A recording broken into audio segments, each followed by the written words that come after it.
short story from the collection titled Before We Sleep, written by Tyler Murray, 97. Remember to use the links in the description below. Show love to them, like, comment, and subscribe. Story 2. The Creature.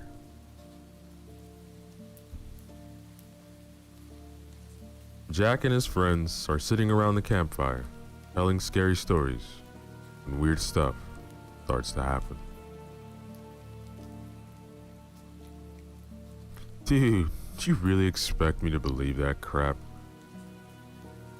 It's true. No one knows, or what the killer is, but according to urban legends, it feasts on you when you're at your lowest point. Shut up, dude. That's creeping me out. Ben, you really believe this crap? And here I thought you were a man, not a wimp. Shut up, Stefan. Look, let's just talk about... Suddenly, a loud shuffling noise interrupted Finn and scared all of the boys who were sitting around the campfire.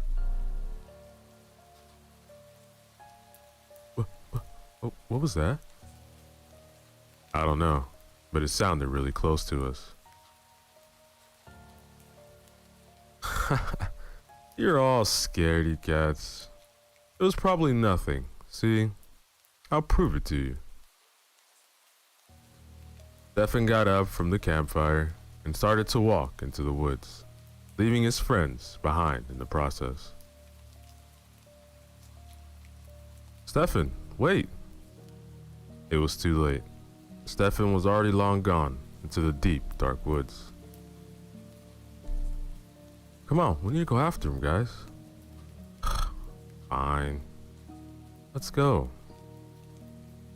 Jack, Finn, and Helen all left their camping gear and started to venture off into the dark woods. Stefan, where are you? What in the world was that?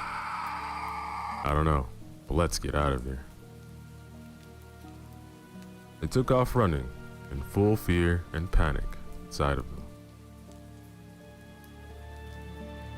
Can't believe they actually got scared by the shuffling. I mean, are they 6? Stefan kept on walking until he stumbled upon a small shack out in the middle of nowhere.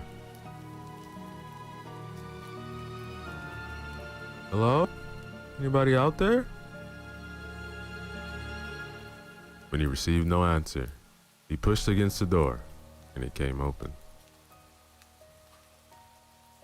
Crap, I didn't bring my flashlight. I'm so stupid. Stefan was forced to navigate in the darkness, which made him very uneasy, if he was being honest with himself. Stefan kept on walking until he bumped into a door. It was very solid and made of solid metal. Damn, this thing is heavy. He just kept on pushing against the metal door until it finally came open.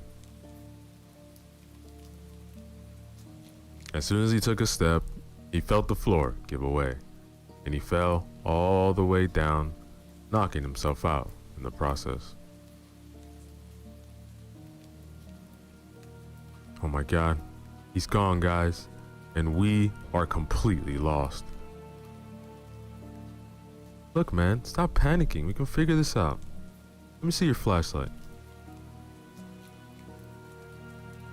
Finn handed Jack his flashlight.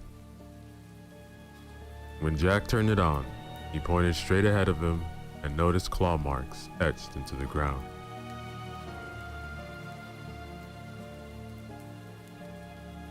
Should we turn back? I don't like the look of this, Jack. Neither do I, but I have to keep moving on so we can find Stefan.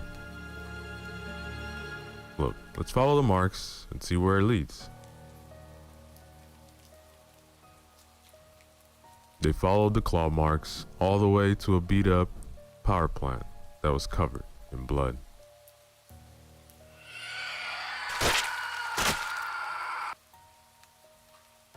Jack and Helen were completely frozen in fear. They couldn't stop staring at Finn's cut-in-half body that was lying in front of the vicious creature.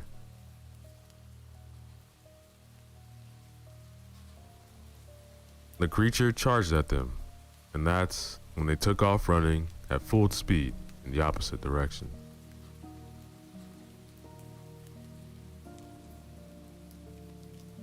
Shh! Don't make a sound. Jack had his hand over Helen's mouth to keep her from making any noise that would alert the creature to their presence. When they decided it was safe to finally move, they quietly kept walking until they stumbled outside a small shack.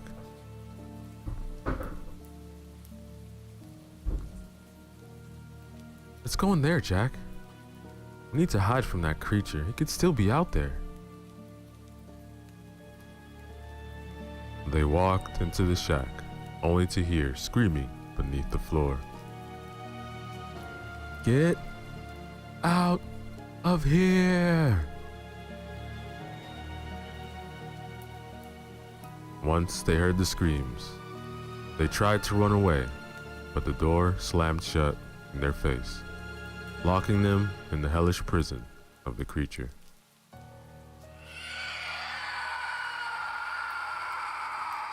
The creature pounced Jack and Helen, killing them both. The creature grabbed their bodies and dragged them down into the floor, never to be seen again. And that, ladies and gentlemen, is the end of our story. Yo, what is up, everybody? Let's go back again with another short horror story for you guys. This one is a zombie one titled The Escape, written by Eva Bileb. Remember to use the links in the description below. Show love to them. Like, comment, and subscribe.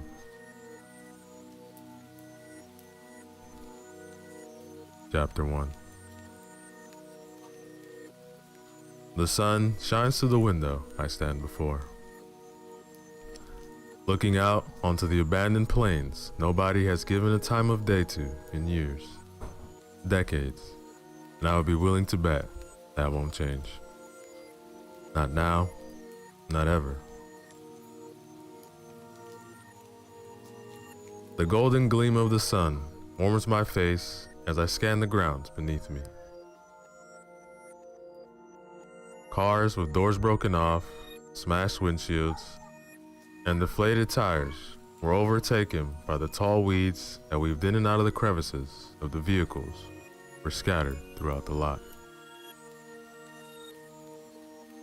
Standing guard was generally pretty boring, except for the occasional zombie that happened to wander by every now and then. But it was morning, which meant my shift was almost over. I was starved and tired, but then again, weren't we all? I hear someone clear their throat behind me, and I turn to acknowledge their presence. Good morning, Max, says Sean Pierman, the man that is in charge of us all. Or so it feels that way. Good morning, Mr. Pierman. I slightly mumble my words and look down to my feet to show his power. He took advantage. Listen, I want you to carry on your shift for another hour. Afterwards, come join us downstairs for our last feast in this camp. We had been prepared to move to another camp today. It was a safer place, and zombies had been completely cleared of the area. Everyone was headed there, and a camp like ours had to get there quick if we wanted there to be room for all of our group members. Yes, sir, I say, lifting my head up from my shoes to meet his eyes, just for a moment. Mr. Pierman leaves, and I turn back to the window to resume my task. I miss when Mel was here, and she was the one who looked after all of us. She did an amazing job, and she kept him away from me. Mr. Pearson, the man who murdered my parents.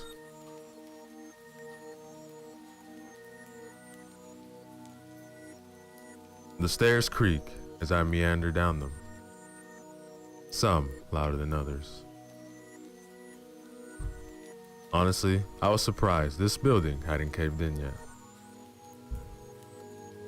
The railing was loose and wobbly on the wall. Cracks and mold lined the walls, floors, and ceiling. I reached the bottom of the staircase with a loud thump, and I begin making my way towards the dining area.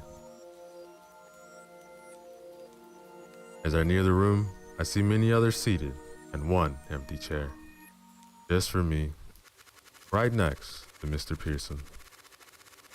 I lost my appetite. Everyone else watches me take my seat next to him. They all know this is the last place I wanted to be, and I could see the sorrow on their faces as I caught eye contact with a few people. I was sure he had done this all on purpose. No doubt about it. He thrived when he made people around him uncomfortable, especially me. So, how did everyone sleep tonight? Mr. Pearson asks as he takes his napkin and folds it over his lap. He glances around the table, but holds eye contact with me the longest. Of course. Few mumbled answers speak out around me until he asks once again, only this time louder. I said, how did everyone sleep? Good. Everyone replied in sync, except for me. I could tell he knew I hadn't said it with the others, because his next words were directed towards me. I'm glad. Me too. He turns his head back to the others. After a long, awkward breakfast, we were all excused to get the last of our things and to help everyone get food loaded up and divided for the road. Mr. Pearson had sent me to keep watch. Again. He knew I was tired, and he knew I had kept watch for the past 16 hours. But he didn't care. He wanted me out of his hair, and that was all. I was about to disobey the man in charge by dozing off on the job when all of a sudden, I saw a flash of life in the distance from out the corner of my eye. I jumped to my feet. Not seeing anything else, I thought maybe I was just twitchy because of how sleep deprived I was. I took my seat again, but this time I saw it clear as day. A group of people parading toward us, coming over a hill in the distance. We were being attacked. And that, ladies and gentlemen, is the end of chapter 1. Yo, what is up, everybody? Sir Esco back again. Another chapter from our new horror story titled The Escape, written by Eva Bileb. Remember to use the links in the description below. Show love to them. Like, comment, and subscribe.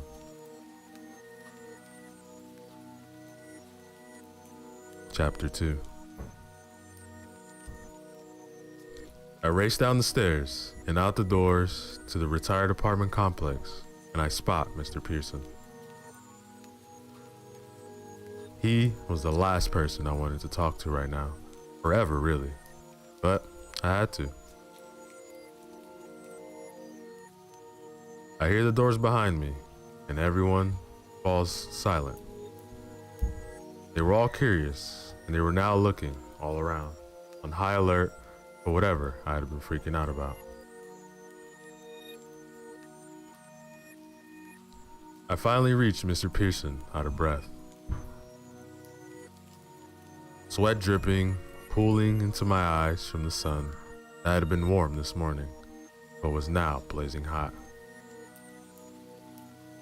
I lean over to catch my breath, and right before I do so, I see the alarmed look on his face.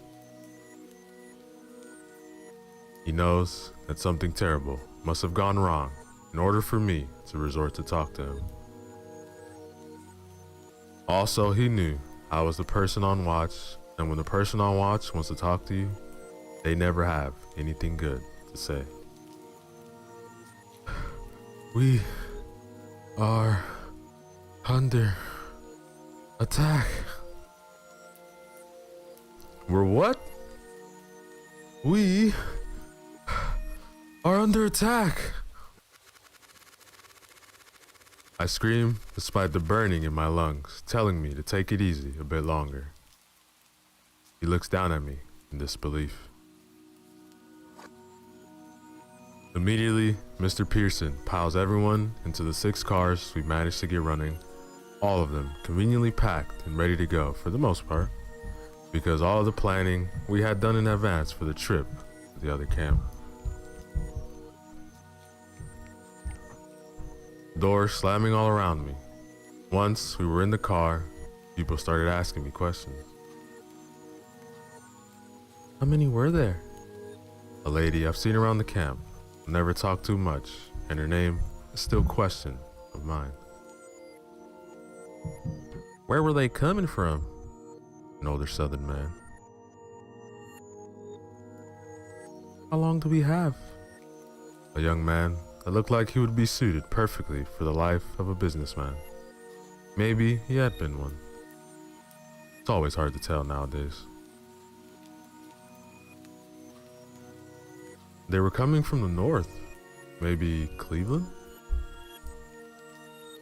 Is all I could report to the driver.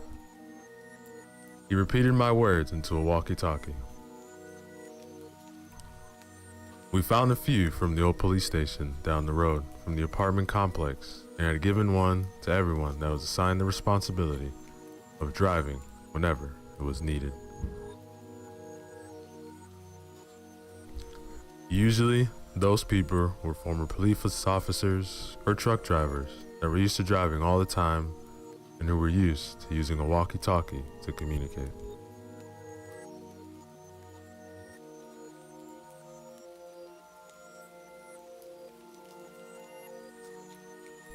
We sped away.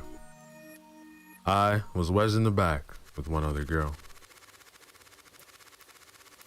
I was skeptical because Mr. Pearson shoved me into this vehicle without me having a choice.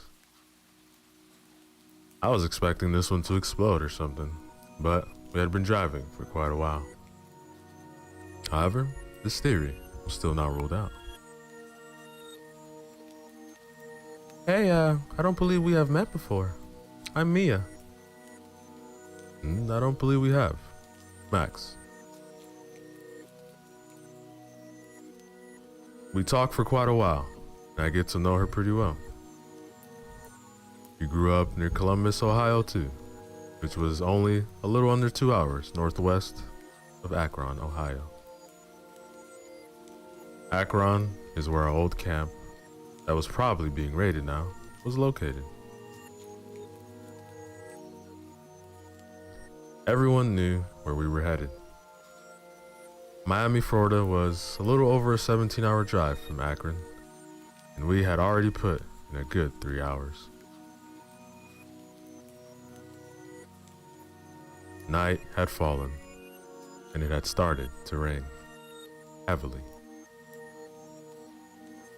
I look out my window and see the raindrops running off the slippery glass, splattered with crusted over mud, dust, and bug guts. I was calm for the first time in a while. Mr. Pearson was nowhere in sight. He had sped off in one of the other cars, thankfully. However, this amazing feeling didn't last for long. In an instant, my life flashed before my eyes, and before I knew it, I was on the side of the road. I had been pushed out of the car. I felt the gravel dig into my skin. And after a moment of sitting there in utter shock and confusion, I stand up slowly. I look up to see the car I had been, safe and dry, inside of just moments before, speed away. I look down and see my body is cut up everywhere. Pointy stones stick out of my knees. Blood is trickling down from the scratches, blending with the mud and water that I'm covered in. My new clothes that I had just put on before leaving were torn and tattered now, and my right leg had been bent in every way except the right one. I look around, praying to see a building I could use for shelter. Instead, I see a dark figure getting off the ground just a few feet away. The next thing I know, I'm falling over again. And that, ladies and gentlemen, is the end of chapter 2. Yo, what is up, everybody? So let's go back again. Another chapter from our zombie story titled The Escape, written by Eva Bileb. Remember to use the links in the description below. Show love to them. Like, comment, subscribe.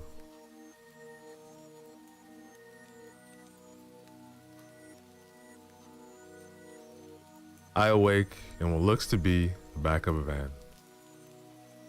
A running van. Nowadays, that was unusual. I was too bent out of shape, mentally and physically, to even realize what was going on, and I didn't really care either. I see the figure next to me that I had seen on the road the last time I had been conscious. I quickly realized it was Mia, and I felt a huge sigh of relief escape me.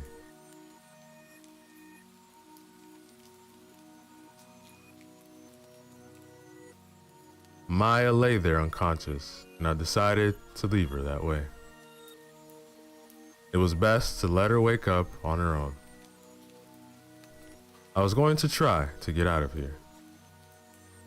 I had come to the conclusion that if I figured out a way out, I would wake her, but until then, I would let her be.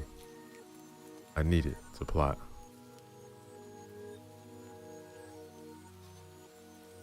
First things first, where are we even going? I needed to find out, and soon, before we got too far away from Miami. Even though me and I were safe from Mr. Pearson, we needed to free everyone else from him too. I would never be able to live with myself if I didn't do the right thing by helping him out of that terrible situation.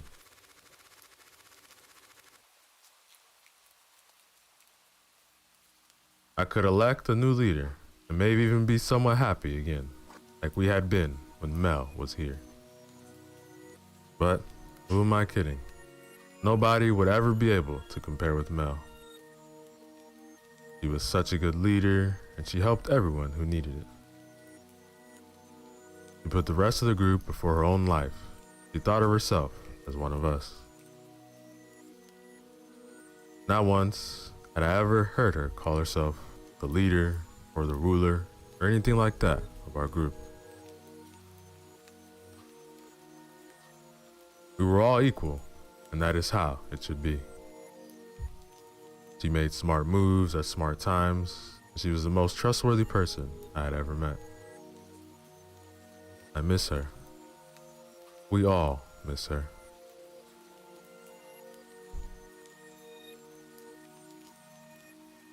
I figure the smartest thing to do would be to see if I could listen into the driver's conversation with his work partner and see if I could get some knowledge about the situation.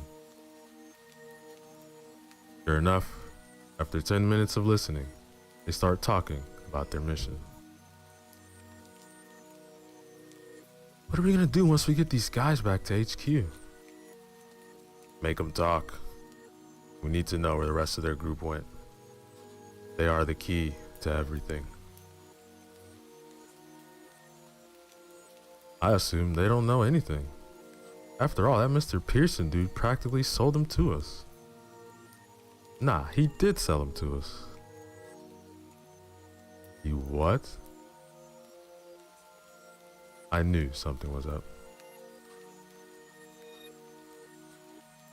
Yes, Josh, that doesn't mean they didn't find out something else about their mission. Yeah, but why would Mr. Pearson tell anything but lies? I can tell that that's just how that man is. He is stubborn and he doesn't really care about anyone else but him.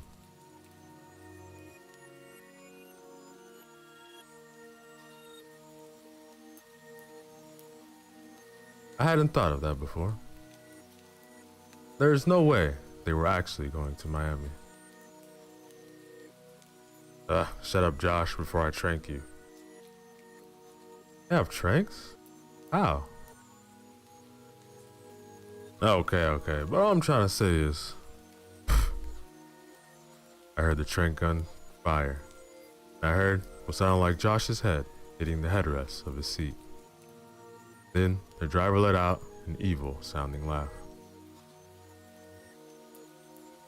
He stopped the laugh and let out a sentence. Seattle, here we come. Mia finally awoke. She was wondering all the things I had, and some I still did. I told her everything I knew, which was easy. All I had to say was, we are being driven to Seattle. Everything other than that, she realized with time.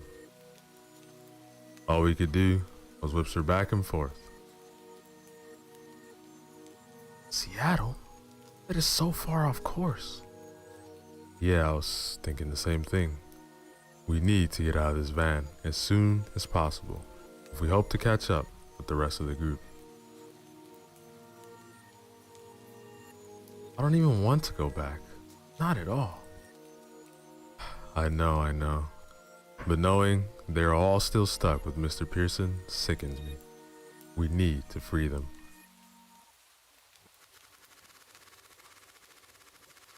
She starts fiddling with her fingers and looks down at her hands while playing with them. I agree. I do have to admit, the inside of the van was clean, and there wasn't much dirt or mud. These men did a good job cleaning us up and bandaging our cuts and scrapes. Despite all that we still wanted, even needed, to get out of there, especially before we got much farther from Miami than we already were, I had a plan. Mia and I plotted, and the last we came up with a perfect idea that was probably going to be as close as we were going to get to flawless. After hours and hours of anticipating, it finally happened. I need to stop for gas. You're right. After about 2 minutes, I feel the van slow to a stop, and Josh and his partner's conversation start up again.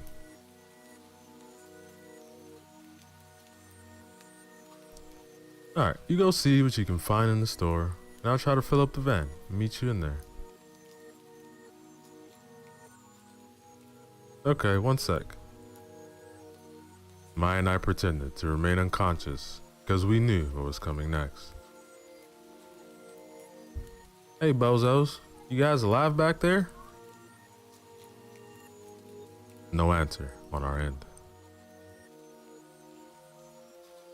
The van doors open, then slam shut. Moments later, I hear the thump of a full tank of gas and the sound of Josh's footsteps getting further and further away. This is when Mia and I bolt. As we had been driving down the road moments earlier, we had been plotting about how to open these doors from the inside. We broke through the back window, and I reached my hand out to open the door handle on the outside. The fresh air felt amazing on my face. It was a cloudy day, and I could tell it was going to be night soon. Again. I hadn't known how long the tranks lasted, so I had no evidence of what time of day it was when we were locked in the van. Now I could feel the brisk morning air chill my body. It was clear that we had already gotten farther north than Akron. Then I saw a sign a bit further down the road. We didn't have time. I fiddled with the door handle before I could get it open. Then finally, I felt the van door swing away from us. Me and I looked at each other quickly, smiled, and then as if on cue, got out and ran faster than we had ever had before and got behind the gas station.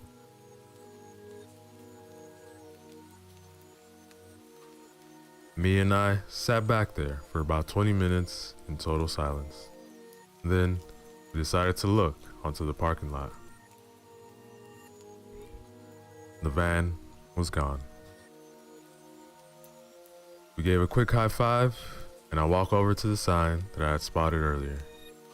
It read, "Welcome to Montana, home of 2,874,983 people, as of 2076. And that, ladies and gentlemen, is the end, chapter 3. Yo, what is up, everybody? So let's go back again. Our final chapter from the story titled The Escape, written by Eva Bileb. Remember to use the links in the description below. Show love to them. Like, comment, and subscribe. Chapter 4. As Mia and I wander to the abandoned gas station, we make conversation. So, what are you planning on doing after all this? Well, I'm hoping we all find a new leader and... No, I mean after all of this. I look up at her from the bag of chips that I'm trying to stuff to a plastic bag.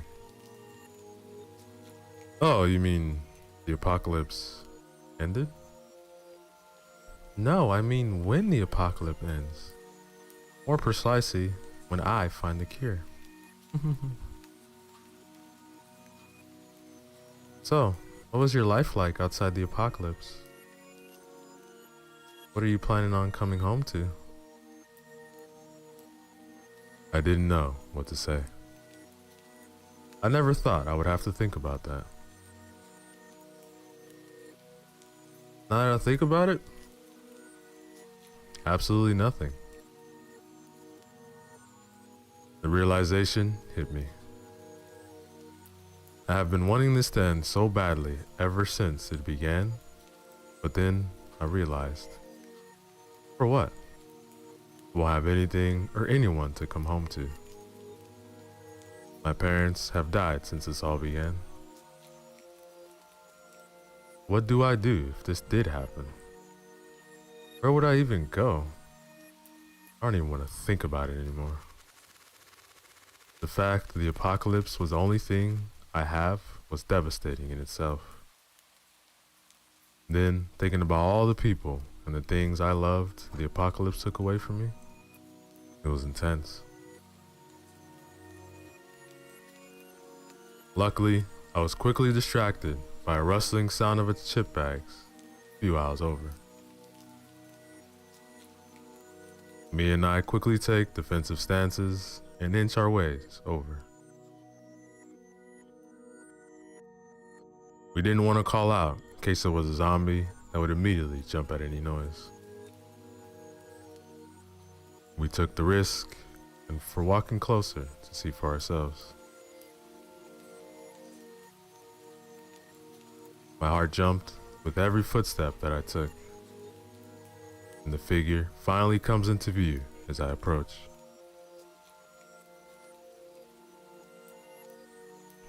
A scraggly looking thing was sitting there with a torn gray piece of clothing draped over the top of it, and a long tattered jeans, going to town on a bag of chips. It wasn't a zombie. Honestly, I don't know what it was. Then it looked up at me. My heart stopped. That is, until I realized it was just a middle-aged woman having a really bad hair day. Let out a sigh of relief. So did Mia. I'm so sorry to bother you, ma'am.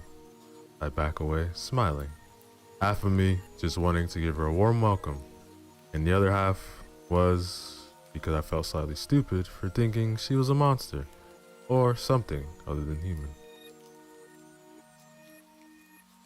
She looked just like the rest of us now that I studied her more carefully. Maybe we all looked so bad that we scared each other, and I just hadn't looked in the mirror enough lately.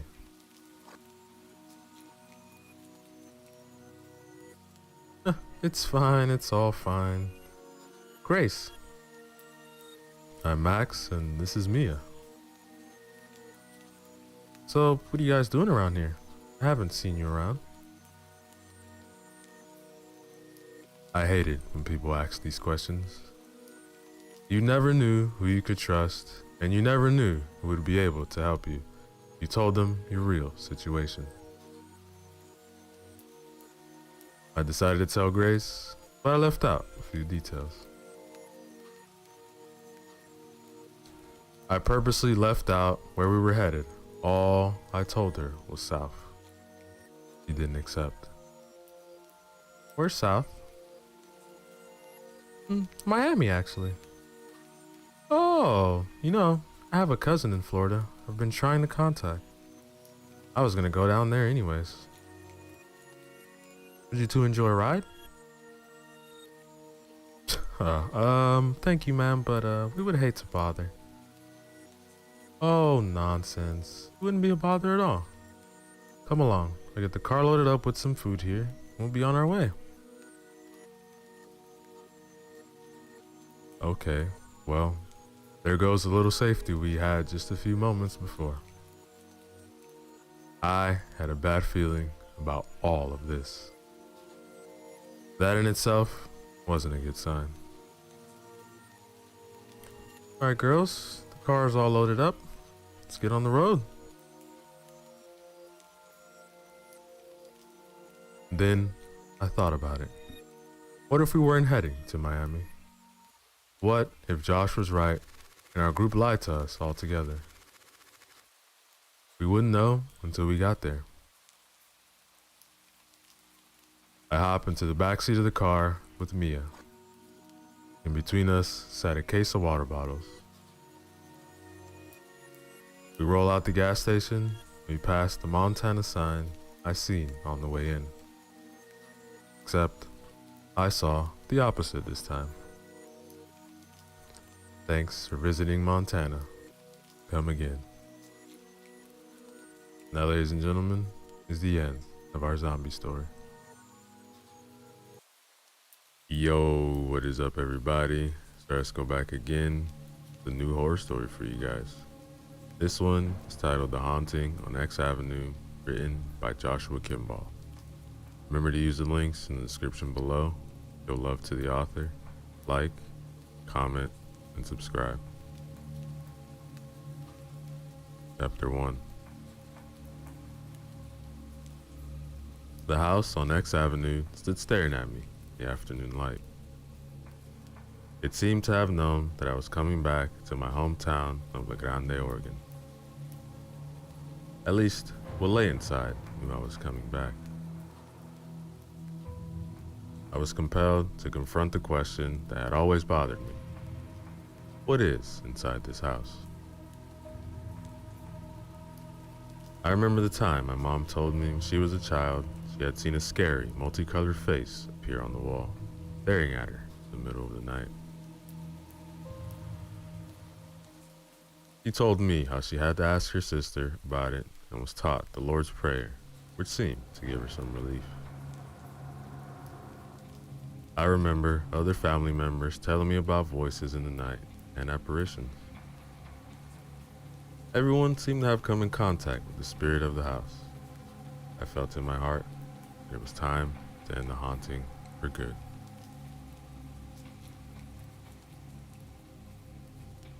A 1980 F-150 pickup pulled up to the curb next to me.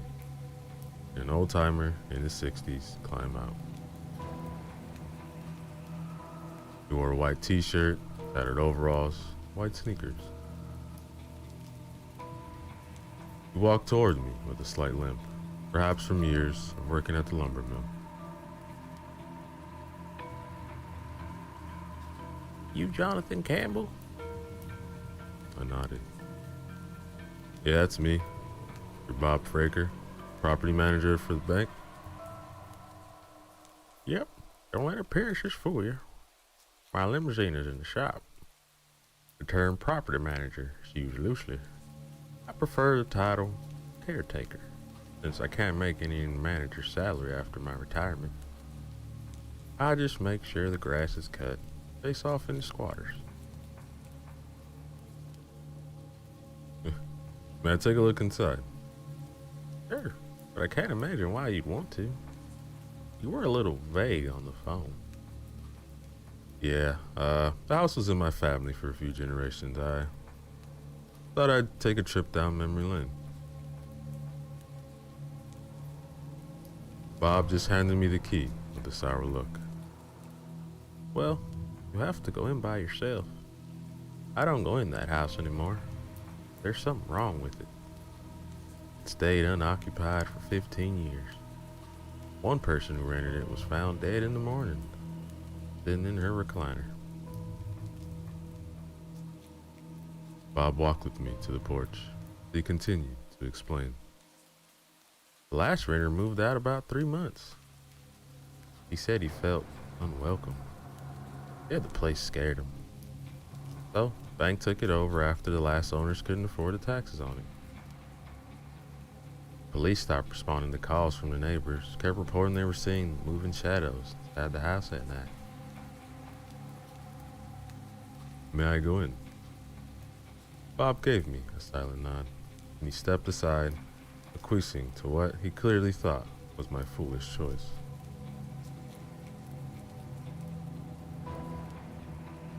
I turned and headed up the 2 steps to the front door. The grass in the yard looked like it could have used a machete, and then a weed whacker. The paint on the outside of the house was badly weathered. Thought about all the times that I had been in the house as a kid. Never actually had any bad experiences, but I could remember the reports I've heard from various family members. Some saw spirits at night, others saw demonic faces on the wall. The fact that people had been and were currently affected by the entity in this house made me determined to find out what it was and how to stop it from hurting anyone else. I took a deep breath and inserted the key to the lock on the front door, then stepped inside.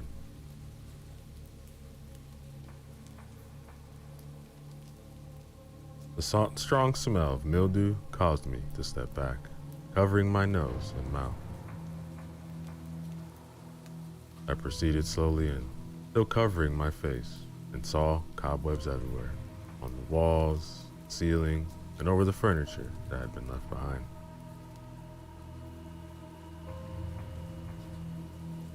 The house was a small 2-story structure with 1 bathroom and 2 bedrooms upstairs. One of the bedrooms had the chimney to provide a divider in the middle of the room. I moved through the living room cautiously and entered the kitchen where there was an old electric range oven. I'm not sure what I was really looking for. I guess I hoped for something that would just jump out and say, "Ooh."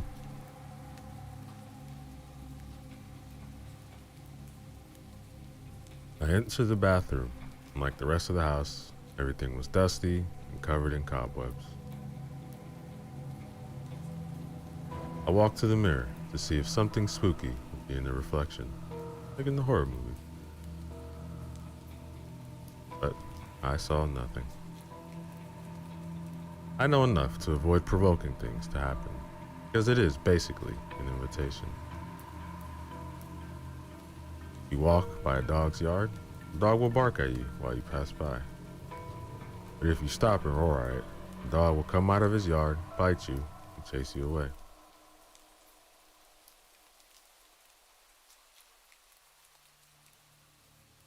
Feeling a little let down by the lack of any activity, I climbed up the stairs to the bedroom.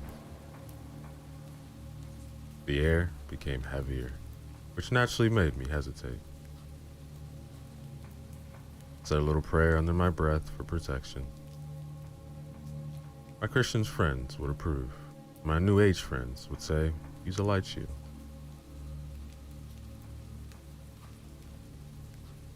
I reached the doorway at the top of the stairs and entered the first bedroom.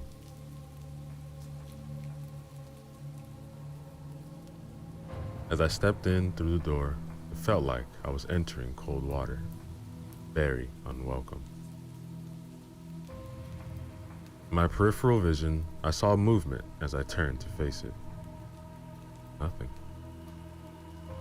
The house was well lit due to the light coming through the windows, and I could see quite well. Despite the brightness, I turned on the flashlight I had brought with me. I was doing my best to ignore the gnawing fear in my belly. This was the room that always had the most activity.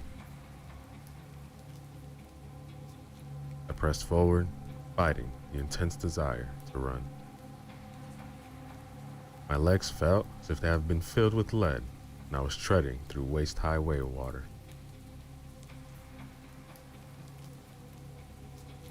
Just then, my hip buzzed, startling me for a second, and the generic ringtone of my phone went off.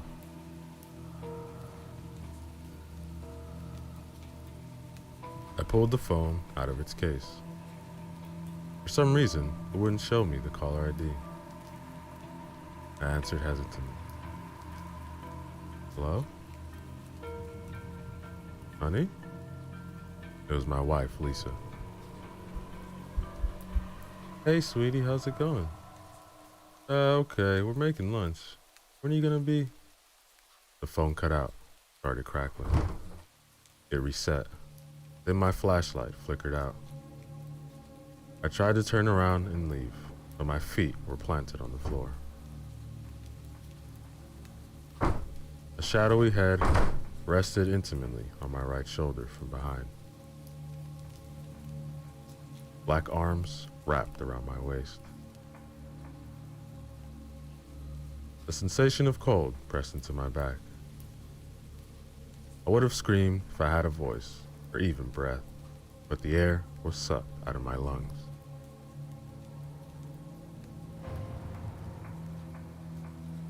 My eyes darted up and saw an old vanity mirror, most likely from the previous tenants, leaning against the wall to my right. I could see myself with the shadowy form wrapped around me. As I focused on where my face should be, it began to visually solidify you.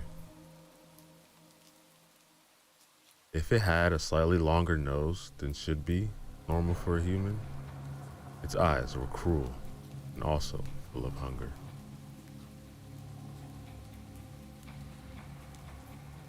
The face shimmered, and undulated with iridescent colors.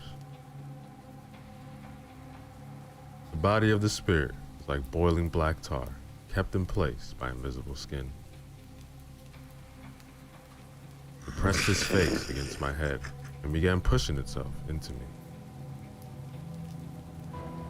In that moment, I thought about a video that I had watched from a New Age speaker who claimed that we focus on through faith is what we manifest due to our own deity inside us.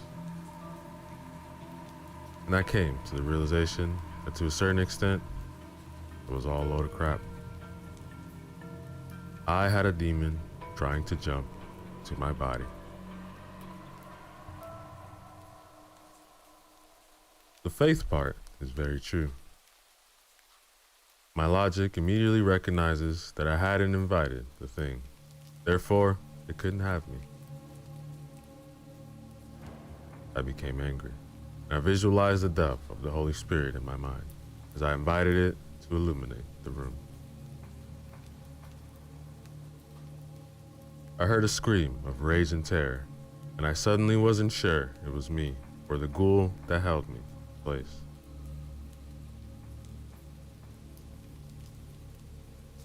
I realized I couldn't move again, so I turned around and ran down the stairs like a frightened rabbit. Outside, Bob Fraker had his tailgate down, and he was sitting on it, reading the newspaper. He saw the terrified look on my face as I ran out of the door, and he stared at his feet. Whoa, whoa, whoa, what happened to you? Kick a bear in the balls? What the hell was all that noise? Let's just say you were right about avoiding to go into that house. Bob patted me on the shoulder and said, "Look, man, why don't you just go home and shake this off? Let me buy you a cup of coffee in the morning at Denny's. We could talk this out." "Yeah, sure. I'll see you in the morning, man." Now, ladies and gentlemen, is the end, chapter 1. Yo, what is up, everybody? So let's go back again to another chapter from the story titled The Haunting on X Avenue, written by Joshua Kimball. Remember to use the links in the description below to show love to the author. Like, comment, and subscribe. Chapter 2.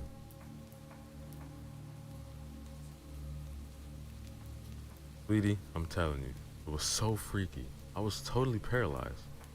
I want to get this house exorcised. I don't like it. I don't want you going into that house again. Look, if you want to get someone to exorcise it, that is fine. But promise me that you will not go in there again. Please. I promise. Personally, I never want to experience that again. I looked around the dinner table, the rest of the family.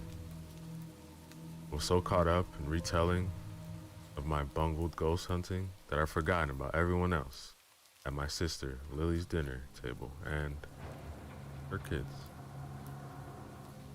Oops, should have waited till later.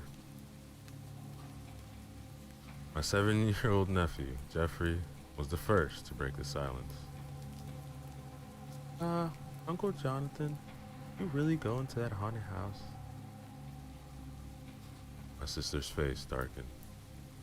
Jeffrey, your uncle was describing a scary movie that he was watching, wasn't he? Yeah, right. Yeah, I was describing a scary movie. Absolutely. Who wants ice cream? The kids and the adults all shouted the affirmative. It's safe, sister. You're a good mom. The rest of the evening was pretty uneventful. We ate ice cream, watched a few movies. I called Pastor Randall from my brother-in-law's church to set up to meet the following afternoon.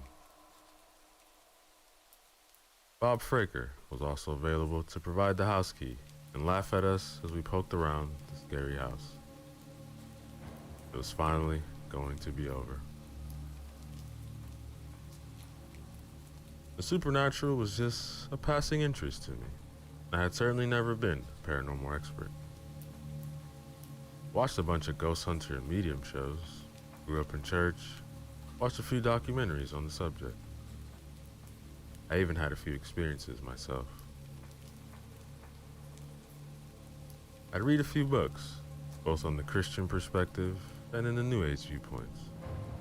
But I was doing something relatively stupid. Like the crocodile hunter, I was going to the angry, spitting cobra with a pair of sunglasses so I could poke it with a stick. How was I doing this? Perhaps I didn't want to really believe it was real. It wasn't like anyone asked me to deal with it. What bothered me was that no one was dealing with it, and I knew people whose lives had been affected by whatever it was in this house.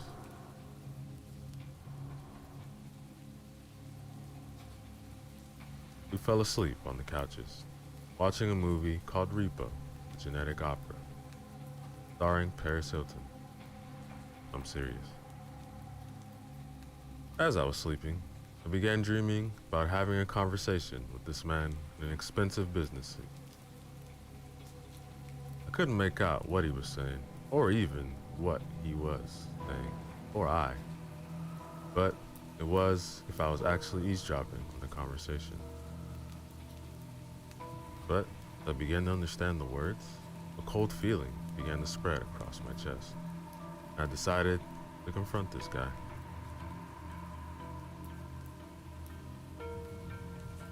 You're up to no good, are you? What are you doing here? His eyes began to focus on me with a smug smile, and just stared at me in silence. I began channeling my inner high schooler. Dude, who are you? He began to hiss at me, and my arms became paralyzed. It was then that I reminded myself that I was dreaming. The man's hiss turned into a guttural snarl, like he was just had a continuous breath. Pushed through my terror and lunged at the man. Then I woke up. As my eyes opened, I saw a smoky shadow hovering over my face. It snarled at me, and I angrily backhanded it. My hand swiped through the smoke. As I looked around, the living room was as it should be. I got up, went to the sink, and poured myself some water. It had followed me. I remembered from some of the things that I had learned from some of the ghost shows that some ghosts can follow you. Demons can, and poltergeists. It had tried to jump my body. That made me furious. It had tried to jump me. With that thought, I walked back to the couch with the determination that this thing wasn't going to keep me losing sleep. About half an hour later, Jeffrey quietly tapped me on the shoulder to wake me. I rolled over. Hey, what's up, buddy? He looked very serious. Uncle Jonathan, a shadow was smothering me. I suppressed my rage at hearing this. I forced myself to take a deep breath. Come here, buddy. Do you know the Lord's Prayer? He shook his head, and I motioned for him to sit beside me. Well, let me teach you. This will give you a focus of faith to protect you from scary stuff, okay? Father, hallowed be their name. Your kingdom come. Give us each day our daily bread. Forgive us our sins, for we also forgive everyone who sins against us. And lead us not into temptation.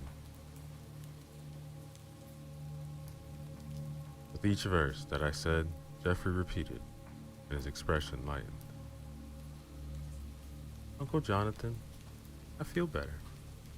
I think I'll go back to bed now. With that, He walked back to his room. I rolled over to focus on my determination to go back to sleep, but mostly thought about my chance to take a shot at this thing. That, ladies and gentlemen, is the end of chapter 2. Yo, what is up, everybody? So let's go back again. Another chapter from the story titled The Haunting on X Avenue, written by Joshua Kimball. Remember to use the links in the description below. Show love to the author. Like, comment, and subscribe.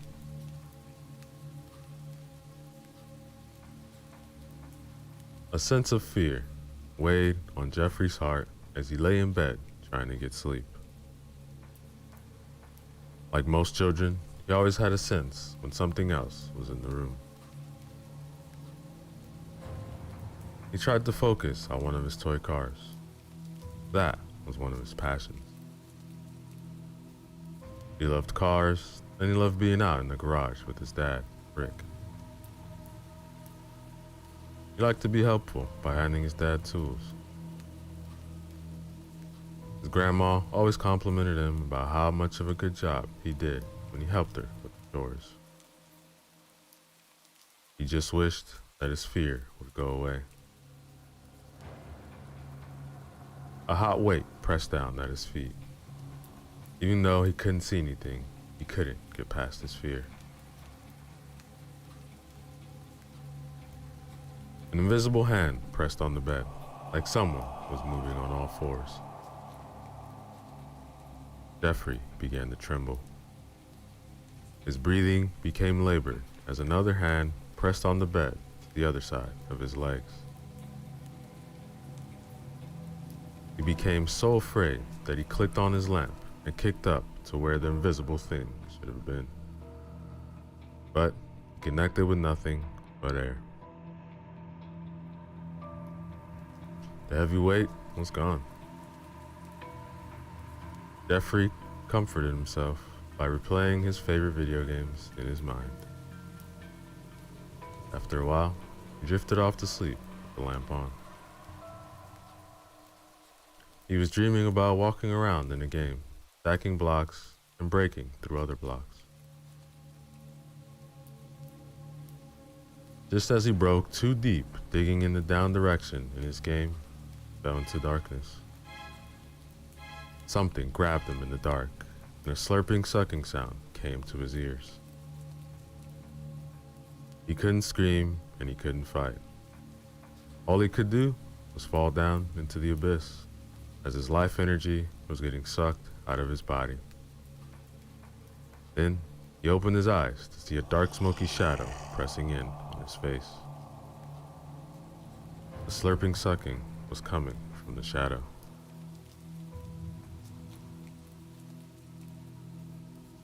Jeffrey felt his energy being drained from him. He struggled to move, fight the thing off. He couldn't scream, and he couldn't breathe. In desperation, he imagined angels coming down into his room on a ray of light, and the shadow screeched in frustration and slithered away on the floor. Jeffrey went out to the front room to see that his uncle was awake. Relief flooded into him, because now he could tell a grown-up. That, ladies and gentlemen, is the end, chapter 3. Yo, what is up, everybody? So let's go back again with another chapter from the story titled The Haunting on X Avenue, written by Joshua Kimball. Remember to use the links in the description below. Show love to the author.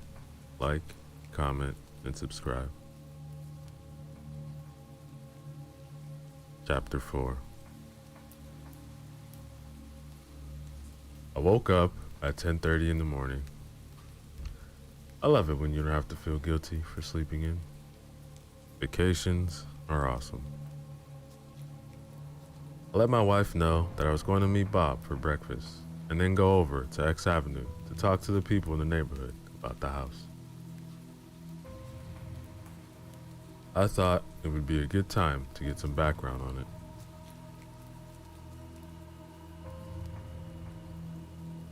At the Denny's in Island City, the server brought us our coffee cups. Her name tag said Gina on it. I took a sip of the coffee, and it was as expected. It needed liberal amounts of sugar and creamer to hide the strong, bitter taste. Bob took a sip of his black coffee and smiled in satisfaction. Good coffee. Now, correct me if I'm wrong, but I don't think that it was a trip down memory lane in the old family house, was it? Yeah, you caught me. I was ghost hunting in the old family house. And what in God's name will make you do that? It's like what that Australian guy poking dangerous animals with a stick for the camera. You know, thought the same thing. So, what will make you do that if you already know what's in there? Personally, I didn't know what was in there. Some of my family had seen things and wanted to know for myself. More importantly, I suspect that it is affecting the people in the neighborhood. Well, what do you think it is? I saw you running for your life out that house. Was it a ghost? Whatever it is, doesn't play well with Christian images. A demon? Well, I'm not an expert, but I would probably agree with you. But you asked why I would do such a dumb thing like poking around with paranormal elements. Here's your answer. My family has had its own run-ins with this thing, which I have only heard about. But according to newspaper articles, I have also found incidents that have happened over the last 20 years near that house. 20 years ago, 19-year-old Todd Riggs was convicted of rape and murder. His house was here. 5 years later, Conrad Black is turned in by his wife molesting their daughter, and he is convicted. He dies in prison because inmates don't take kindly to his kind on the inside. I point to the X that marked the house that was a few streets north of the house on X. There are 3 more similar cases over the next 15 years. Only 2 of the 5 men are alive today. It's time someone did something about it. Bob looked at me and nodded. Well, what do you want to do about it? Well, my sister-in-law is no pastor. Maybe I can get in touch with him and ask him to try and exorcise it. But what can hurt it? The house won't sell anyway. Look, I'll do what I can to help. Meaning, I'll give you the key and sit back, watch you poke scary things with your stick. I may even laugh at you if your stick doesn't work. Alright, I'll get the number and let you know when he is available to meet.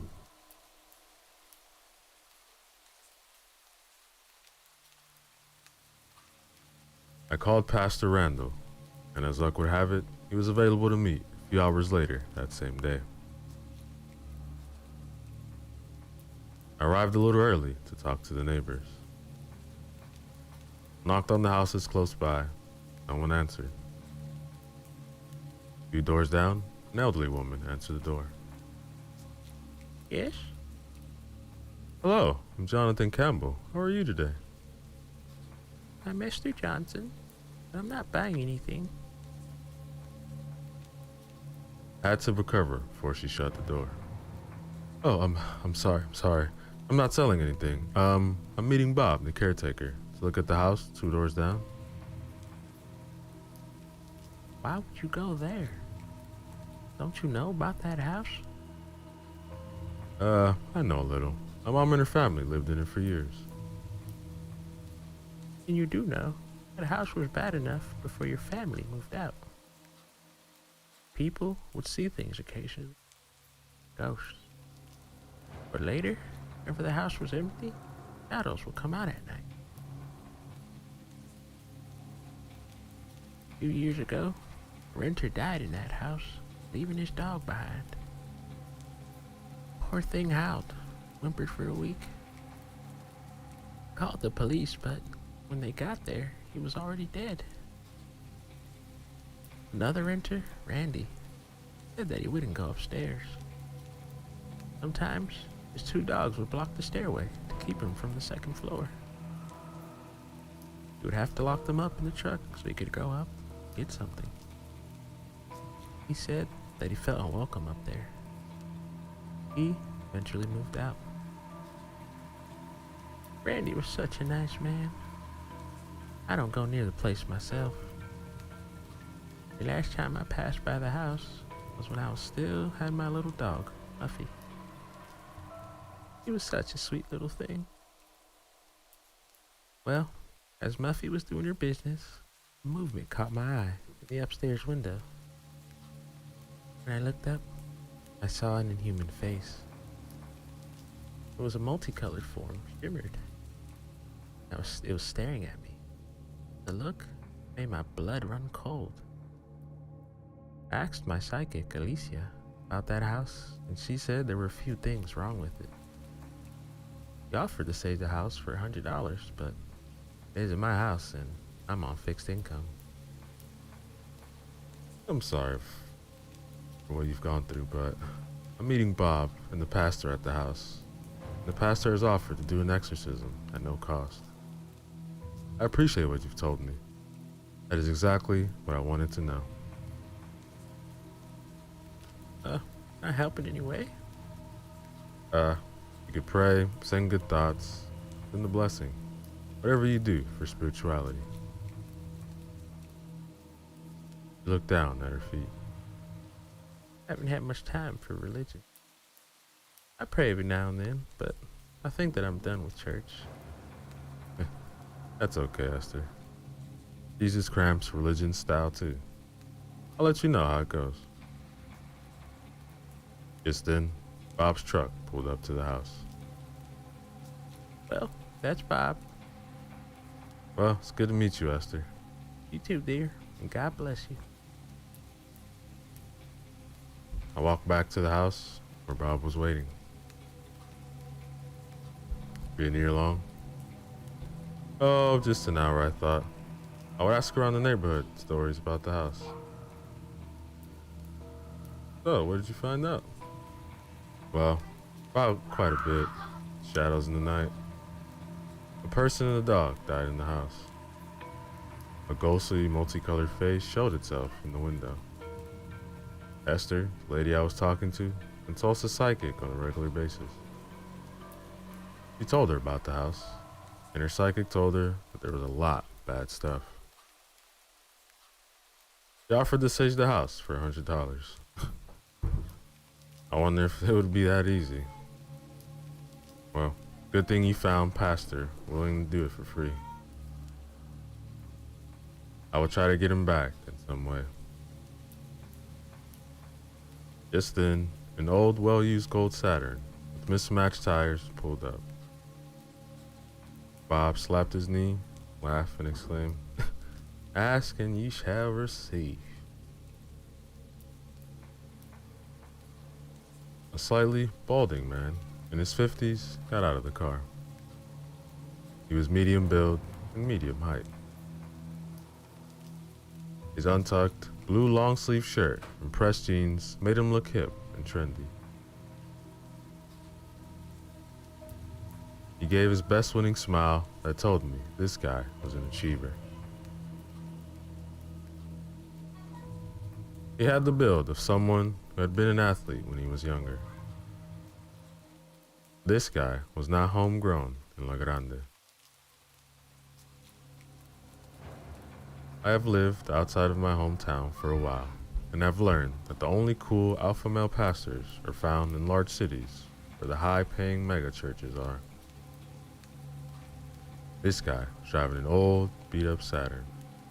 That made him pretty respectable. Jonathan Campbell? I'm Pastor Randall Price.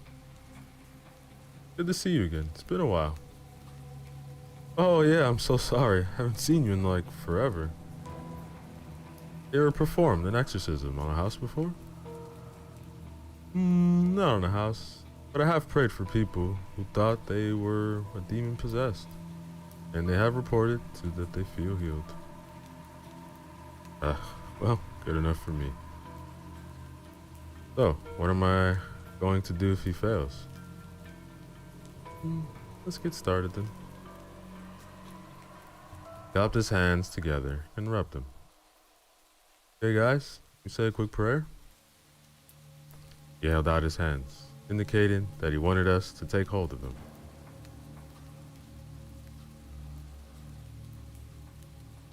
Bob hesitantly took Pastor Randall's hand, and I did the same.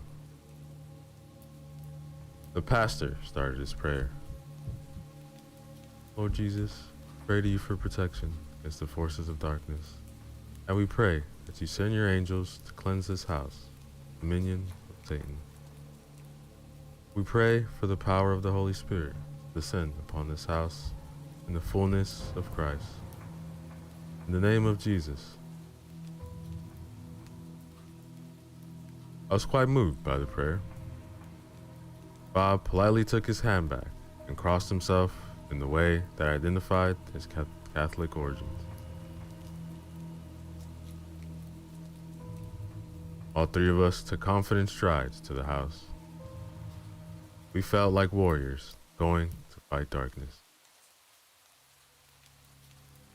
Just as our feet landed on the first step leading up to the door, the front door opened wide and then slammed shut. Our bravado just took a deflating poke. We looked at each other for a second, and then Bob and I looked at Pastor Randall. After you, Bob gestured to Randall. The pastor looked at us, shook his head. He stepped up the next 2 steps and grabbed the handle. Taking a breath, he pushed the door open and entered the house. Bob and I followed to the doorway without walking inside. Hey, last night, promised my wife that I wouldn't go in again. Yeah, I'm good right here, Bob added. Inside, Randall surveyed the house, and he took another calming breath. Well, here goes nothing. Satan, I cast you out in the name of Jesus. There was a silence. He continued. Demon, come out of this house and never return in the name of the Father, the Son, and the Holy Spirit. There was continued silence. I offered, Pastor Randall, I think that the problem is upstairs. That's where I had my encounter. Alright, well, I'll go take a look. He started up the stairs. Just as the pastor stepped on the step, the door at the top finally slammed shut. I raised my finger, rooted to stop at the door. I don't think that we were welcome. Bob turned around and started back down the porch stairs to leave as he huffed. Yeah, I didn't sign up for ghost wrestling or poking around with invisible monsters, so I'm out of here. He went out the door and down the landing. Just then, the front door slammed violently in my face.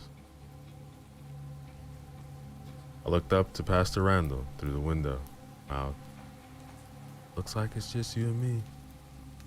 I'm right here if you need me. I hope that you know what you're doing." The pastor swallowed. Me too. Now, ladies and gentlemen, is the end, chapter 4. Yo, what is up, everybody? So let's go back again. Another chapter from the story titled The Haunting on X Avenue, written by Joshua Kimball. Remember to use the links in the description below. Show love to the author, like, comment, and subscribe. Chapter 5.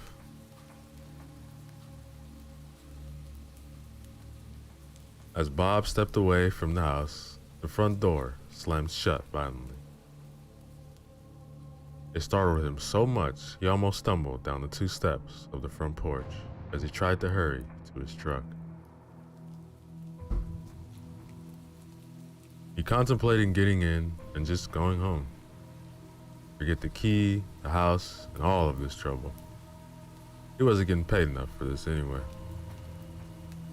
But he knew that it would look bad to the 2 young bucks inside. So, he waited.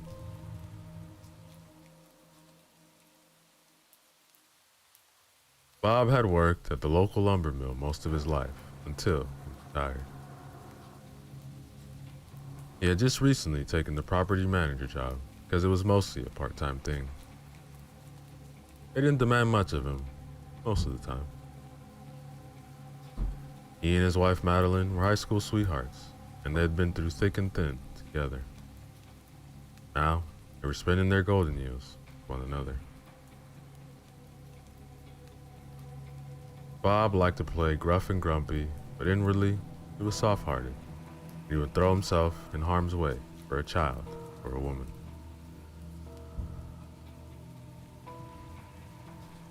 He reached for his cell phone to call his wife Madeline. It was still a flip phone because those confounded touchscreen smartphones were just too much of a hassle. He plugged in the number to the house. His grandchildren were always giving him a hard time about saving numbers on his phone. His reply was always, "That's what my brain is for, sonny." His wife answered on the 4th ring, which meant she must have been outside. Hello? "Maddie, still in the house. Everything okay?" Yeah, fine. I just wanted to check in with you.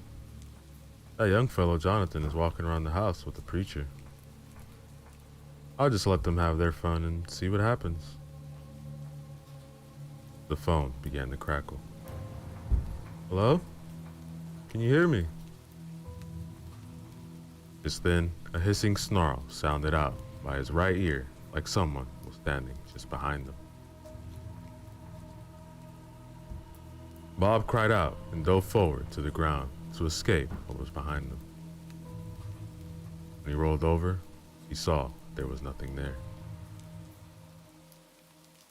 He started to laugh it off and push himself onto his knees when a pair of invisible vice grip-like hands grabbed his ankles and began to drag him backwards on his belly. Bob clawed at the ground, ripping up rocks and clumps of grass. He wondered of the guys if they were going to think that he was crazy for calling for help, but then he saw that they were being dragged to the back of the house. The one place that truly scared him was the cellar. It was mostly a sloping hole in the ground that led to the crawl space under the house. There was nothing but dirt and old tools. Bob started screaming. That had to be the place that the thing was dragging him to. There were spiders and other things under there. He had even commented to a contractor how much that spot creeped him out. That, ladies and gentlemen, is the end, chapter 5. Yo, what is up, everybody? Let's go back again. Another chapter from the story titled The Haunting on X Avenue, written by Joshua Kimball. Remember to use the links in the description below. Show love to the author. Like, comment, subscribe. Chapter 6. Back inside the house, Randall tried the upstairs door. The handle moved, but the door was jammed from the force that it hit. Randall put his shoulder into it, but it wouldn't budge. He had to hit it 3 more times, and on the 3rd hit, the door gave way and he boldly went in. I admit that I had my hands out in a cheesy karate chop defense, as if something that can pass through walls could be blocked by my moves. Made me feel a little bit better. I shook off my subconscious efforts. Was kind of disappointed. I expected more drama, more things flying around the house as I looked through the window. Pastor Randall spoke up. Demon, you are not welcome in this house. Be gone in the name of Jesus.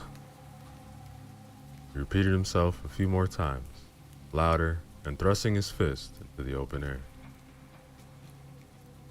He recited the Lord's Prayer from the King James Bibles. After a long moment of silence, we heard Bob scream from outside. Help! Help me! It's got me! Randall rushed down the stairs to the front door, but he couldn't get out because it was jammed. So he ran to the back door, spurred on by Bob's continued screams for help. It sounded like he was moving. As Randall ran out the back door and I ran around the side yard, we saw that Bob was on his belly, desperately clawing at the ground as he was being dragged on by an unseen force. He was already in the backyard, being pulled to the back of the house for some odd reason. We dogpiled him and kicked out at where his attacker should be. We connected with nothing. We were able to see Bob's feet drop to the ground. We rolled off of him and helped him up. Then we threw his arms over each of our shoulders and started walking and dragging Bob back to the cars. With him sputtering about, something grabbed his ankles and started dragging him silently backyard.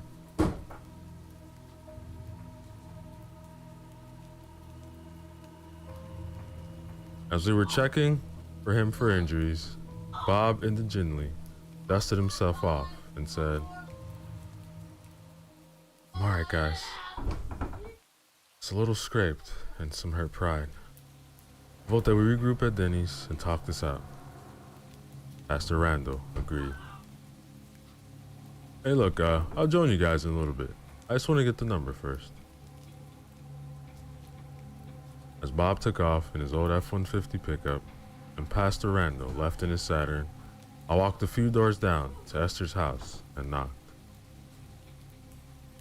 She opened the door before my knuckle could hit the second time.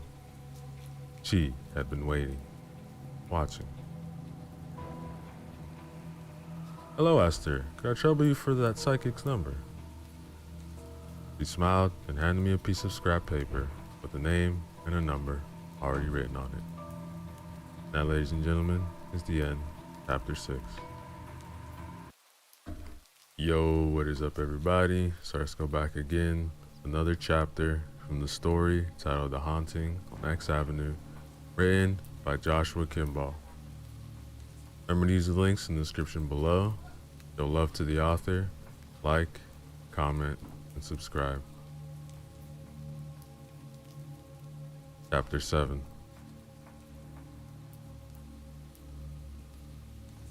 Bob and Randall were already at Denny's when I arrived.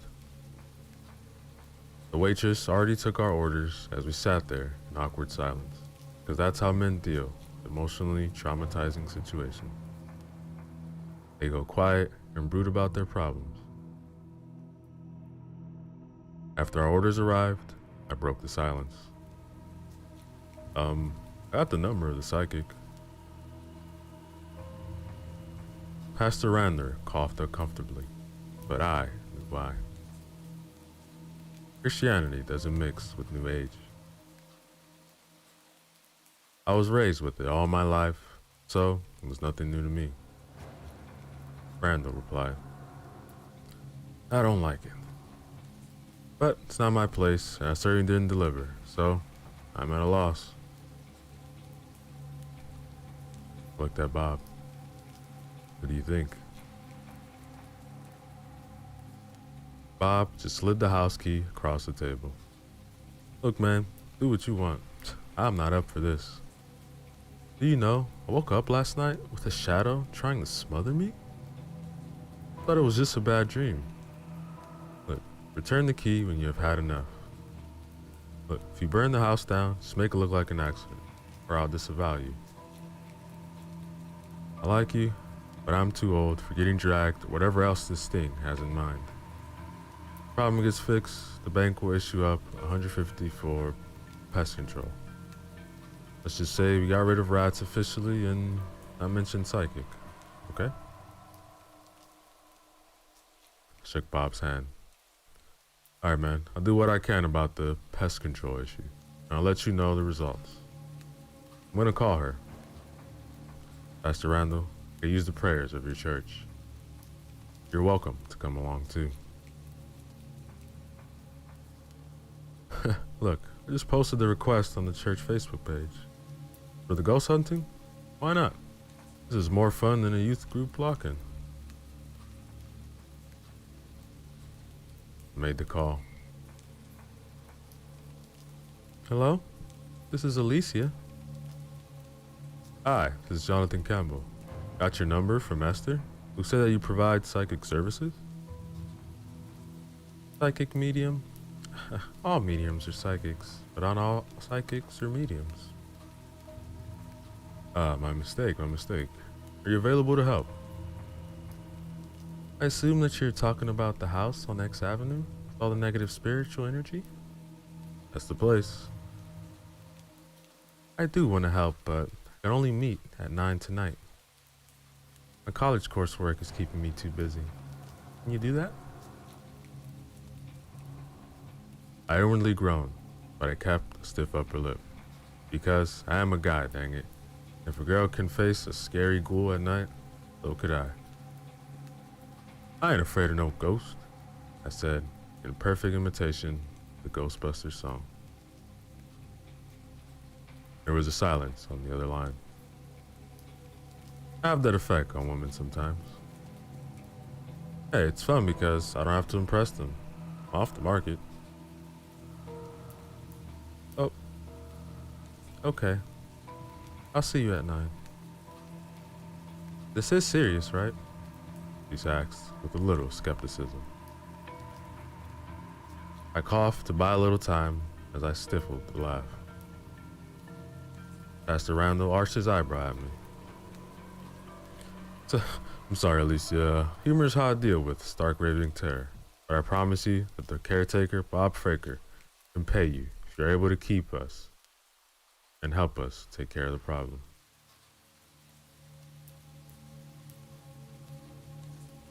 Randall and I met at the house on X a little earlier.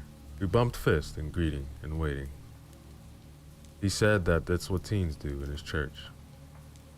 Yeah, I can manage a fist bump every now and then. Alicia rolled up in a beat-up Honda Civic. Her hair was brown, with spiked blue and purple highlights. She was wearing ripped jeans and a jean jacket. She greeted me first. You must be Jonathan? Ah, how did you know? You must be psychic. She actually put her palm to her face in my reaction. Yes, I'm that corny. She brought her hand from her face and offered her hand to Pastor Randall. He introduced himself and gave me a disapproving look. I'm Pastor Randall, and I apologize for my friend. I think he's trying to deal with the terror we just faced this afternoon. It's okay. Kind of refreshing. Most guys just use cheesy pickup lines. So, do you charge for your psychic medium services? Yes, $100. You can pay me later. Okay, so, what kind of experience do you have with this? Well, I've helped several ghosts crossed over while in college. Most of the time I give readings for clients, but I do see ghosts and I am able to talk to them. Most of the time, they aren't evil. They're just mischievous. You get any negative reaction, or they can be defensive, what they perceive as their home after people provoke them. Okay, see what you can do. She held her hand up. Can you wait outside? I'm already picking up that this entity doesn't want you inside. It may make things hard to have communication if things are flying around. Yeah, sure. I don't think that I want to get attacked again anyway. She clicked on her flashlight and walked into the house like it was the middle of the day instead of dark, scary, and full of shadows. I was feeling a little guilty over my feelings of relief at having to stay outside instead of going into the house at night.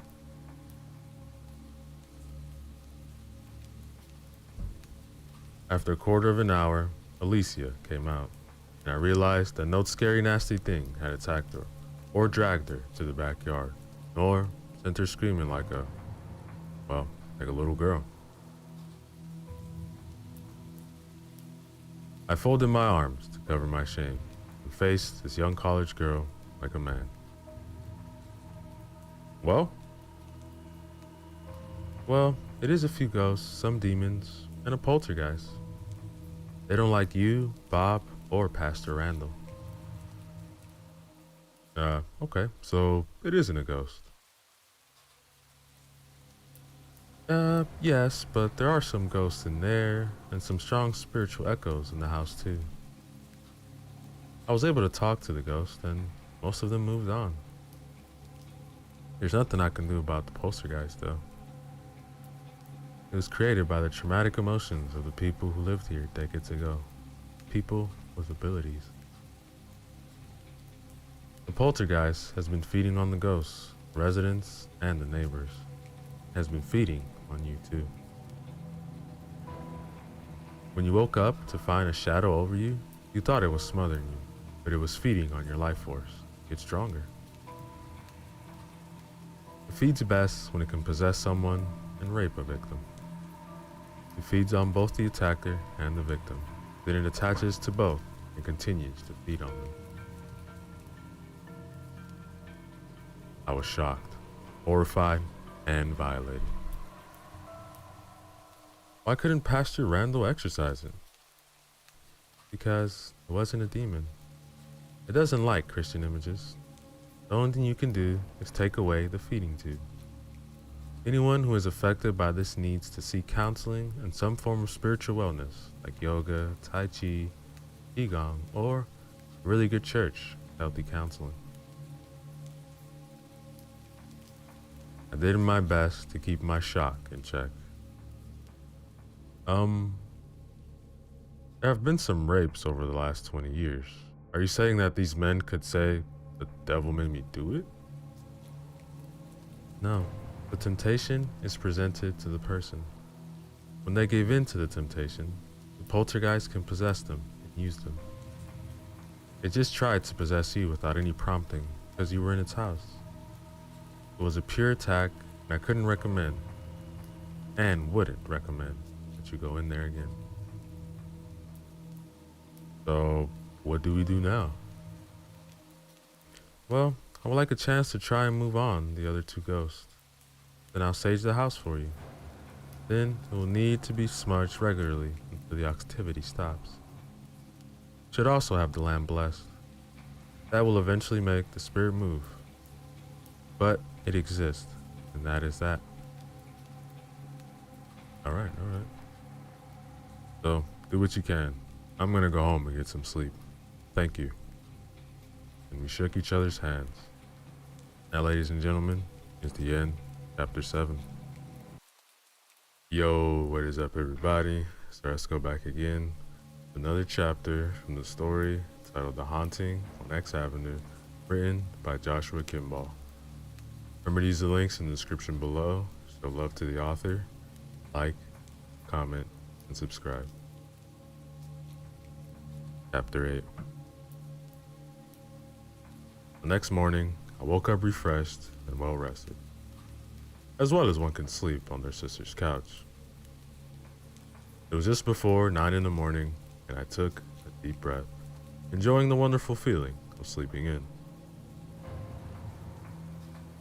As I was eating breakfast and enjoying my peppermint mocha coffee, Bob called. Hello, Jonathan? Hey, Bob, how are you? Good, good. Listen, I wanted to ask you if you could meet with Father McNally today.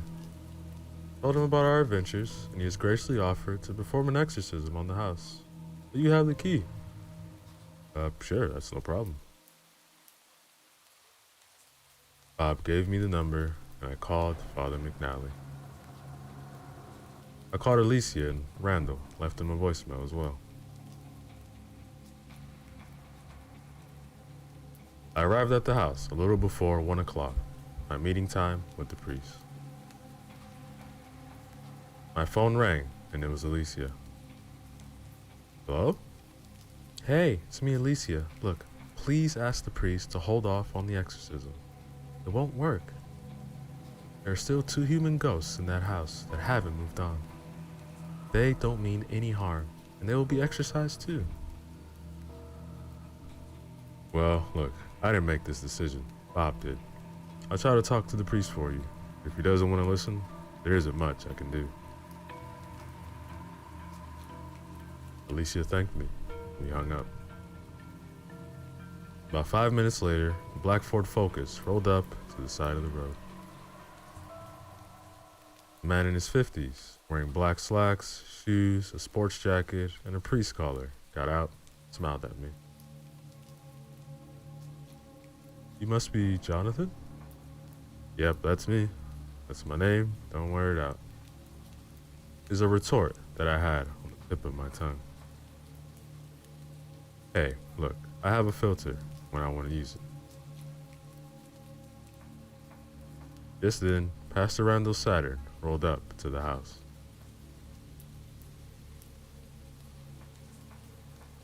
He got out, shook Father McNally's hand, and fist bumped mine, and then he said, so you brought the big guns. What happened to moving on spirits, smudging, and blessing? Hey, it's not my call or my house. I just happen to be delivering the key. Listen, Father McNally. I know someone who believes that there are also ghosts in there that need to be crossed over first. Can you do something for them before you perform the exorcism? You've been speaking with New Agers, huh? Yeah, sure, that isn't a problem. Normally, the church considers all ghosts demon too. But, just in case, I can perform the last rites. But, if they want to listen, that is up to them. But I'm here to remove the demon. He began to put his priest's stole over his shoulders, lit the beer of frankincense, and pull out his bottle of holy water. He began walking towards the house and chanting in Latin. The front door began to slam open repeatedly. The closer Father McNally got to the house, the faster the door moved. The hair on the back of my neck began to rise up. As soon as the priest made it to the top of the front patio, the slamming stopped, and the door was left partly ajar. He stopped at the door and traced the cross in front of the doorway.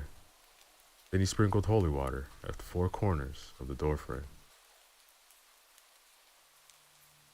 Looking back at us, he explained, "The last rites are completed. It's up to them now. Thank you." Father McNally began to swing his frankincense beer side to side, started a different chant in Latin. He entered the house, and I could hear the hum of his chant. It went on for several minutes, and I really hoped that this would be it.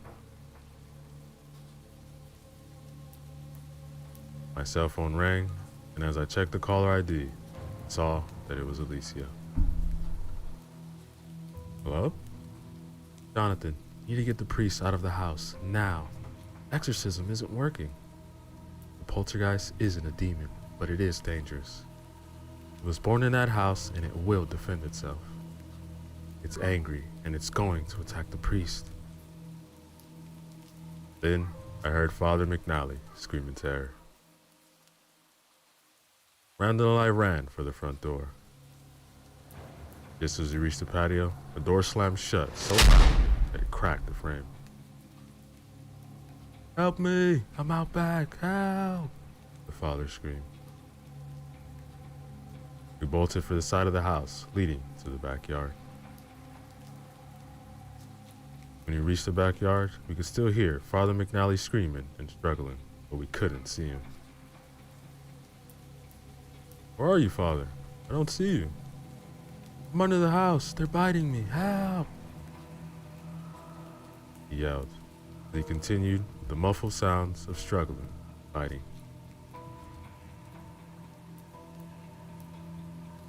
I looked behind me and saw the drag track leading down to the 4 deep down crawl space under the back of the house that served as a dirt floor cellar. The priest was covered in spiders, some of them black widows. He was kicking and screaming. So I saw a discarded aerosol can of spray paint and a lighter, probably from some teens tagging and doing other stuff. I grabbed them and headed into the crawl space with Randall on my heels. The lighter took a few tries, but it lit. Then put the spray can to it, shot the spiders around the priest. The mere presence of fire even repelled the ones that were already on him. Randall darted in, grabbed Father McNally by the shoulders, pulled him up the hill while I finished emptying the can of spiders.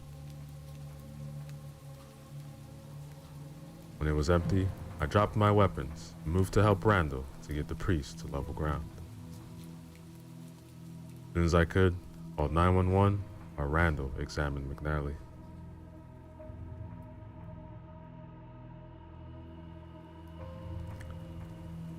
I heard another car come to a sliding halt in front. "Jonathan? Over here, in the back." "Look, you need to move off the property. It's not done attacking you yet. It regards you as trespassers." Just then, the back door opened, slammed shut. That was my cue to go. Okay, all right, let's get him up, Randall and I grabbed each arm, and Alicia grabbed his legs. We could hear the ambulance on its way as we carried Father McNally to the cars by the roadside. "What happened, Father?" "As I tried to go up the stairs, I felt 2 hands grab my ankles and dragged me out the back door into that hole. Spiders. I feel sick, cold." The priest started shivering. We saw Father McNally off in the ambulance and agreed to meet at Denny's. On the way, I called Bob, who would also meet us there. After Bob arrived, we got him caught up with what happened to the priest. Alicia related to him what she learned in her walk of the house the day before. And that, ladies and gentlemen, is the end of chapter 8. Yo, what is up, everybody? So let's go back again. Another chapter from the story titled The Haunting on X Avenue, written by Joshua Kimball. Remember to use the links in the description below. Show love to the author, like, comment, and subscribe. Chapter 9. Before leaving for the house, Alicia had opened her third eye and surrounded herself with a shield of light in her mind, where she felt protected. She had a pretty good idea what was in the house because of Esther. At the time, Alicia had not focused her abilities on the house entirely. As she placed her hand on the cold, unwelcoming doorknob, she felt rage and hate directed at her by the black shadow of the upstairs bedroom. The thing, the multicolored face. Alicia knew that it was a poltergeist, and she knew that she would need time to deal with it. more time than tonight allowed for.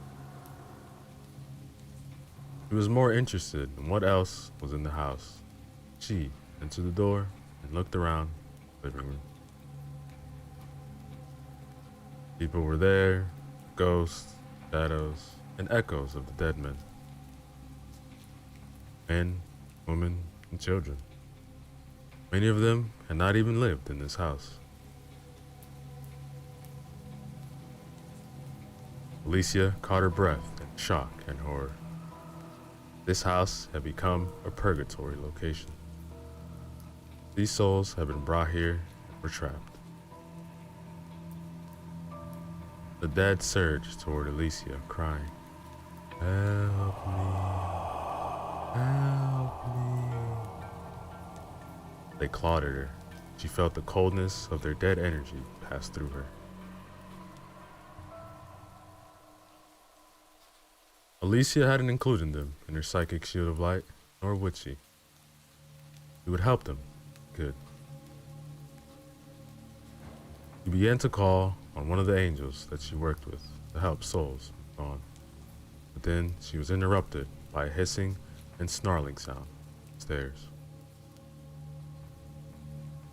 At the top of the stairs, the poltergeist with the multicolored face crouched in a lunging position directed at Alicia. The sound that it made was so unnerving. You realized that it was a sound that anyone could hear, not just Psyche. He was tempted to relate to and give in to the same terror that the other men felt waiting outside. She reminded herself that she was protected and redoubled her efforts to call her angel.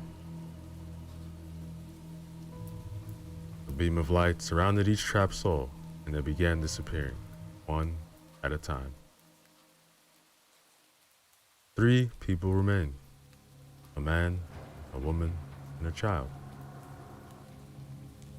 These 2 adults looked at Alicia with open distrust in their eyes. They had lived very hard lives, and to them, no favor came without a cost. But the child could not read. A set of cold, unwavering eyes stared back at Alicia and made her blood run cold. It wasn't human. It was never human. It was ancient and evil. The poltergeist had been serving it as a guardian, thing that exorcisms couldn't work on. He sensed another demon under the house. They liked to prey on another person's fear, feed on them. Alicia wanted to know one final detail. How were they connected to this house? The poltergeist had been created through emotional trauma by a woman who lived here decades ago and had been a psychic. Her children, who had abilities, continued to feed, yet by stress and emotional trauma. Over the decades, he became powerful, able to jump inside weak people and make them do things, able to physically attack people, but demons were summoned in the last 20 years. A group of teens were on the property, and they played with a Ouija board, opening a gateway. The boys of that group went on to be one of those who were convinced of raping and killing. 2 survived. The girls died, all but one, who was medicated and institutionalized. The board was sold in on a yard sale, and the gateway was still open. A skittering noise sounded above Alicia's head. She looked up to the ceiling to see a giant, shadowy black widow spider, the size of a German shepherd, hanging upside down, staring at her with 8 glossy black eyes. It clawed in the open air in her direction. Realizing that this was in over her, as she was in over her head, Alicia slowly backed out of the house and closed the door. Now, ladies and gentlemen, the end Chapter 9. Yo, what is up, everybody? So let's go back again. Another chapter from the story titled The Haunting on X Avenue, written by Joshua Kimball. Remember to use the links in the description below. Show love to the author, like, comment, and subscribe. Chapter 10. Spiders? Why did it have to be spiders? The entity attacks your faith with your worst fears. Your faith and my faith are what protect me, Alicia said. Wait, so why didn't exorcism work? Well, the poltergeist isn't a demon. It feeds on negative energy and on the life force of those who are sensitive. Christian symbols only make it uncomfortable. Negative emotions are healthy food for it, and good, positive emotions are like eating the gunk from the grease trap at a busy restaurant. It won't kill you, but you can get sick. Alright, well, what do we do now? Look, I'd like to meet with you, one of you, tomorrow at high noon. I will smudge the house. My mentor will come down in a few days to help me deal with the demons too. This isn't going to be fixed in one day. I could do it now, but your faith is shaken, and your fear of the dark makes you vulnerable to attack. Meeting at noonlight, your faith will be stronger, and that is what you need. He handed us a bundle of sage. Those are $10 per bundle. Burn those in your homes and pray whatever prayer you know best. But make sure you smoke every corner of each room. I'd recommend tar water, but I couldn't afford the stuff. We each pulled out a 10 and placed it on the table for Alicia. Bob nodded to her and spoke up first. Look, I can get you $150 a month for pest control from the bank. You want to make a regular visit out up to the property? Thank you, I will. We said our goodbyes, and I headed to my sister's couch. Now, ladies and gentlemen, is the end of chapter 10. Yo, what is up, everybody? So let's go back again. Another chapter from the story titled The Haunting on X Avenue, written by Joshua Kimball. Remember to use the links in the description below. Show love to the author, like, comment, subscribe. Chapter 11.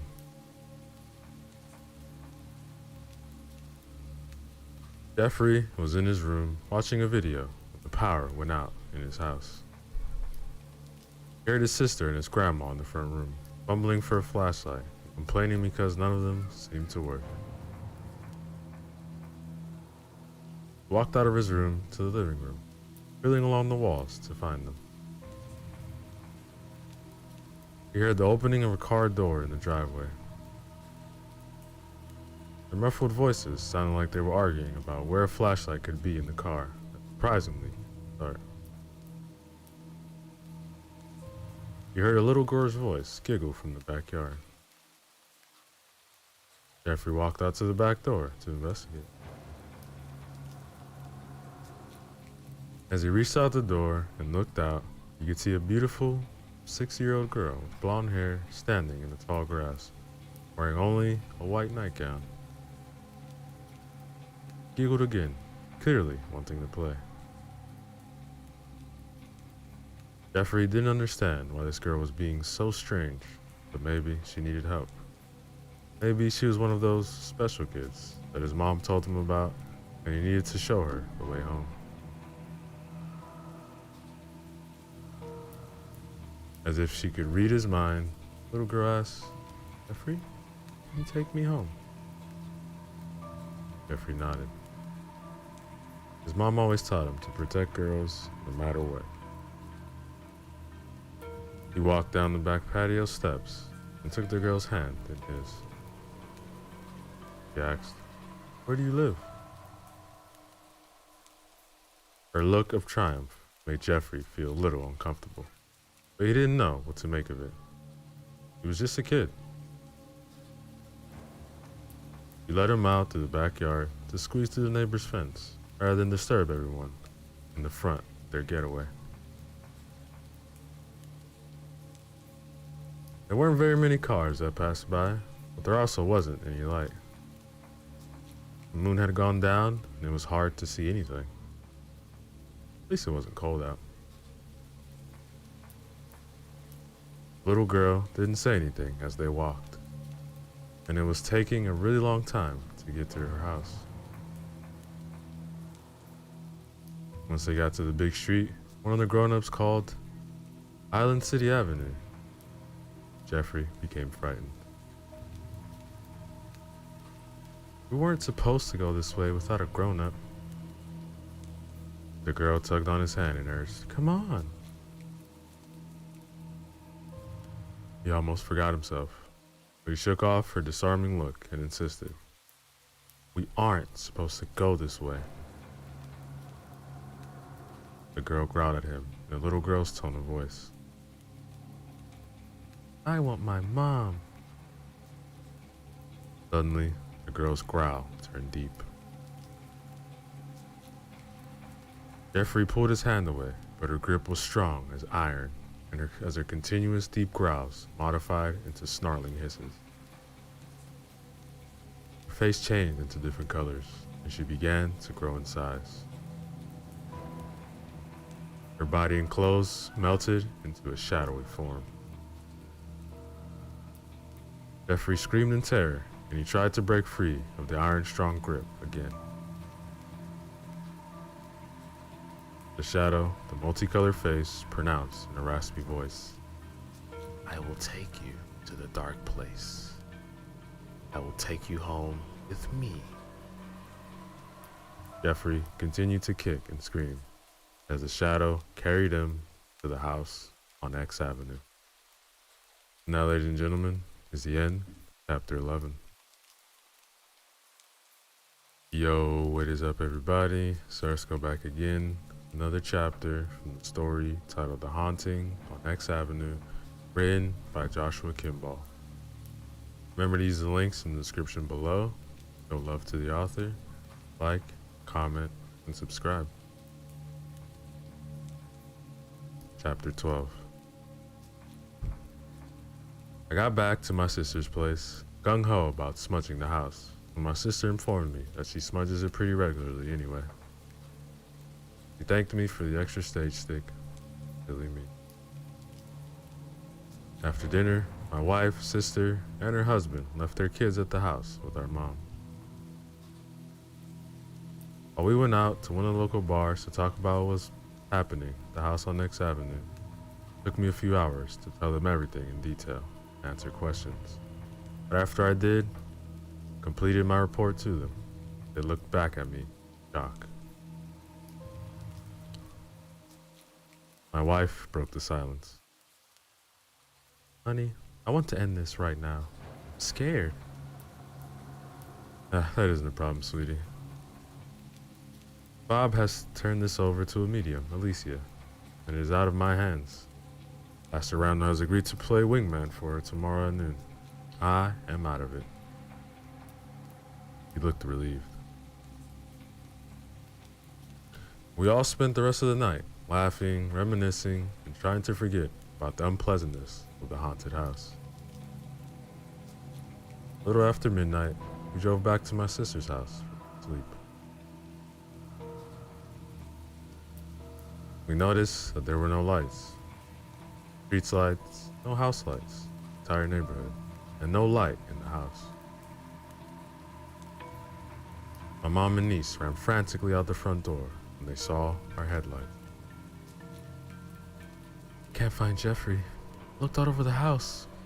Under the bed, in the garage. He's not here. Why didn't you call us? All the phones are out.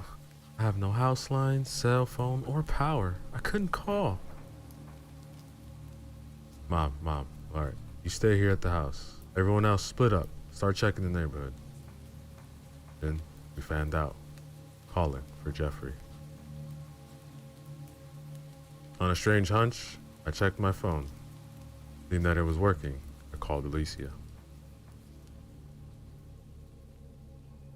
She picked up on the first ring.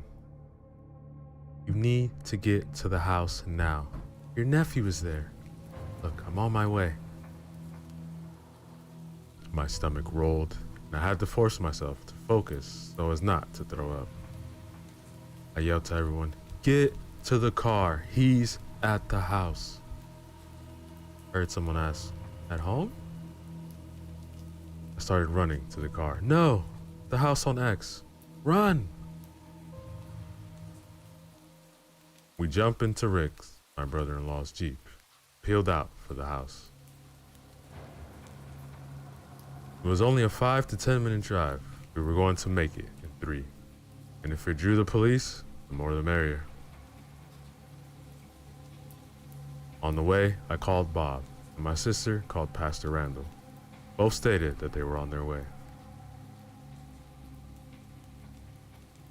As we pulled to the house, Alicia's car was already there. She was pounding on the jammed front door with a smoking stage bundle in her clutched fist. We piled out of the Jeep, called out for Jeffrey as loud as we could. The residents in the neighborhood came out of their front doors to see what was happening. There were no lights on in the houses or the street lamps, and our cell phones immediately made a loud pop and powered out. It's killing the lights. Just then, Bob's truck rolled up, and I could see Randall's Saturn coming down the road. The Saturn's headlights blew out, and its engine stalled and died. Randall got out and ran the rest of the way. Rick and I slammed our shoulders to the front door, trying to force it open, while Randall and Bob ran to the back door. On the 5th slam, we bashed the door open and kicked it till the bolts of the hinges torn out of their frame. The door wasn't getting slammed shut again. The woman entered, passing what remained of the door, and ran from room to room downstairs, calling for Jeffrey. We heard the back door bash open. Randall and Bob stumbled into the kitchen. Randall looked at my sister and said, "Not out back." Rick started running up the stairs, calling his son's name. An invisible force knocked him forward, started dragging him back down the stairs. "All right, look, you get him and I'll go up. Maybe this thing can only do one thing at a time," I said, jumping over Rick as I headed up the stairs as fast as I could run. But Rick's feet dropped, and I felt cold ice wrap around my body, and my legs and arms were sapped of strength. I weakly continued to climb the stairs.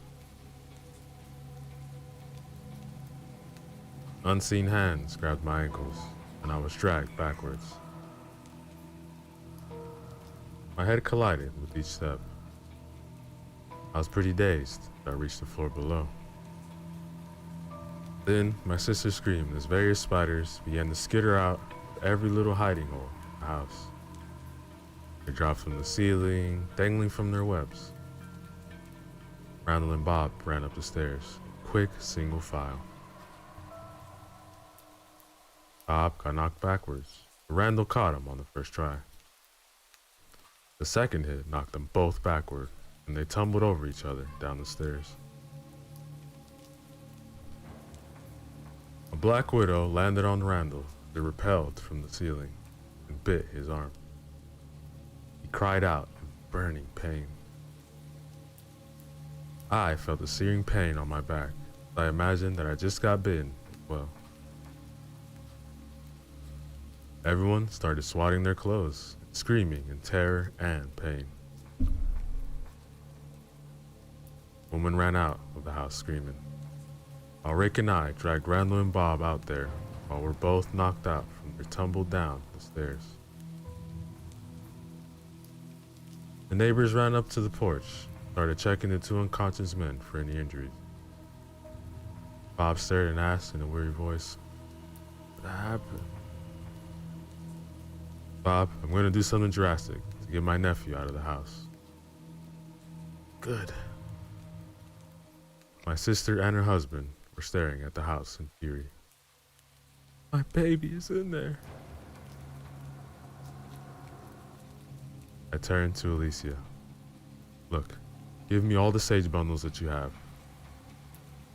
I ran to the Jeep and detached 1 gallon of gas can from the back and fished around for a book of matches in the glove box. Alicia was waiting for me at the rubble that was the front door. She had a proper grocery sack with 8 sage bundles in it. I looked at Rick. "You, be ready to run upstairs when I light this." I took the cap off the can and I placed it in a paper bag with sage. I ran back to the house where the cellar crawl space was and poured some of the gasoline downhill to the opening of the cellar. Tossing the bag inside, I lit the book of matches and threw it on a gas trail. As it caught, I yelled, "Yeah, smudge this, you evil piece of scum. Go, Rick, go." Now, ladies and gentlemen, is the end. Chapter 12. Yo, what is up, everybody? Let's go back again. Another chapter from the story titled The Haunting on the X Avenue, written by Joshua Kimball.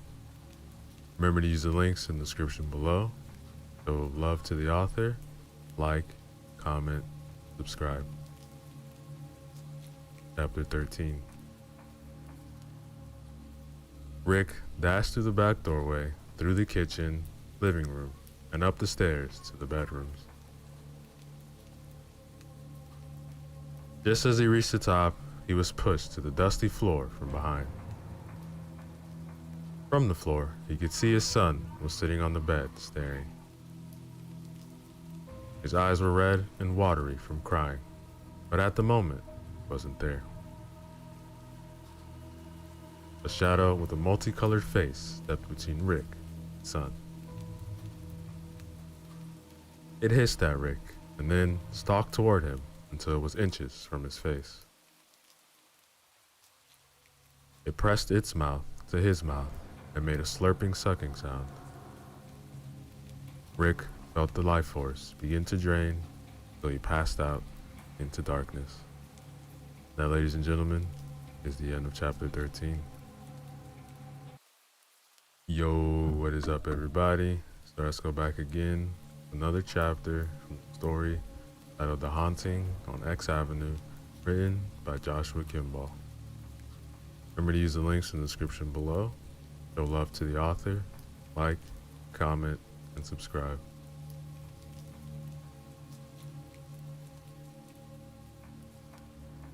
Chapter 14.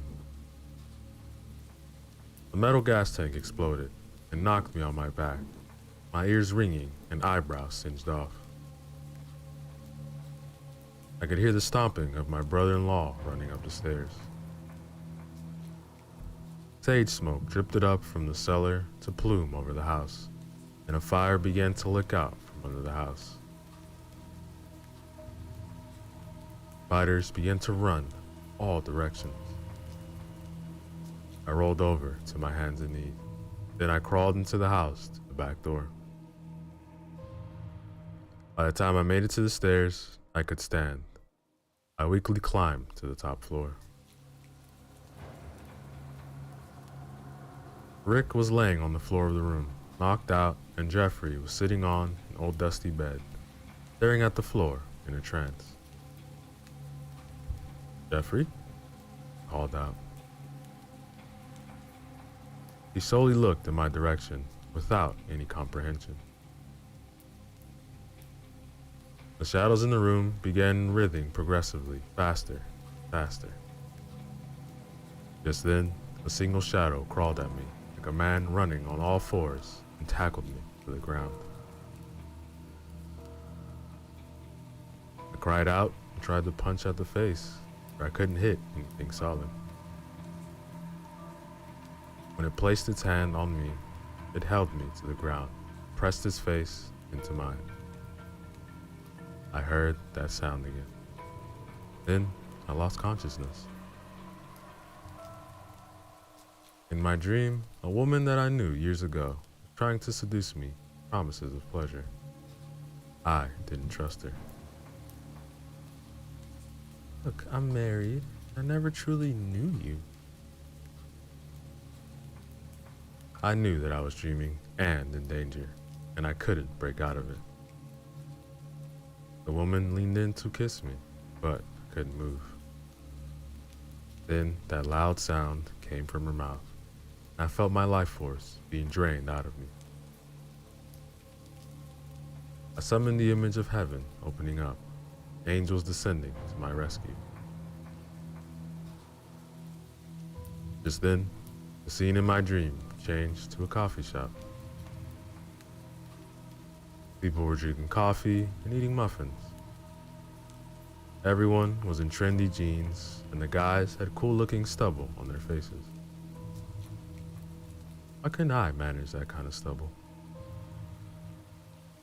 I can get about a 2-hour window of cool stubble where people start offering me their change.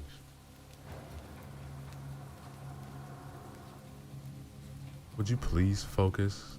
The cool stubbled face guy said to me from his table. He sipped his coffee. Excuse me? Look, I just don't think that cool stubble on your face is really a priority right now, don't you? So, I'm dreaming, and I'm knocked out, and my family's in danger. Yes, yes, and yes. You called, and I came. Oh, and a few church congregations. I hope you understand where I'm going with this. You're an angel? Messenger. You're the ones that get caught up in labels and names. You just go by the task. It gets a little easier with identification. Okay. I'm supposed to test you to make sure that you aren't a demon trying to deceive me. So, show me the miracle. He nodded, with a little mirth in his eyes. The miracle is being delivered as we speak, but at the moment, what I can do for you is give you the message. When you see the miracle, you will know the message to be true. Okay. Hit me. Faith really is the key to all this. But to the two fallen who used the darkness born as their guardian, he saw the confused look in my eyes, quickly corrected himself. I'm sorry. The two demons and the poltergeist as their guardian, they have made the poltergeist their key, staying on this property, cursing it. When anyone performs an exorcism, he made quotes with fingers, showing me that he was using my terms again. The poltergeist attacks the one performing the ritual. When he finished, somehow he managed to keep his face kind, slightly amused. Okay, you make it seem like it's more complicated than we think, am I right? When you wanted your mom to fix you a cake on every birthday of your life, did you just take the same index card and read the same paragraph at her? The exact same wording that described how much you would like cake for your birthday? Of course not. Alright, let's take it a bit further.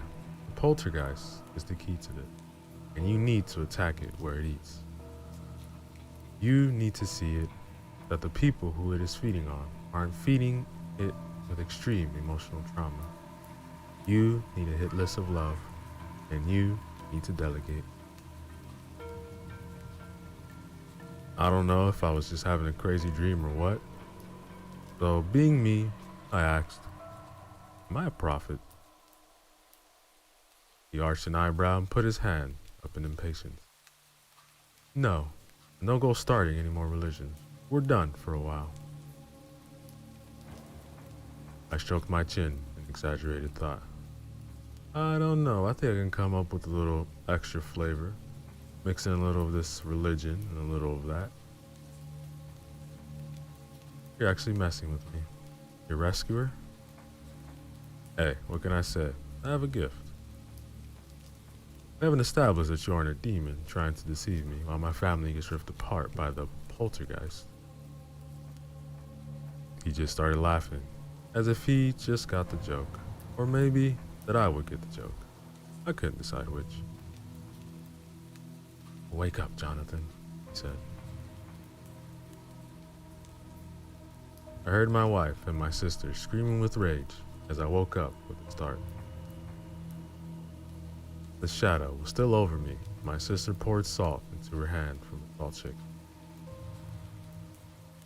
She hurled towards the shadow, making it dematerialize. I yelled, "Get the boy!" My wife Lisa ran over and grabbed Jeffrey. Lily, his mom, hovered over them with a fist full of salt in hand. I rolled over to Rick and shoved his shoulder. He moaned and started to blink. Look, we've got to go. Get up. Get up. We don't have much time. He started to crawl for the stairs, and I followed him. I could smell the sage smoke in the room, rising up to the second floor from the crawl space beneath the house. I hoped we could get out of this house alive. And just then, the shadow lunged out of the corner in my direction and hit an invisible wall where the sage smoke billowed over me. I could hear Alicia downstairs chanting, "Let only love, light and peace enter this house." Outside, I could hear people chanting, "Our Father, who art in heaven, hallowed be thy name. Thy kingdom come, thy will be done, earth as it is in heaven.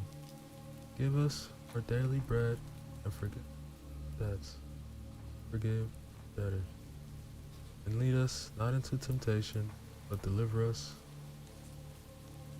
Thine is the kingdom, and the power, and the glory. Amen." The shadow began to scream in rage and frustration. It scratched at the invisible wall as I could hear my brother-in-law dragging himself down the stairs. I turned to follow, still hearing the screaming poltergeist upstairs, as I stepped out the front door to the cheers of the people who had been praying outside. I even recognized several people from Pastor Randall's congregation.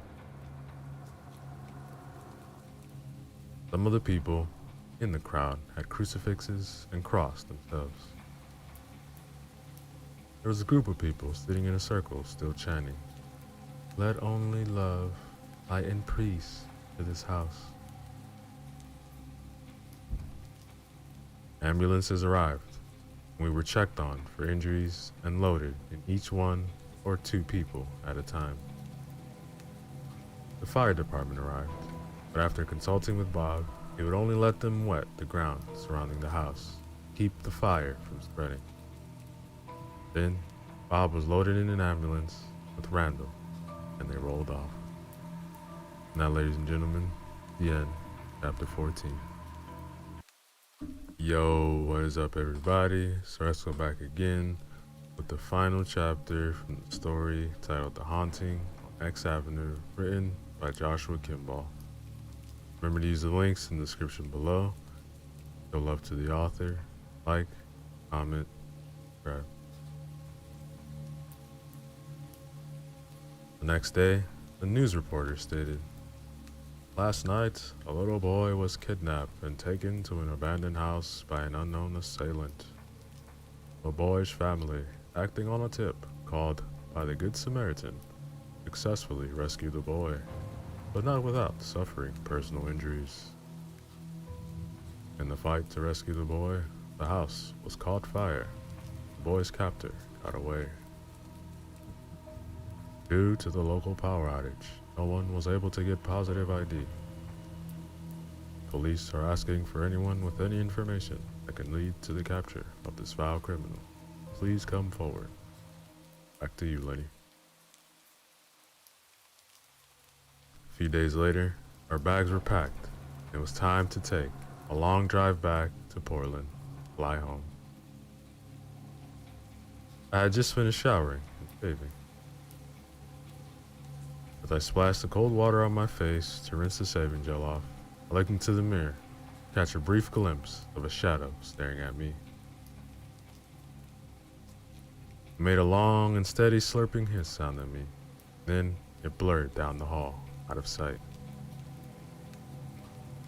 I ran out to the living room and called everyone to join me. A large 18-wheeler truck pulled up to the front of the house. The brakes squealed and the door of the truck opened. I untangled myself from my wife and went outside to greet the driver, whoever he was. The driver looked like he was in his late 20s. His gut was just starting, and he looked like he hadn't shaved in a few days. He took my hand, and he said in a little drawl, "My name is Jay. I have a delivery for Jonathan Campbell." That's me, but I don't even live here. I was going to leave today. What is it? How would I get a delivery here? Beats me. I just deliver my orders. I got 5,000 frozen breaded fish sticks. It is most of the trailer. Where do you want them? I shook my head in shocked disbelief as I remembered the dream of the angel who said that my miracle was on its way. Bread and fish? It had just enough detail to it for me to see the miracle, but just enough of a coincidence for the skeptics to deny it. Touché. Who would have thought? I slowly put my palm on my face as the impact of the message came to me. He was laughing at me because I was about to get the joke, and he knew that I was going to fail. That is why he armed me with the real knowledge to defeat the two demons and the poltergeist guardian. I replied, "Jay, taking them to the Salvation Army. They can feed the poor."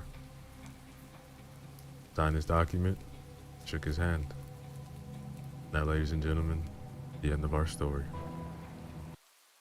Yo, what is up, everybody? So let's go back again with our final short story from the collection titled Short Horror Stories, written by Weeping Harmony. Remember to use the links in the description below. Show love to them. Like, comment, and subscribe. The House on Elmwood Road.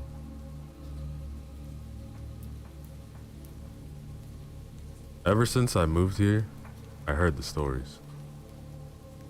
The stories of a house on Elmwood Road. A house abandoned 100 years ago. A house slowly being consumed by the elements, slowly decaying and turning back into the materials it's made of. No one went into that house. No one dared even ride their bike past the property. But me and my only friend Jacob did dare. We were entranced by the mystery of the house and intrigued by the history. Every day after school, we were in the town library looking for anything on the house. But there was nothing. It seemed as if the house just appeared in town and no one spoke of it. Jacob, there's literally nothing on this house, man. What if we just go to the house, Samantha? He asked in response. That's when I knew my best friend was a genius. We rode our bikes all the way to Elmwood Road. There was only one house on Elmwood Road. Everything else was trees and overgrown shrubs. When we got there, we hid our bikes behind some bushes and walked on to the front porch. The house loomed above us with an almost terrifying presence. Jacob took courage though and pushed the front door open.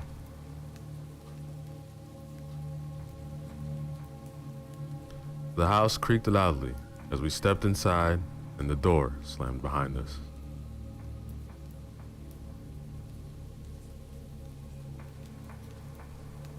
The house was filled with furniture covered in white sheets.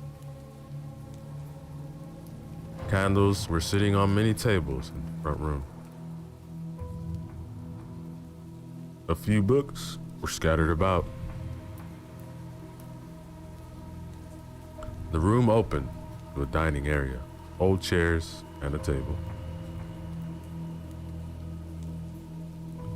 There was a centerpiece, dead flowers and extremely decomposed fruit.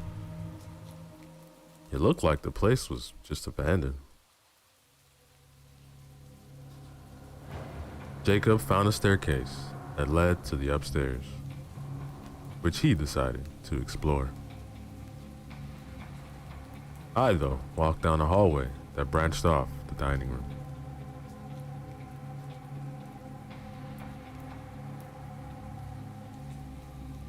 I found a small room with just a chair and a bookshelf. The books were covered in dust and slowly decaying.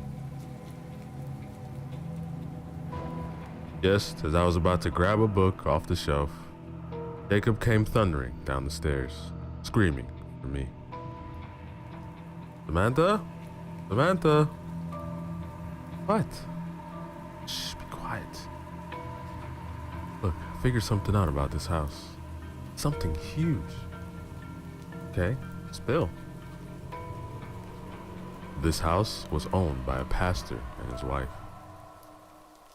There were Bibles and crosses all over the place.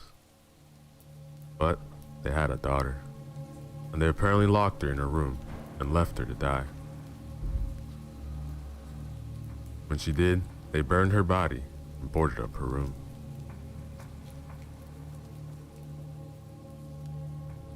That alone managed to shock me. Though I did wonder how he found that much out.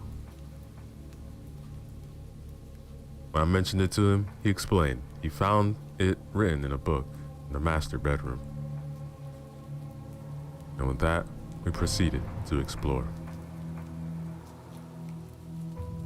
Then Jacob got the brilliant idea to move the bookshelf. He explained, "Come on, there's bound to be a door behind it. It's a TV trope for a reason."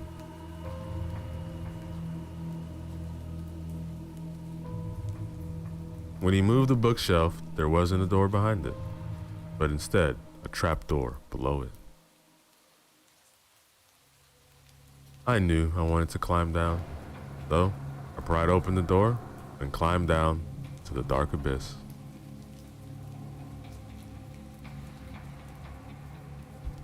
This just seems like a cellar, Jacob. Maybe, but what cellar has a bed and a bookshelf? Jacob, I seriously can't see what you're talking. I was cut off by Jacob pushing me forward. But he was right. I landed on an old bed and I could see the outline of a bookshelf right behind it.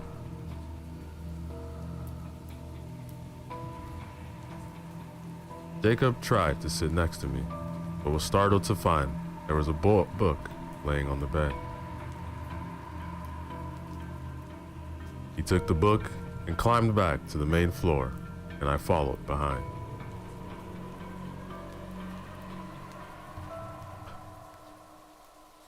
No one believes me. I'm not a witch. What? It's what's written here. Says my parents locked me in here to starve, I'm not a witch. Her parents were pastors. They must have gotten the wrong idea. Yeah, it says here it was all that boy's fault. He confused me. Interesting. But keep saying they were wrong. I'm not a witch, but they burned me at the stake anyway.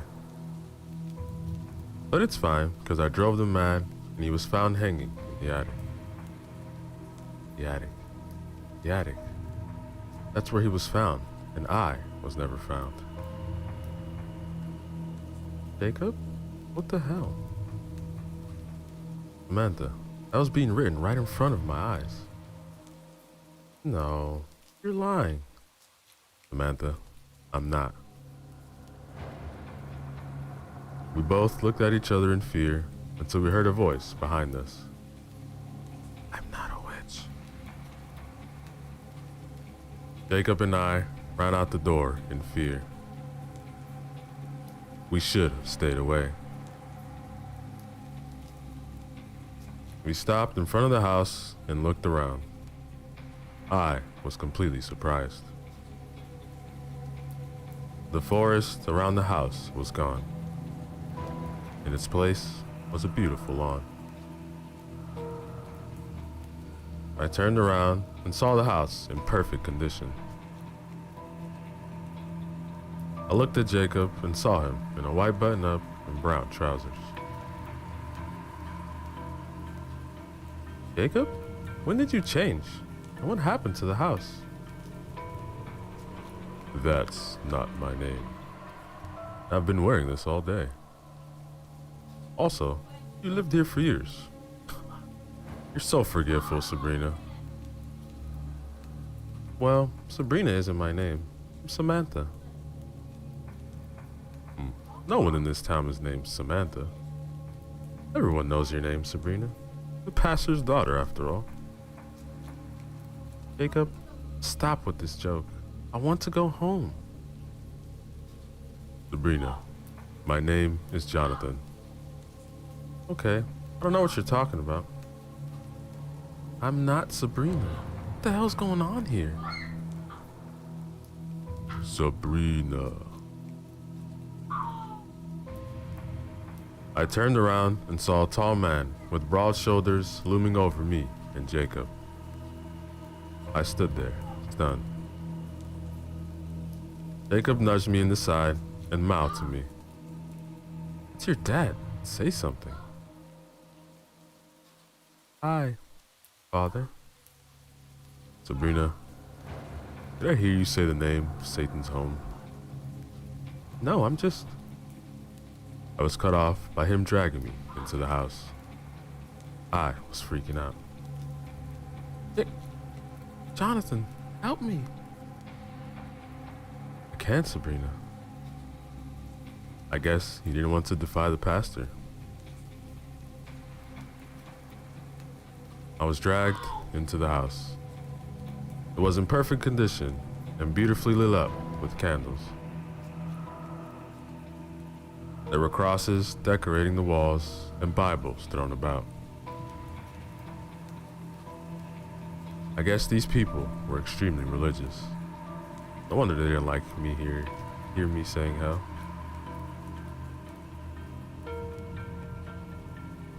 The man pulled me into the small room, the bookshelf.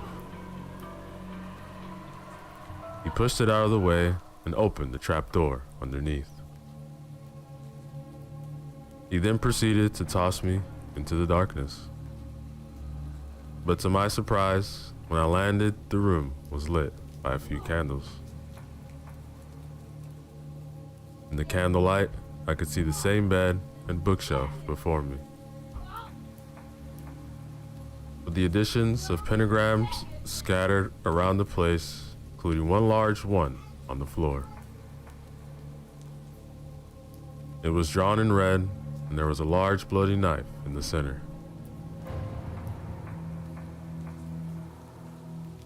So, the pastor's daughter is a Satan worshiper, not a witch. Suddenly, The pastor was in the cellar with an angry look on his face and a cross in his hand. I started getting more worried as he approached me. Sabrina, you're my lovely daughter. So please, explain to me why there's evidence of Satan in your room. I swear, sir, not Sabrina. There must be some mistake. I swear I'm not. He cut me off by holding the cross in my face. Sabrina, look into the cross and tell me you are not a Satan worshiper. I swear, I'm not Sabrina. Look me in the eyes and tell me you're not a witch, you Satan spawn. I'm not. Please, please believe me. I'm sorry. There is only one way to cleanse the soul of witchcraft and Satan. He grabbed me again and began to drag me back to the main floor and out of the house. Jacob, or Jonathan, was waiting outside and looked worried. As I was dragged further and further from the house, the pastor kept shouting, "Come see a witch burn at the stake." I was terrified and screaming out that I wasn't Sabrina, but no one listened. We came to what I was guessing to be the town square, where I was tied to a wooden stake with a crown forming around me. I continued to shout and cry that I wasn't a witch and they had the wrong idea. But no one listened.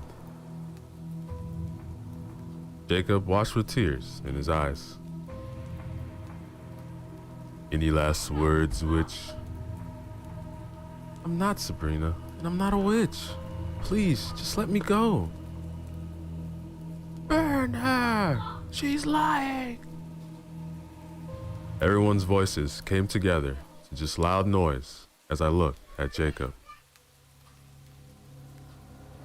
I pleaded for him not to vouch for me, but he simply looked away, crying even louder.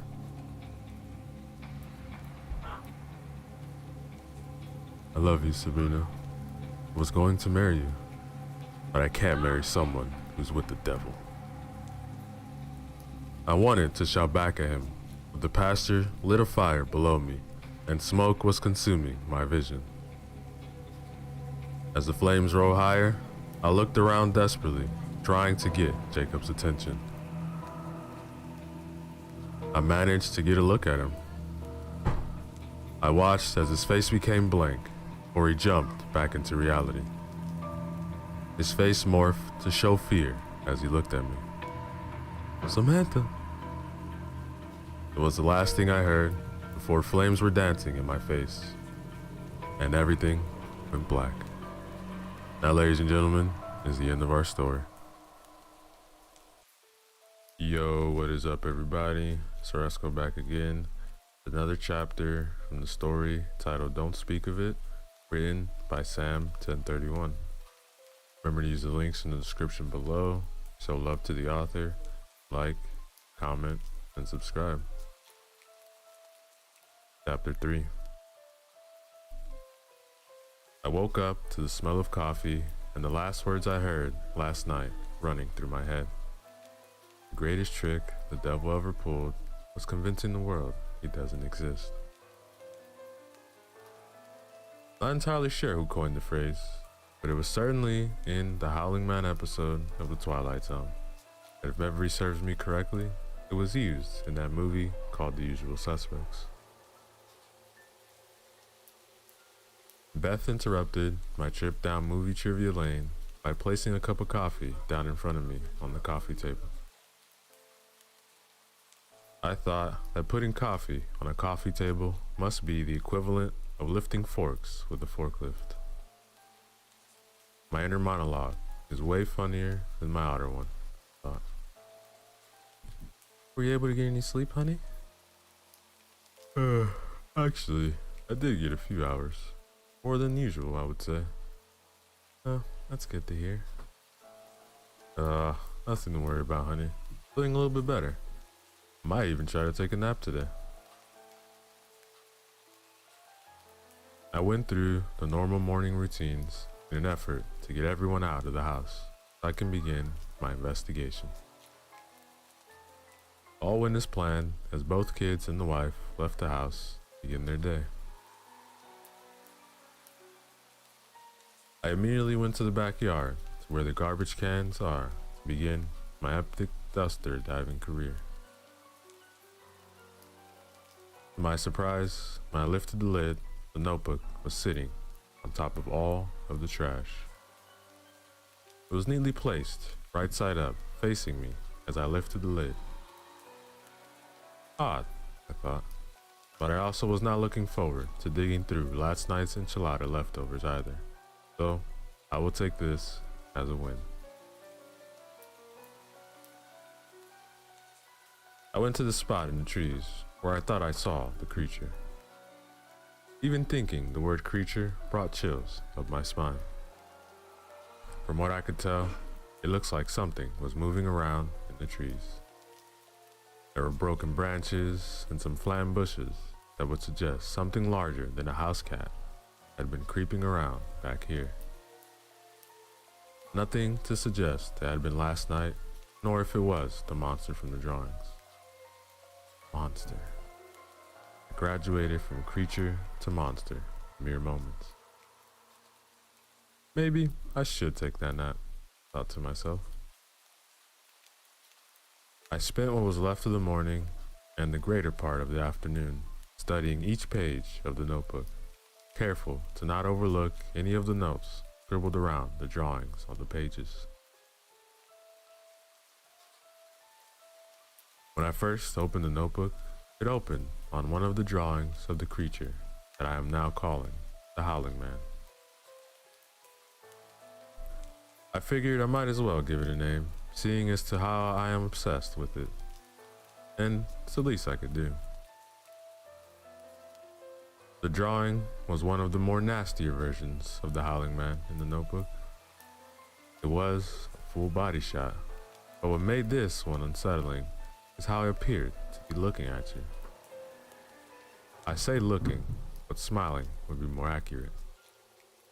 It's not happy. It's not happy at all. It's up to something. Something terrible.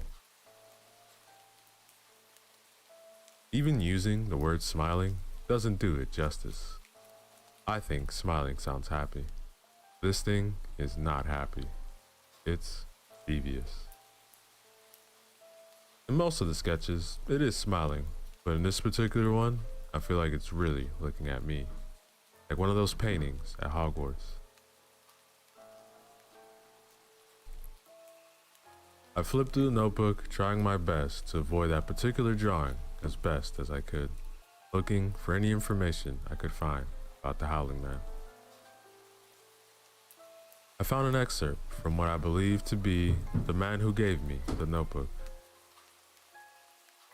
He seemed to be retracing the events that led him to write the notebook. He wrote how the creature showed up and would not go away. The visits from the creature were always in the middle of the night, and they became increasingly violent as time went on. He never elaborates as to what he means by increasingly violent, but that seemed to freak me out a little. He says it spoke to him, but doesn't say what it said. As I read more, he also mentions that he does not believe it can come inside, that you need to go outside for it to get you. Get you? This thing can get you? I felt that jolt of fear, reminding me again that I fucked up. The last two things he wrote was 3:44 a.m. and he needed to tell Dale. After reading this, I flipped back to page 1, to the paragraph that was addressed to Dale. He wants to kill it. He believes it needs to be killed at 3:44 a.m. Speaking of it, draws it in. You could write about it or draw it. I guess that explains the notebook. Based on this information, I came to the conclusion that must have been why the driver was going so fast. He was trying to get Dale, and apparently he was in a hurry, because whatever it is was going to get him. He was running from the Howling Man, or at least had something super important to tell, or rather show Dale about him. I sat there considering all of this and decided that I was potentially going off the deep end. I have allowed this book to infect my thoughts and push me towards insanity.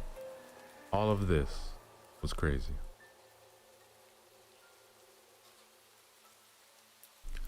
"3:44 a.m.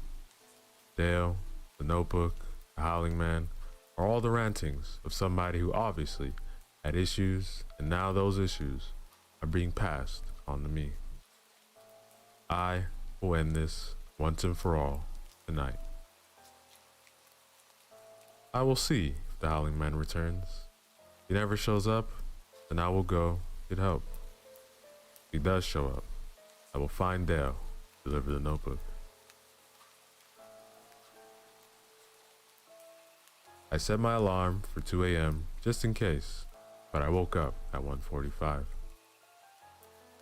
I quietly made my way downstairs and reluctantly made my way into the kitchen to look out the window and into the backyard. I stood in front of the sink, staring down at the tile on the floor, nearly frozen with fear. I did not really want to look into the darkness. I was afraid that it wouldn't be there and I would be certified crazy. I was even more afraid that it would be there.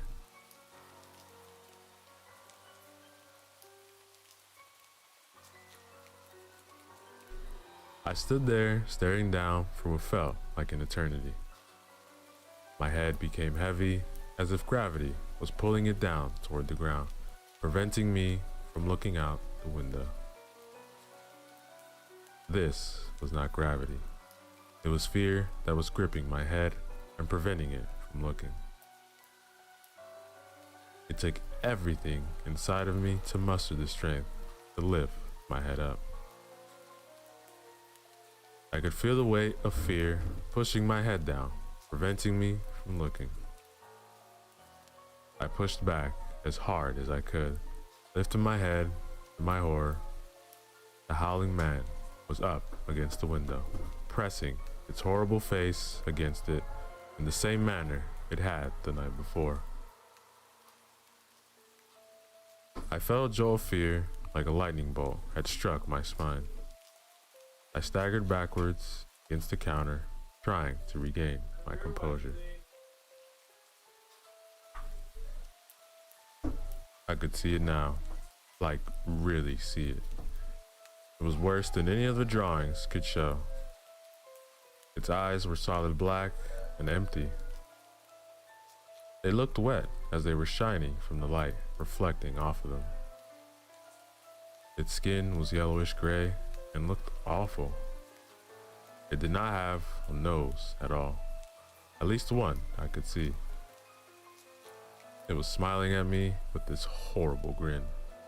Its mouth was oversized and seemed to occupy 2/3 of its face. The sides of its mouth actually passed its eyes, and its teeth were huge and misshapen. Its teeth were not sharp, but they looked like oversized human chompers that were mangled with different sizes ranging from big to huge. Its hair was long and black, and it was hard to tell if it was a male or female. I could see its breath fogging up the window and spit from its grinning mouth dripping down its lips. This thing is real, and it's 3 feet away from me. Just then, it stepped back from the window and motioned for me to come outside. I shook my head violently at it Like, fuck no. It immediately moved back to the window. When it moved, it looked disjointed, like it was under a strobe light, and this only added to the horror of looking at it. It kept staring, smiling at me. What do you want, huh? What do you want? I know you can speak, so speak. To this, the howling man made a clicking sound while shaking his head as if to say it was disappointed in me. The entire time, it never stopped smiling. It finally spoke.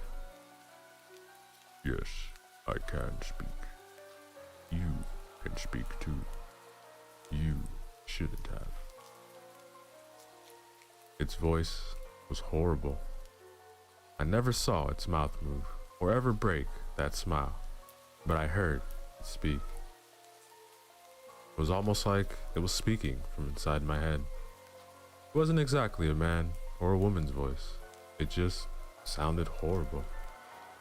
Just hearing it made my skin crawl. I read your notebook. I read your notebook. You should have listened to it. It's going to cost you. Cost me what, huh? It's not my notebook. It was given to me. Dale can tell you my price. You don't have much time. I sat there, staring back at it as it walked slowly backwards, all the while never breaking its gaze, and it never stopped smiling. And then it was gone. I turned and looked at the clock, and it was 3:45 a.m. Holy shit. I've been talking to this thing for 2 hours? That jolt of fear went through my body again. I need to find Dale. I have really fucked up. Now, ladies and gentlemen, is the end of chapter 3. Yo, what is up, everybody? Ceresco back again. This time with some short Christmas horror stories for you guys, written by Ollie Morg 16. Remember to use the links in the description below. Show love to them, like, comment, and subscribe. Story 1, The Mall That Ended It All.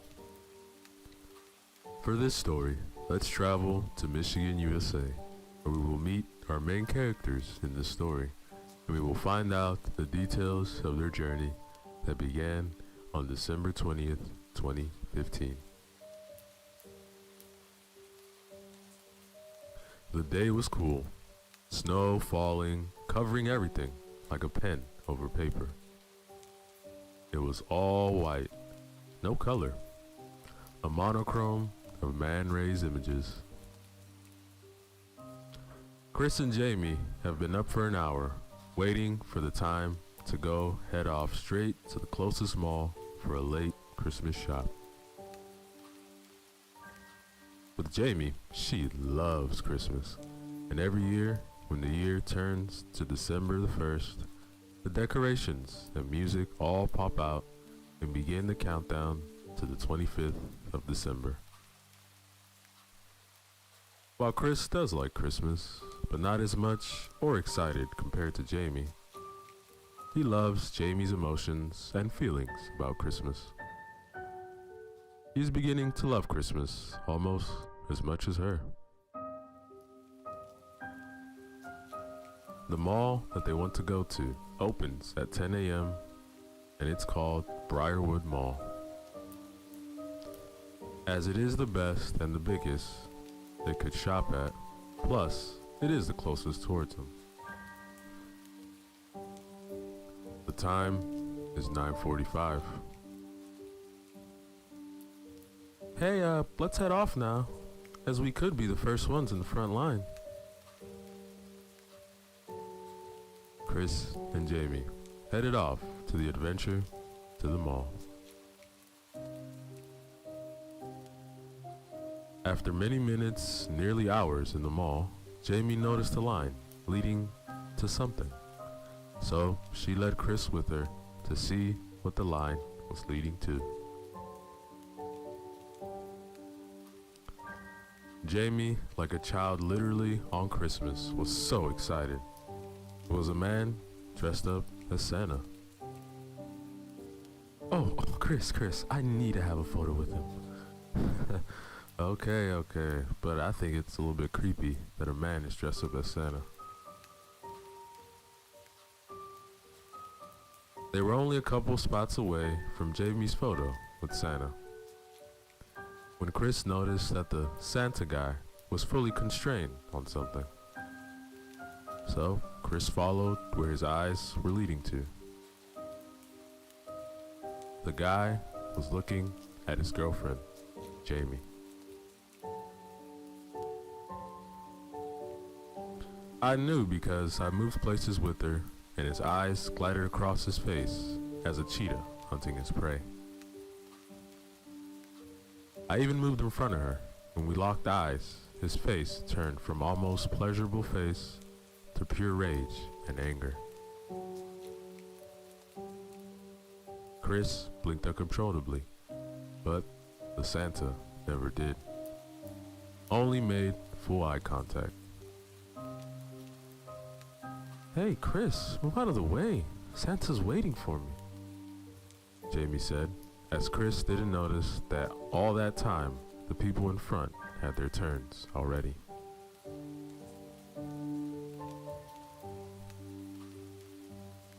Jamie walked very swiftly to the Santa guy. His face glowed each step she took towards him. Santa's smile widened, showing gross and greenish teeth that is almost supernatural-like. Chris, come on, take photos of me and Santa. So, each photo, Jamie looked straight at the camera, posing so lovely and beautiful. But Santa noticed, and Chris noticed, that Santa was never looking at the camera, but only at her. His nose moved up and down, producing a sniffing noise that somehow Jamie didn't notice at all. Alright, I think that's enough photos with Santa, Jamie. Don't you think? No, leave baby Jamie, Santa said. Pardon? How dare you call my girlfriend like that? Who do you think you are? You don't call people baby girl, especially when you aren't dating them. Like, plus, man, you work with kids, dude. I'm so sorry, mister. It's just, Jamie is so perfect and beautiful. She will be mine. Get away from her. I said get away from her now. Too late. She's already mine. Tonight at 11 p.m. she won't be yours anymore, Chris. Say goodbye. No, get away from her. Chris grabbed Jamie by her hand, pulled her away from Santa, and Jamie reacted saying, Chris, what the hell are you doing? You didn't take the last photo. What's wrong with you? Look, the Santa just told me everything about taking you away from me. What are you talking about? The Santa guy was just telling you that you were lucky to have me. And that's when you just stood looking at him, almost having a daydream. Chris was reviewing everything that just happened. By then, the next person was having photos with the Santa guy. But still, he was watching Jamie, not even the kid having the photo with him. See you later, you good girl. Alright, that's it. You better shut the fuck up right now before I hit that fake beard off your round head. Everyone in the radius of Chris and Jamie was staring at them. Shut up, Chris. You're embarrassing me. Chris and Jamie were silent all the way back home, with a beeping sound being in the background. Do you want to talk about the mall or not? No. I don't know what was happening to me back there.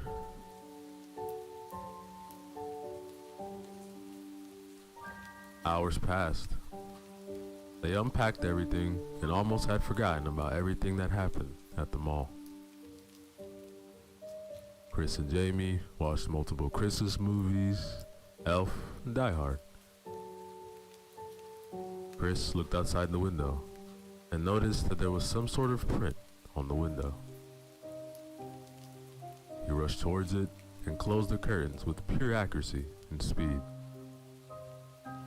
The curtains were closed in a matter of moments.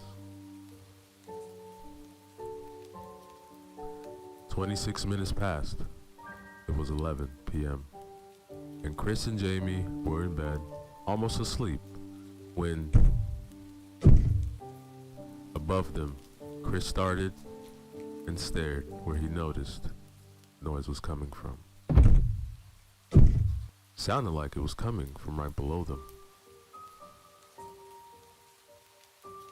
Chris stood up and started to walk to the stairs to find out what the hell made the loud noises. As he started to silently go down the stairs, he could hear some sort of coughing. He peeked to the side to look in the lounge where the noise came from. A figure was standing right in the middle as he saw black dust covered the floor from the chimney. Chris froze. He needed to go back to Jamie. Chris headed back upstairs when he heard heavy footsteps coming closer and closer. Chris finally made it to the bedroom. Jamie, baby, don't panic at all, but there's someone in our house. We need to hide and call the cops. Okay, but I'm scared. Don't. We will be perfectly fine. We will hide together. You go in the closet first, and I will follow right behind you.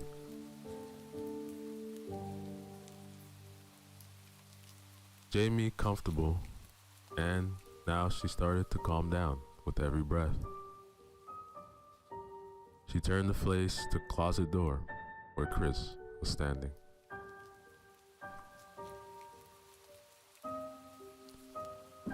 The most high-pitched and deathly scream ever produced yelled out his name, and Chris jumped and locked in place. He tried to twist as fast as he could, but he was face to face with the 6'2" man. Eyes bloodshot, fully widened, heavy breathing, with anger raged inside of him. Mouth converted into a deadly angered movement. In his hand, a wooden bat that had red marks covered in the end. As Chris just noticed, he fell to the floor, creating a boom of sound of an earthquake. Black covered his eyes. Chris woke up seconds later, eyes bobbing up and down. A killer pain on the right side of his head. As he lifted it, he felt wetness. As he put his hand where it was moist, he looked at his covered, bloodied hand. Blood rushed down as he raised his hand, his fingernails invisible by the dark, dripping blood liquid.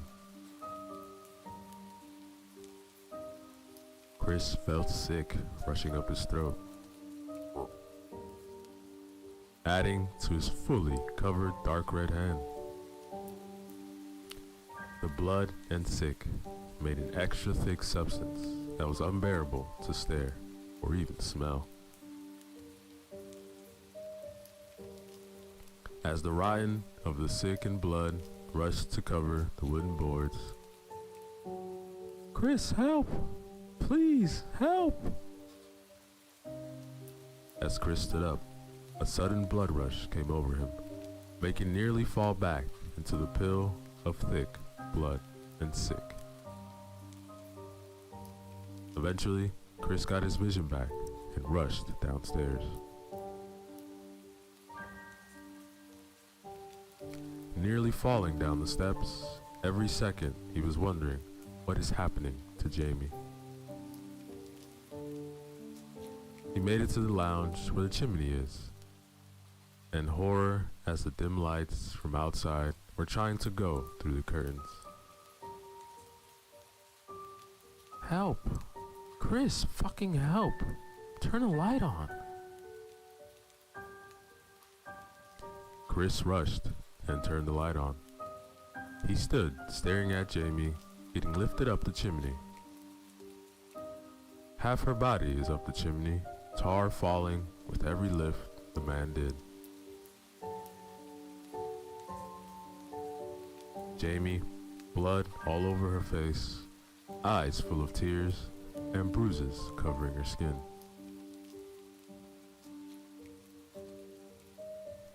Chris rushed to grab her hand and pull her down.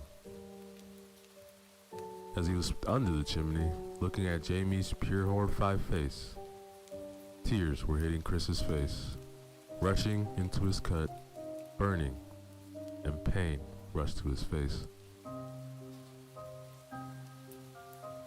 Chris looked past Jamie's horrid face. The Santa was fully black, and all the white fur from the Santa's coat was now a dark red. No part of the suit was at all white.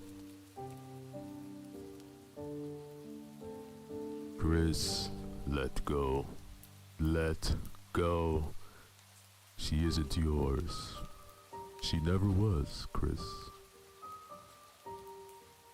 Chris kept on pulling and pulling.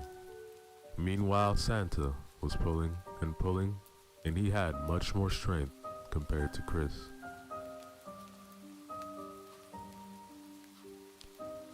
"Let go of me. My arm's going to get..." And Chris felt that Jamie's arm seemed to get much weaker.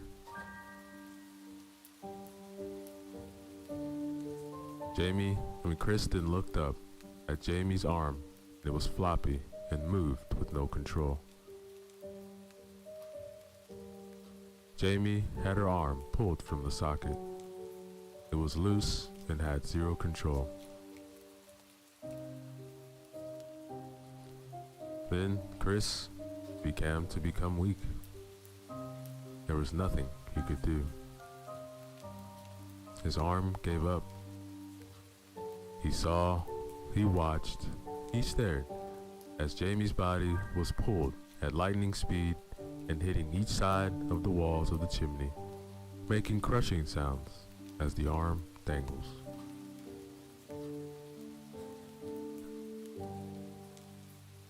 They reached the very top. It was silent. Chris just kept staring straight up. All he could see was the Santa and his glowing red eyes looking straight down, and waved with the biggest grin spread across his face. "Chris, Chris, go outside and say goodbye, Chris." Chris rushed to the door, went into the freezing snow atmosphere, and went as far as he was able to see to the top of the roof, where he was able to see the outlines of Jamie, the horrific Santa. Jamie forced to couple hands with him. He said, "So, Chris, this is it. Your last time to be able to see my girl ever again. And Never again. Will you make me not see these eyes? Never again. Will you stand in my way? I will be able to keep these eyes with me. The good girl is always with me. Chris saw the Santa reach into his pocket. A knife emerged from within his pocket. These eyes will be mine, so will she. Do you hear me, Chris? As the Santa finished that sentence, with full force, shoved the knife into Jamie's left eye.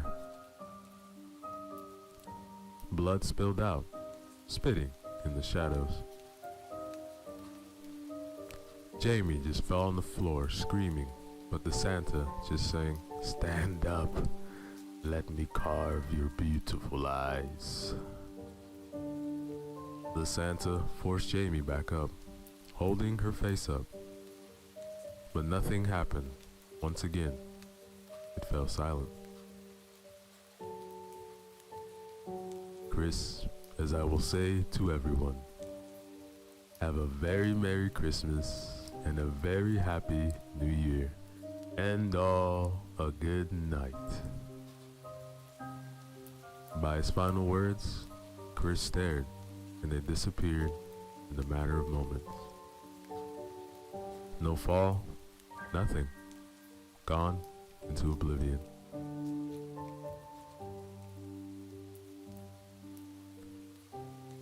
Chris turned the music off and opened the box. To his pure shock, it was a blood-covered, pulsating eye.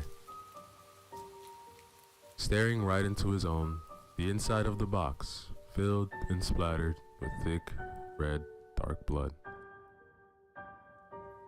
The revolting eye moved side to side in the box, as if moved to banked. It was horrifying. Absolutely carnage. And then the radio flicked back on. Up next, the greatest pop song for Christmas. Christmas Through Your Eyes. Chris's eyes widened, just listening as the song played in his ears. Wind tickled his neck. Chris, thank you. She is such a good girl. And that, ladies and gentlemen, is the end of our story.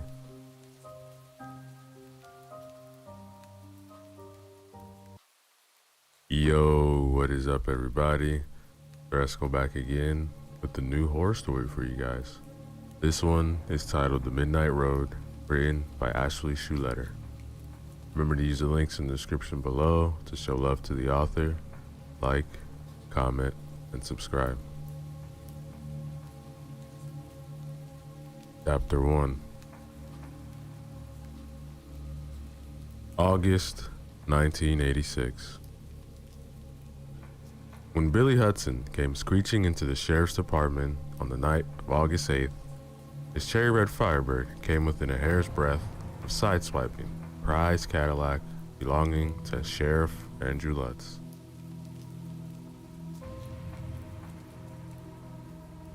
When he heard the squealing of tires, Sheriff Lutz looked up from the outdated magazine he had been absentmindedly thumbing through.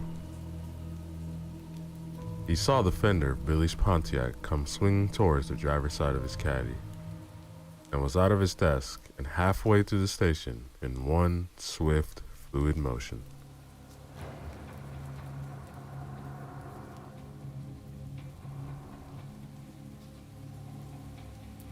What the blazing hell was Billy thinking?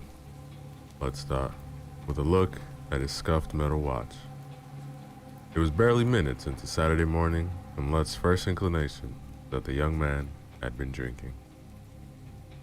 What kind of drunk driver willingly drives himself into police custody?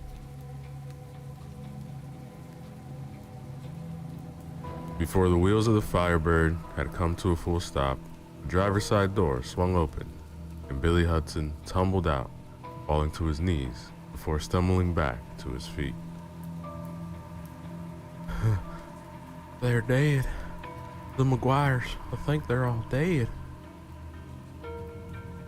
Lutz's mouth was already open to chastise Billy for nearly smashing in the door of his Cadillac. But at Billy's words, his jaw snapped shut with an audible click. Lutz took note of the scene before him.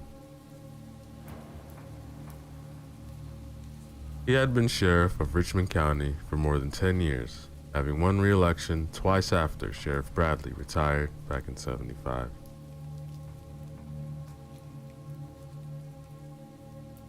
In a county with 40,000 inhabitants spread over 400 square miles, he spent most of his time on the highways, and so was well acquainted with Billy Hudson and his group of gearheads. Billy was a polite kid, always respectful, but that wasn't always the case with the young people of the town. Local teenage boys were entirely obsessed with their cars and could often be found on one lonely country road or another late at night, drinking and drag racing, and having generally a wild time. They weren't bad kids necessarily. There just wasn't much else to do in an area that was almost entirely given over to corn and soybean fields. At least once a month, Lutz or one of his deputies would have to go out and disperse the group once they got too rowdy and began blasting the speakers on their stereos loud enough to wake the long-suffering farmers in the area.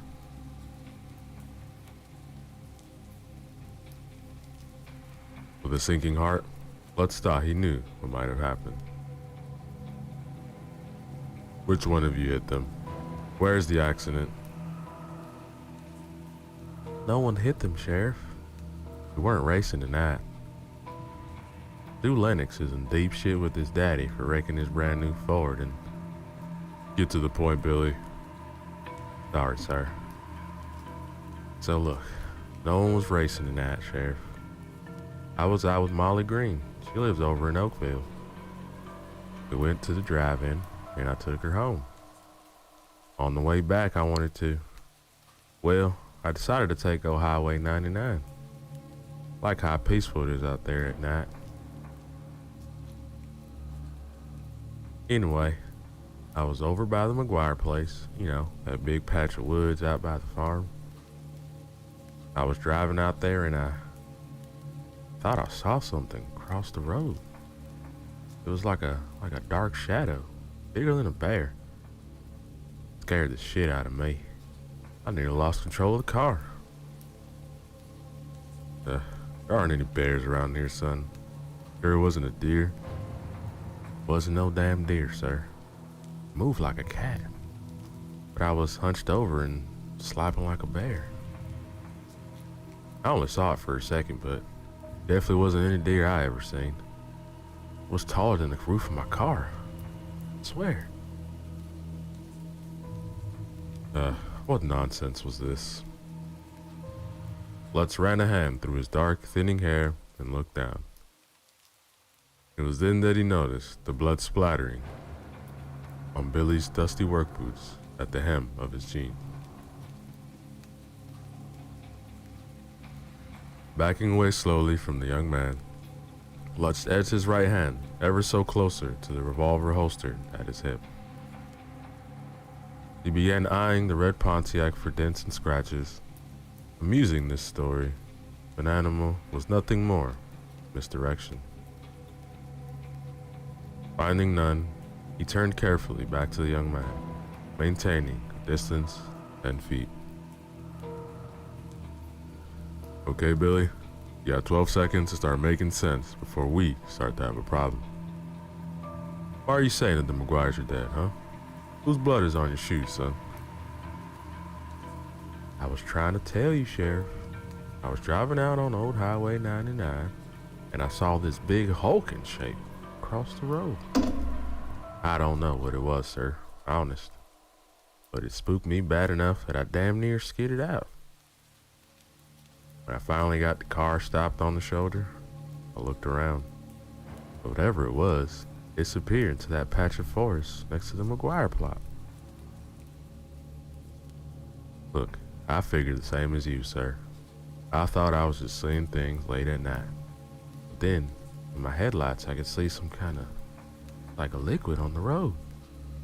It was like oil, except when I looked again, it wasn't oil. It was blood. Is it possible this animal, or whatever you saw, could have been wounded? Look, that's the first thing I thought too, Sheriff. And I hopped out the car and grabbed my Winchester rifle out the trunk. Figured I could at least put the poor creature out of his misery. And when I got closer to the blood on the road, when I got closer, Out with it, son. What did you see? Saw an arm, sir. On the side of the road, just beyond my headlight, was a lady's arm. Ripped off at the elbow.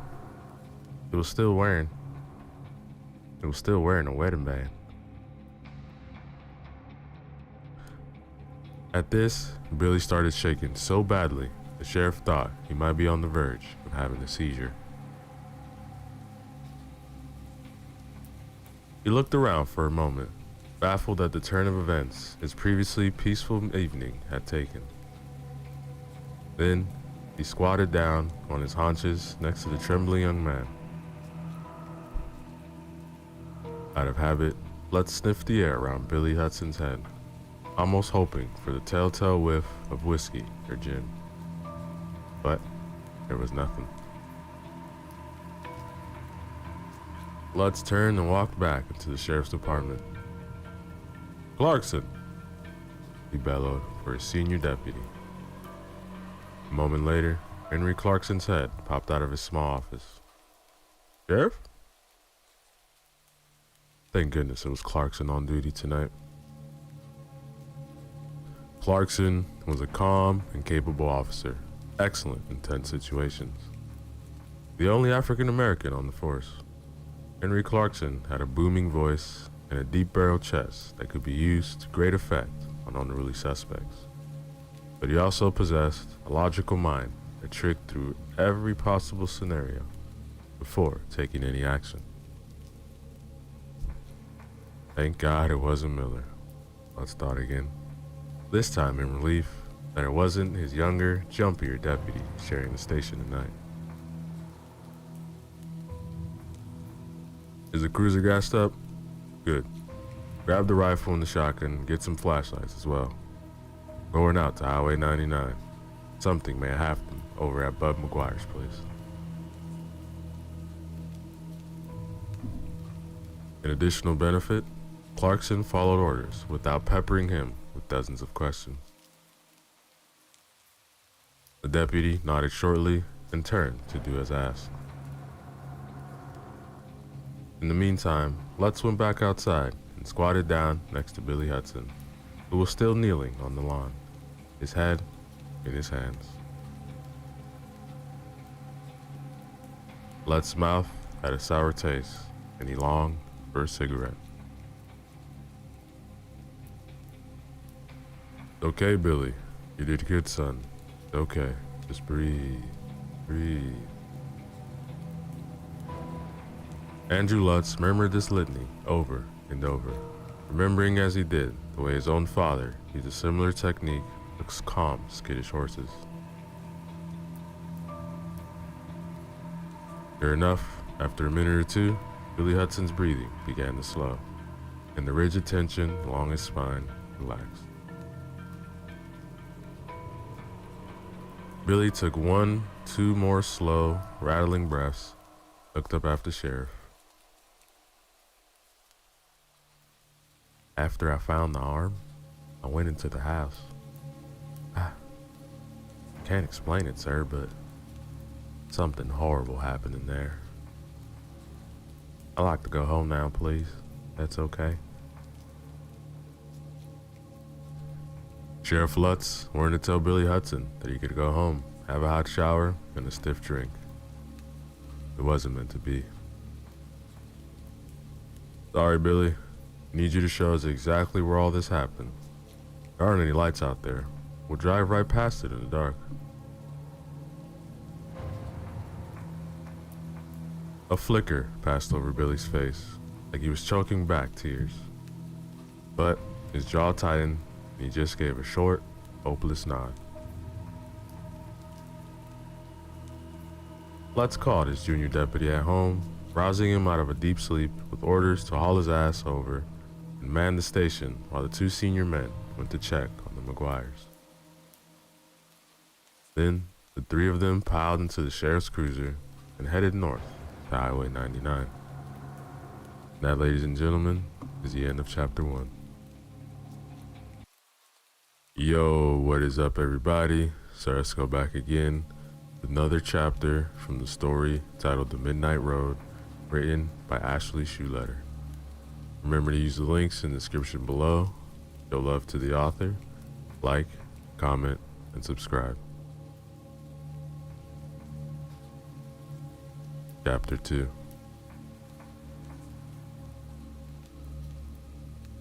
The 20 miles from the sheriff's station to the McGuire farm passed in almost complete silence as the mostly darkened buildings of the small town gave way to the entirely darkened farmland that made up 90% of the area.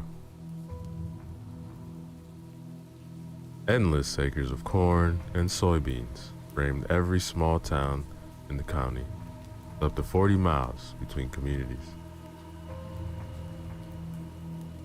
Lutz had spent his entire life in Richmond County, and for him, the horizon would always be where the sky met the fields.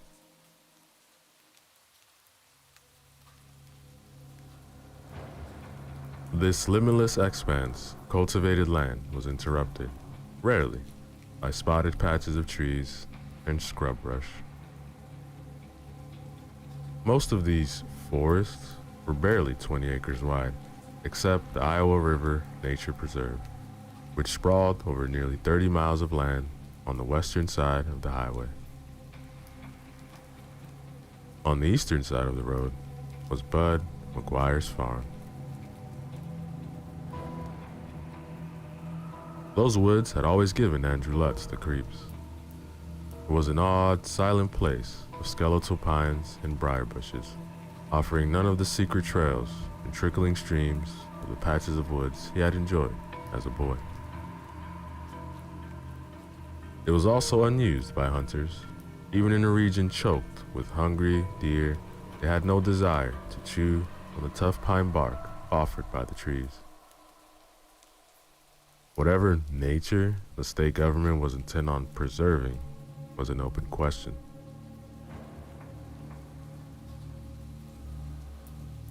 The tiniest sliver of waxing moon shone in the sky, not providing enough illumination to make out anything beyond the orange beam of the cruiser's headlights.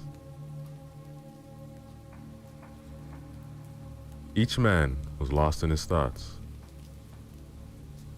Sheriff Lutz had conveyed the broad strokes of the matter to his deputy as they had pulled out of the station. So we have at least one casualty, likely more. Reports of a large animal, possibly a mountain lion. A mountain lion, sir? Have you looked around, Sheriff? Have you seen any fucking mountains? Look, if we're going to Bud McGuire's house, sir, you know as well as I do what we're going out there to find. Yes, Lutz thought, as he pulled into the pitted asphalt of Highway 99. I know exactly what we're likely to find. His hands itched for a cigarette, but he pushed the urge aside. He allowed his thoughts to drift to Bud McGuire and tried to ignore the seeking feeling of dread in his stomach.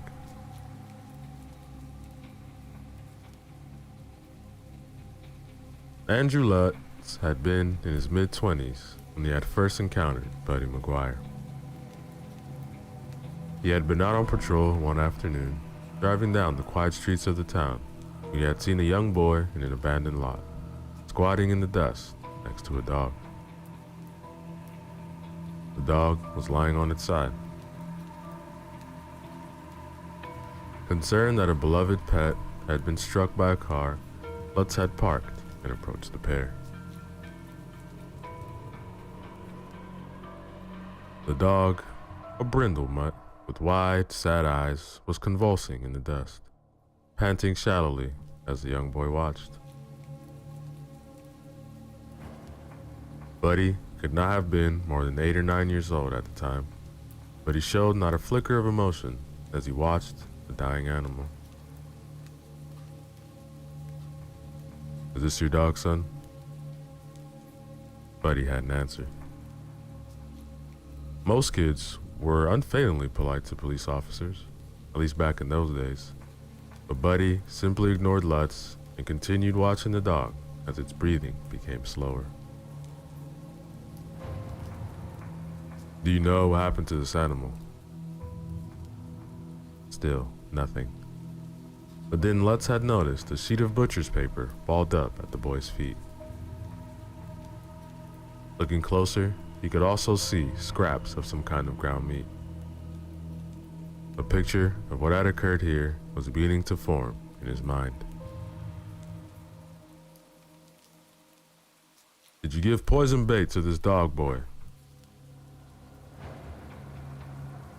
At his shout, the boy finally turned and met Lutz's eyes. The blank, expressionless look on the face of the child caused the officer to take a step back in surprise. There was no fear, no hint of intimidation at being addressed by a stranger, policeman at that. There was nothing reflecting back in Buddy McGuire's eyes. Shaken, Lutz had reported the incident to the then sheriff, Bradley. Bradley had hooked his thumbs into the sagging waistband of his trousers and pointed out that it had been a stray animal, not a cherished pet. It was a terrible death, to be sure. Local farmers often shot and poisoned strays that wandered their property. The mutts would occasionally kill chickens, ducks, or even begin menacing the farmers' children as they play outside. It was a necessary evil, one the boy had probably learned from watching his own father. Lutz had gone back to the abandoned lot later that evening and buried the animal himself. Over the next 10 years, Buddy McGuire made a name for himself as one of those boys who were just really good at hurting people. When he was in 6th grade, an upperclassman had teased Buddy about his dirty, unkempt hair. In full view of students and teachers, Buddy had walked over to the older boy, grabbed his wrist, and twisted until bones crunched.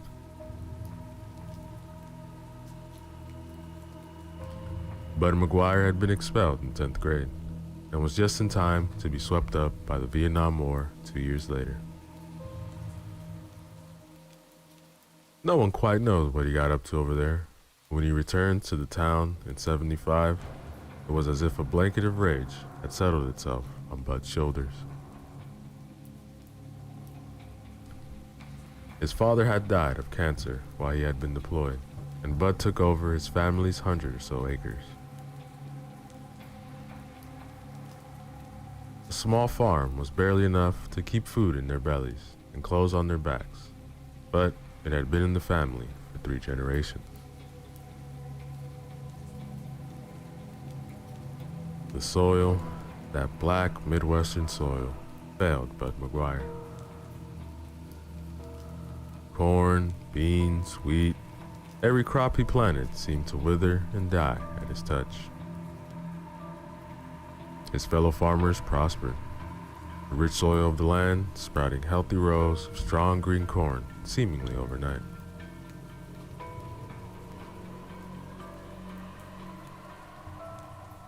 Despite all of this, Bud somehow managed to land himself a wife. In the fall of 1977, a mere 15 months later, Bud came back from the war. A pale slip of a girl was seen hanging laundry on the front lawn of the McGuire's farm. She had long, moosey brown hair with wide blue eyes that were forever fixed on the ground. Who she was, where she came from, was anyone's guess. This would have maddened the women of the community, all of whom were obsessed with the lineage, but no information on the girl could be found. She was just there one day, silently feeding chickens or beating rugs. She never came into town, never spoke to anyone.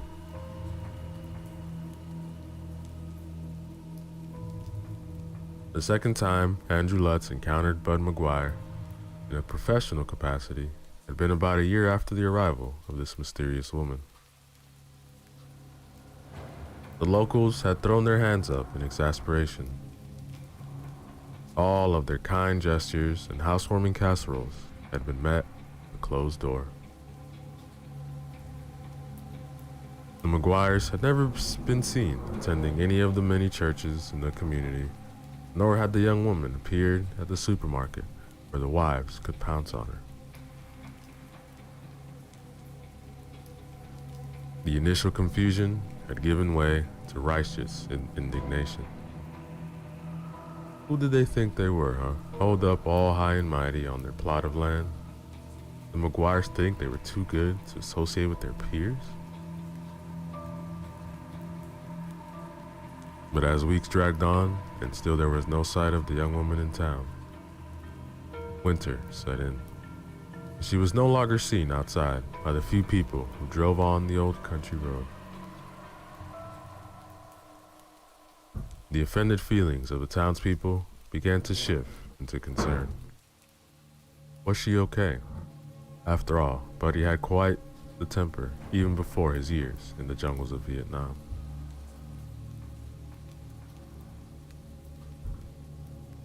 Finally, in the spring of '78, the wives nagged their husbands until the husbands had called the city police. The police, in turn, called the sheriff's department to tell them that someone needed to go check on that girl, to soothe the nerves of their worried neighbors. Lutz had been the junior deputy on duty at the time and had set off up Highway 99 to the McGuire farm.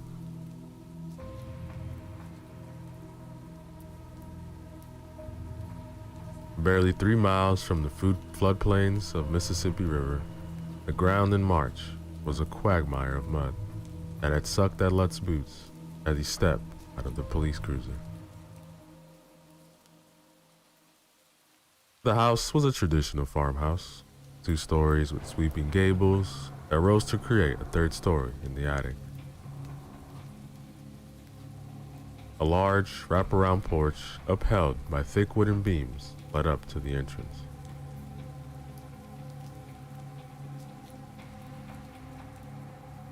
Lutz had looked around warily before climbing the stairs to the porch. He had knocked twice, no answer. This had been expected, and Lutz turned away from the house and went instead around the back, where sure enough, a petite young woman was sorting fresh spring herbs into an array of bowls.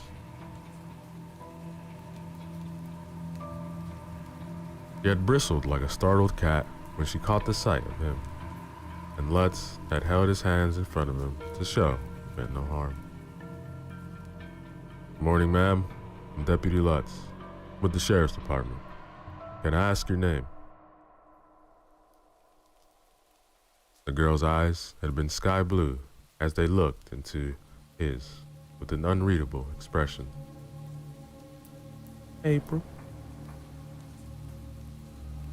The word had been little more than an exhale of breath, and Lutz had been about to ask her to repeat herself when the girl's eyes had focused on something behind his shoulder and widened with alarm. Lutz had turned to see Bud McGuire standing a few paces behind him.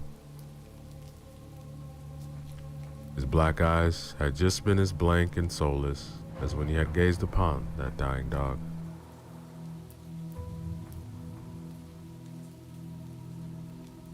Leaning with casual menace on his shoulder, pointed at the sky, was a double-barrel shotgun with a long, sleek muzzle.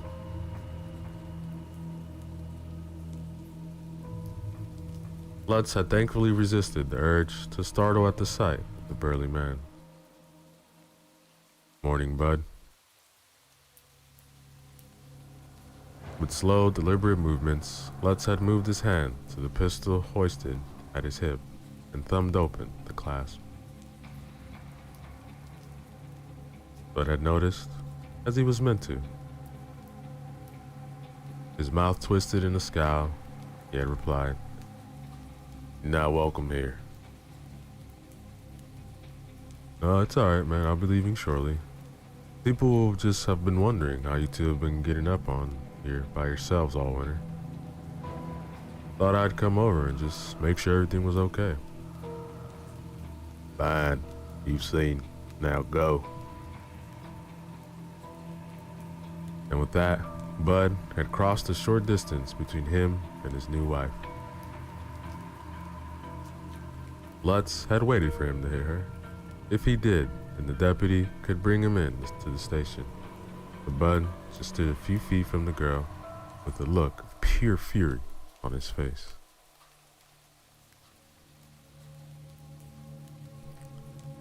April McGuire had been utterly silent during this encounter. Now, she just sprang from her table of herbs as if scalded. He knelt then, and Lutz saw something he hadn't noticed before. Under the table was a large wicker basket lined with woolen blankets. Nestled, sleeping in the blankets, was a tiny, swaddled infant.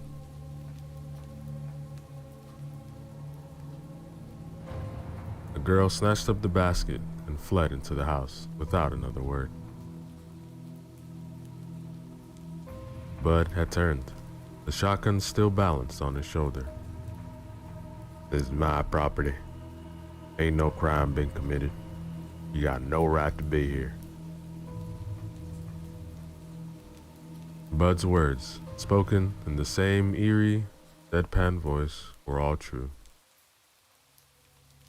April McGuire had not accused Bud of anything. It wasn't against the law to hold a firearm while standing on your own land. There was nothing more for Lutz to say, so he had retreated back to the cruiser, headed back to the station.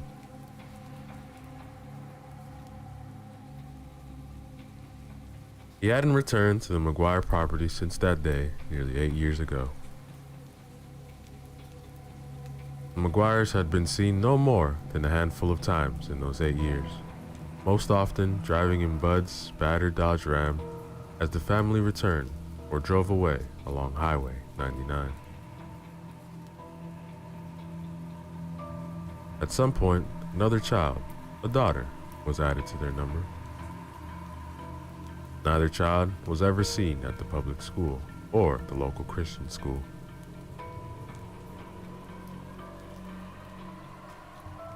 Many times, Lutz had driven slowly down the country road, hoping to see April McGuire or her children out in the yard. But the house had been shuttered and silent, and Lutz had been forced to keep driving. Over the years, most of the people in the community had long since stopped gossiping about the McGuires. Everyone sympathized with the lonely young woman isolated with her children and Bud's anger. But these were also a conservative group who prized their right to privacy. As long as there was no apparent problem at the McGuire farm, everyone merely shook their heads and went on about their lives, even though they all knew the ultimate outcome was likely to be.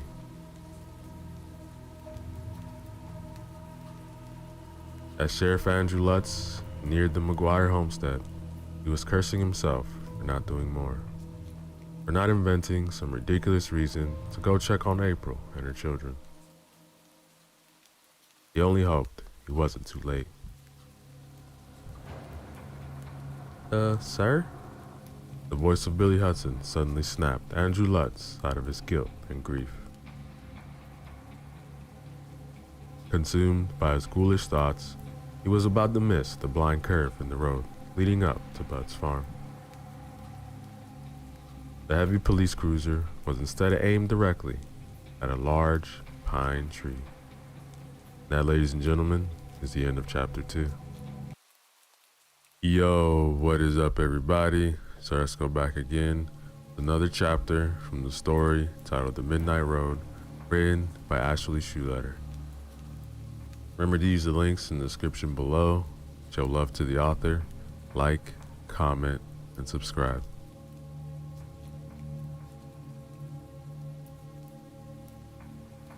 Lutz twisted the steering wheel violently, and the ponderous car screeched its resistance to such treatment, fishtailing wildly across the road in long, snaking arcs before he was able to get control.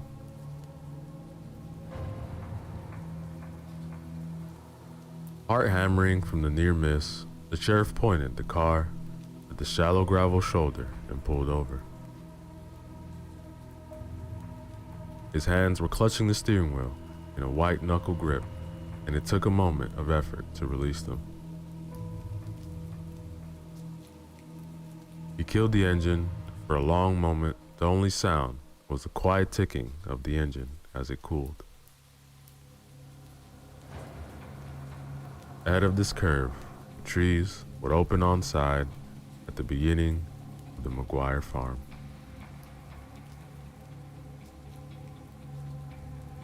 Sorry about that, guys. Finally managed to say. Officer Clarkson was looking at him with pure astonishment, as if he had just seen a mountain lion in the farmlands of Iowa. In the rearview mirror, Billy met his gaze with a dark look as the two officers unclipped their seatbelts and stepped out into the humid summer night.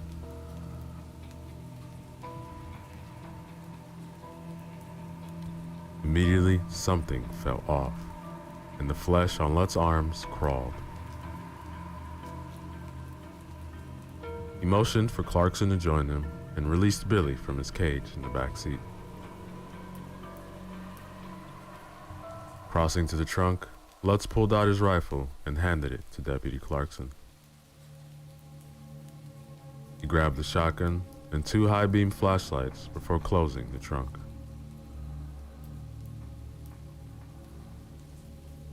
With a nod of understanding, he passed the shotgun and one of the flashlights to Billy Hudson. All of the boys and most of the girls in this region learned to shoot before they were 10 years old. Knowledge of firearms and firearm safety was deeply ingrained in the community, where almost everyone's deep freezers were stocked full of fresh venison every autumn. Lutz felt no hesitation about handing the kid a shotgun. The kid had sense, even if he was overly fond of drag racing.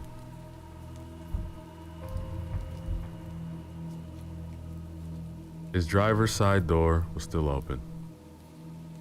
Lutz reached in to turn off the headlights and then thought twice.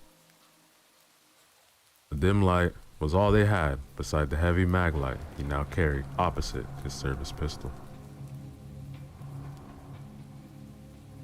He left the cruiser lights running, closed the door to the car with a heavy thud, and the 3 of them turned to survey their surroundings.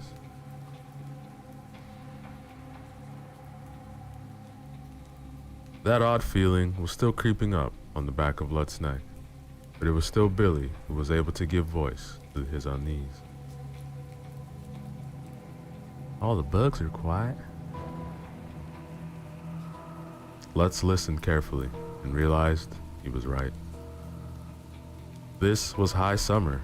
The air was thick and humid, and it should have been filled with the chirps of insects.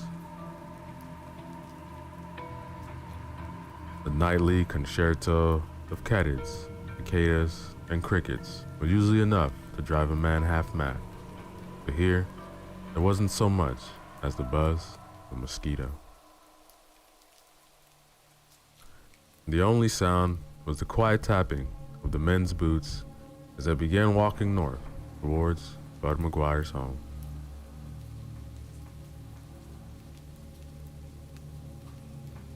The light from the headlights didn't fail to penetrate the gloom ahead, and Lutz clicked on the high-power maglite. Next to him, Billy shouldered the shotgun, his smaller flashlight pressed with one hand under the barrel. Deputy Clarkson was at the ready with the long Winchester rifle at his shoulder.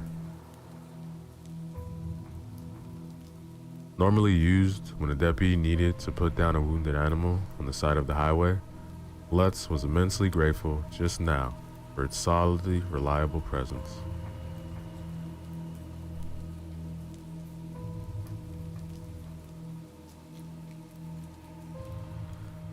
Lutz swept the flashlight in slow, careful strokes from one edge of the road to another.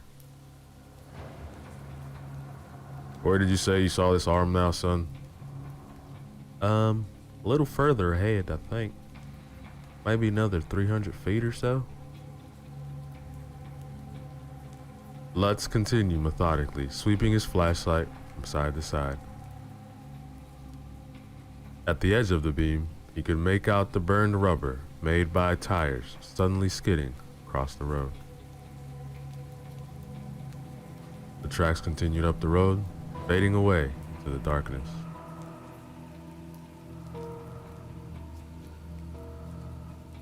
The men were now far enough away from the relative safety of the car that its dim headlights could no longer assist in the penetrating gloom ahead. The beams from the two flashlights seemed to grow smaller and fainter as they walked in loose formation up the road.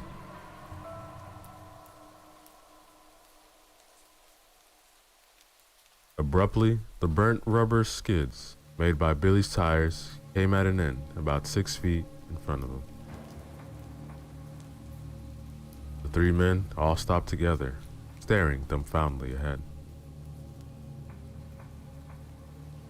In the beam, Billy's flashlight, on the edge of the road as it faded into shrub grass, was the arm of a human female. It had been torn crudely at the elbow, and bloody strings of meat hung from one end. The other end was wearing a thin gold wedding band around the ring finger. The nails were chipped and embedded with dirt.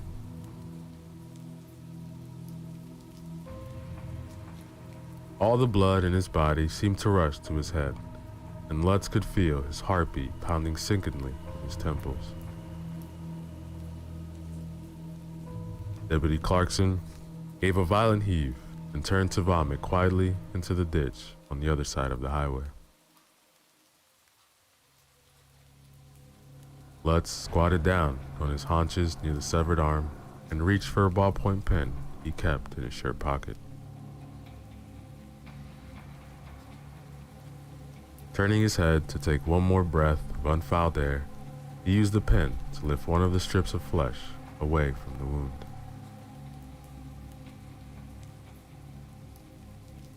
It had been almost shredded, and for one horrifying instant, the image of Lutz's late wife, venison jerky, came into his mind. Sour bile arose in his throat, and he fought against the urge to puke. What animal could do this to a person? What animal would bother? To his knowledge, there had never been reports of bear in this area, and any wolves had been killed off generations ago. Coyotes would take a chicken or a duck once in a while, but Lutz couldn't recall a single instance of them going after a small child, let alone a grown woman. Besides, these weren't the teeth or claw marks of a coyote. Whatever had done this had much longer teeth.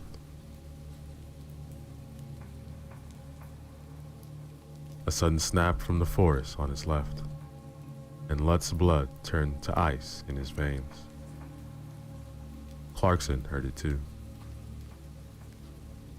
His rifle was back at his shoulder in an instant, and he took a hesitant step towards the looming blackness.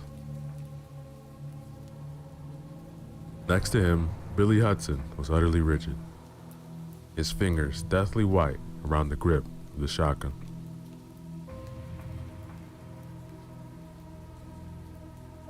Another snap in the darkness. Had that one been closer?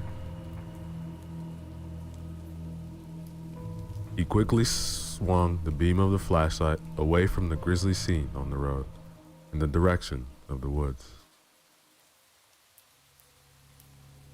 It illuminated skeletal pines and waist-high thorn bushes. The light shone eerily on the narrow trunks of the pines. With their ladders of broken branches, the trees became rows of menacing spears, waiting to impale unwary travelers. The unnatural silence of the woods was oppressive.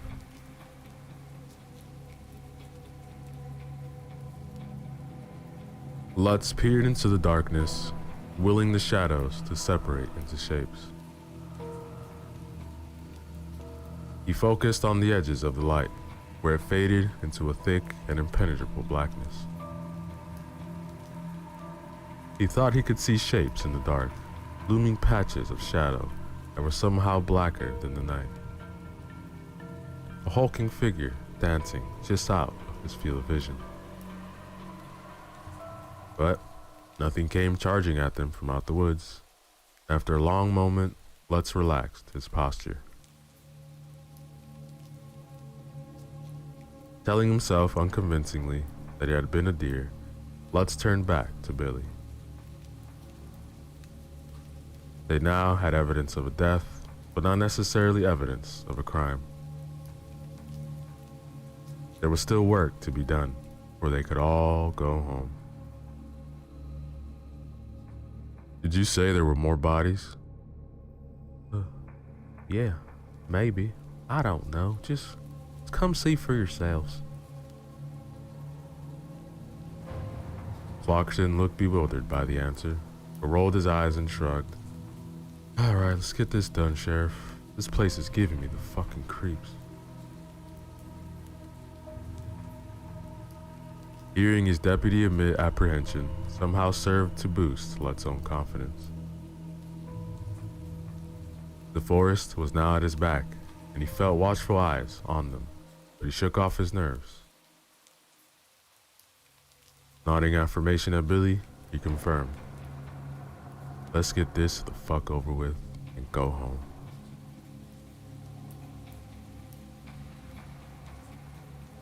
Leaving the lone, pitiful arm on the side of the highway, the men now began skirting the edge of the cornfield that bordered Bud McGuire's home. The corn, which should have towered over them, at full height of 6 feet, was sickly looking and scrawny. This actually offered Lutz some comfort. The weakened stalks of the malnourished crops made it easier for the beam of the maglite to pierce the fields.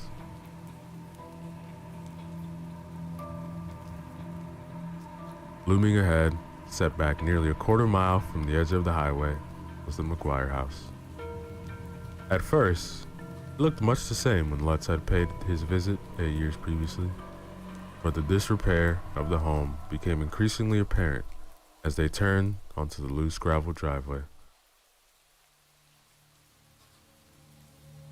At the start of the path was the rust-eaten mailbox, leaning precariously on its weathered wooden post.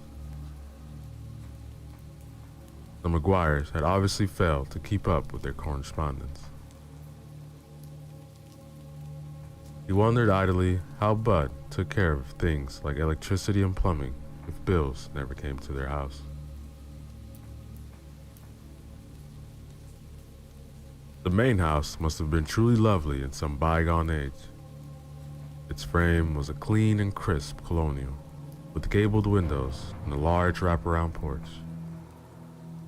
But the clean lines were obscured by a sagging roof and missing shutters. The porch was also drooping, with a dilapidated wicker couch sitting neglected in one corner. What must once have been cheerful white paint and blue trimming was now gray and peeling, great strips from the wood. The whole house had an air of exhaustion, like a once proud old horse that no longer had the energy to hold its head up in the traces.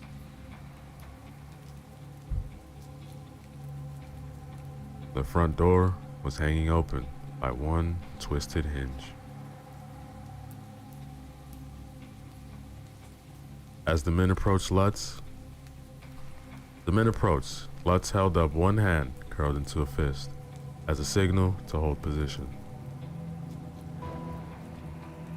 His earlier jitters had cleared away, replaced by the curiously detached feeling he always felt when he was approaching a crime scene that was sure to be unpleasant. Normally, it was a high school kid who partied too hard or wrapped his car around a tree, or a trucker who came home drunk and decided to put his wife in the morgue. After 30 years in the sheriff's department, Lutz was no longer a stranger to the violence inherent in men. But it wasn't a man that tore that child's arm off, though.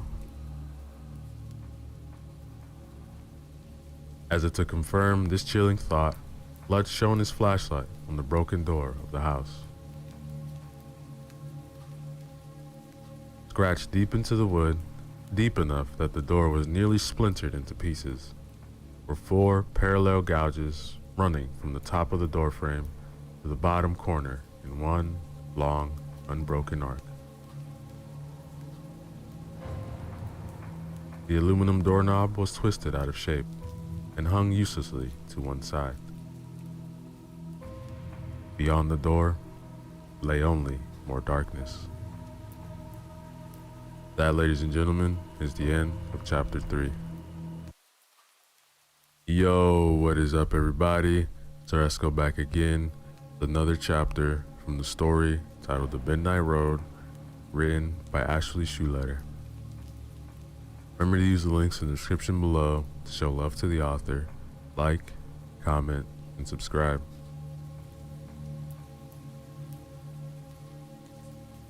Deputy Clarkson had been a wonderfully good sport up until this point, but when presented with the prospect of crossing the threshold of this house, he balked.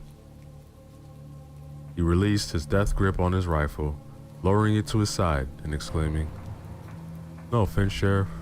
Fuck this. I'm not going in there. Go back to the car and call." "Call who, Henry? State troopers can't do anything except write tickets to out-of-towners. The town police calls us when there's a violent death. Who exactly should we call? Animal control?" Clarkson glowered back at him. "Well then, let's go back to the car and come back in the goddamn daylight." Personally, Lutz felt that Clarkson was speaking the most sense that anyone had all night. But as much as he privately agreed with his deputy's plan to retreat far away from the McGuire house, they were there, and there was a job to do. "Come on now, Henry. Billy's been inside. Can't let the kid show us up now, can we?" He sighed, ran one hand along his forehead, and through his salt and pepper hair, and tried again. "Yeah, Clarkson, this does suck. Doesn't change facts. We have to find out what, if anything occurred here tonight. Let's just sack up and get it done, yeah?" It wasn't much of a pep talk, but it seemed to do the trick. Billy gave a heavy shrug, duffing his boots against the brown grass bordering the McGuire's front porch. Clarkson gave his eyes a good moment to pray, and then he re-shouldered his forearm and nodded at Lutz. "I'm gonna take a long weekend. Gonna take my wife up to Iowa City, gonna go to Red Lobster. It's Crab Fest." He continued muttering to himself about his upcoming weekend, but brushed past Lutz and climbed the creaking steps onto the porch. "You can have the whole week off," Lutz mentally promised his deputy. Then he pulled his revolver out of its holster, thumbed the safety off, and followed the 2 men past the entrance and into Bud McGuire's home.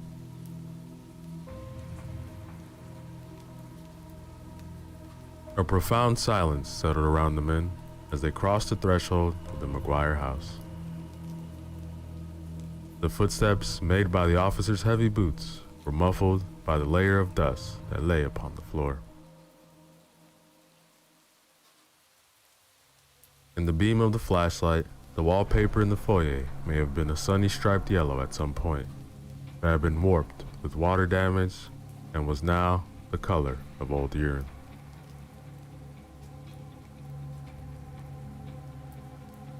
Ahead of the men was a long corridor with a doorway on either side. On one side, Lutz could see the ubiquitous farmhouse, a mudroom, complete with rows of rubber Wellington boots and heavy winter parkas. The wellies were dull and cracked with disuse, and the coats were moth-eaten and smelled of damp. A closed door led deeper into the house, probably into the kitchen. On the left side of the corridor was a room Lutz's wife would have referred to as a parlor when she was alive, with delicate furniture and assorted porcelain figurines.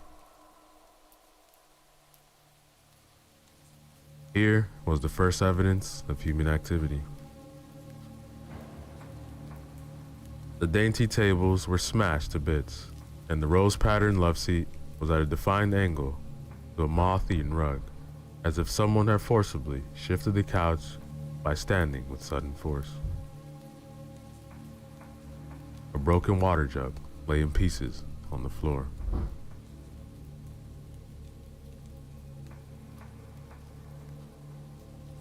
Oddly enough, even these violent scenes was gentled by a thick layer of dust. So far, the only sign that a living person had been in this house were the tracks he could see in the corridor that had clearly been made by Billy's heavy work boots.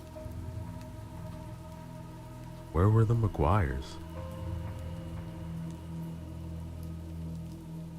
Lutz moved on a constant pivot, shining his high-powered flashlight into every corner and crevice.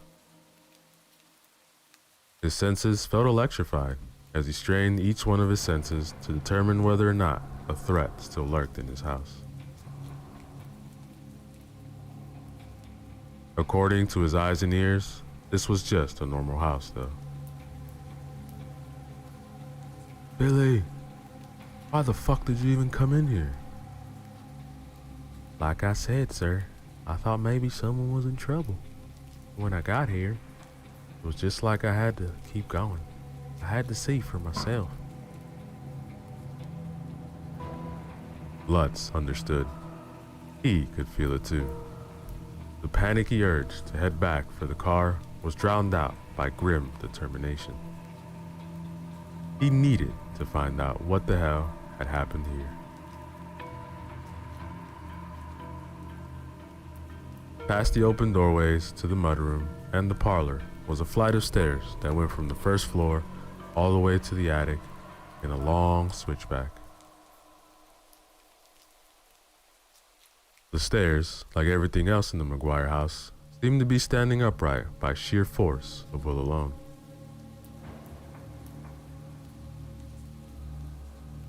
Running along the right edge of the staircase in a long unbroken line from top to bottom was a wide swath of dried blood.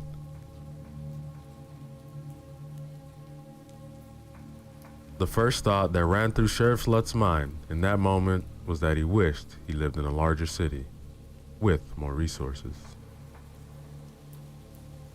They were farther north, near Des Moines or Cedar Rapids. The three men standing in the McGuire house could be surrounded by backup within an hour. A small fleet of detectives, forensic experts, photographers, evidence baggers, and rubberneckers could gather at the homestead. The living darkness of the August summer night would have been beaten back by high-powered flash bulbs and battery-powered spotlights. Under their harsh glare and soothed by the shop talk of gathered officials, Whatever horrors had visited the McGuire family would be revealed, just another crime scene. Still tragic, but acceptable to the mind. A sane sequence of events. Unfortunately, his little pocket of eastern Iowa was small and underpopulated. The mechanics needed to properly investigate a potential crime were simply not in place.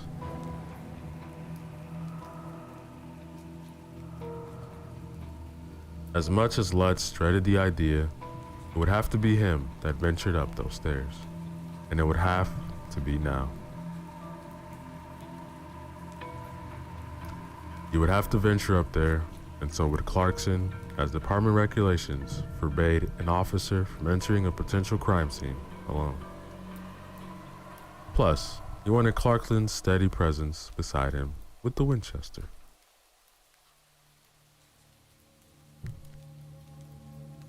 That didn't mean they all had to go.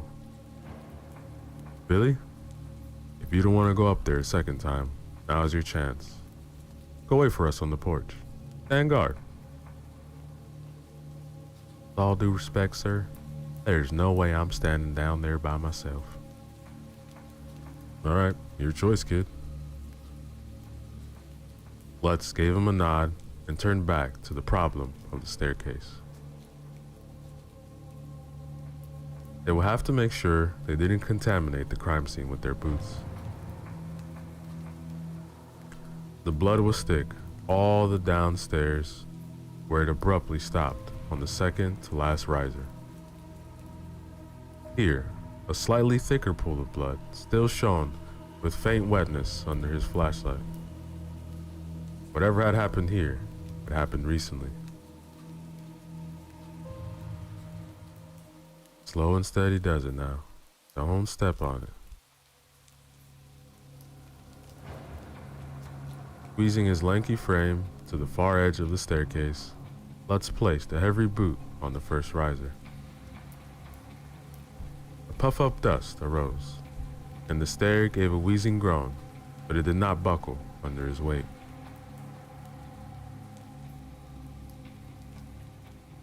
Lutz began slowly advancing his way up the stairs, pressing firmly on each stair first to test its stability.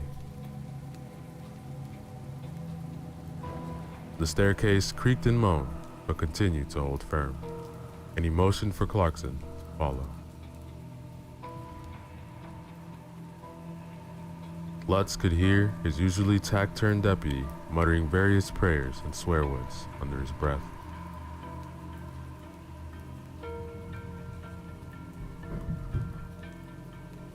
The swath of blood continued up the stairs in an unbroken streak.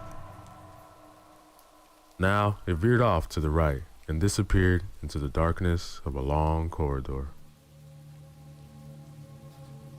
The overwhelming odor of dirt and mold, with the coppery smell of fresh blood, was also thick in the air.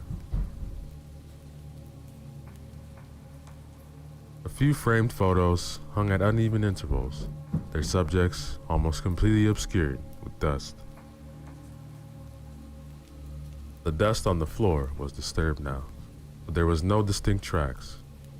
It had been swept almost clean away in some places.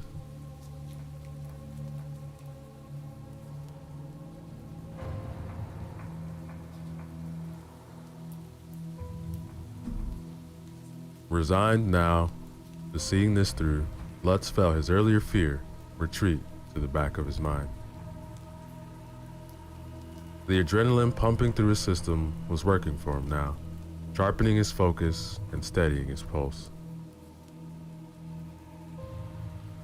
The corridor opened twice to the right, and Lutz circled warily around the open entrance to the first room.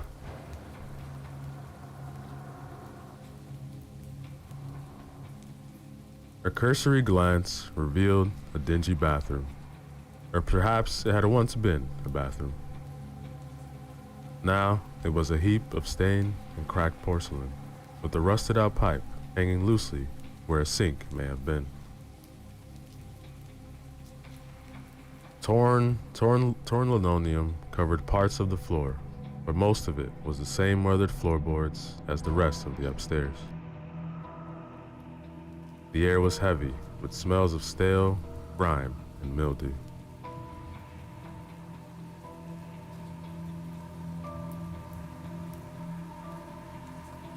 The path of blood, which had become thicker as they advanced along the corridor, continued down the hallway to the second room. Lutz signaled to Billy to cover the entrance of the bathroom. Then he and Clarkson advanced, firearms cocked and ready.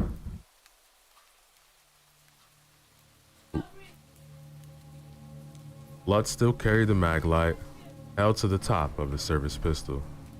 He was the first to cautiously peer around the corner of the room, at the end of the hall.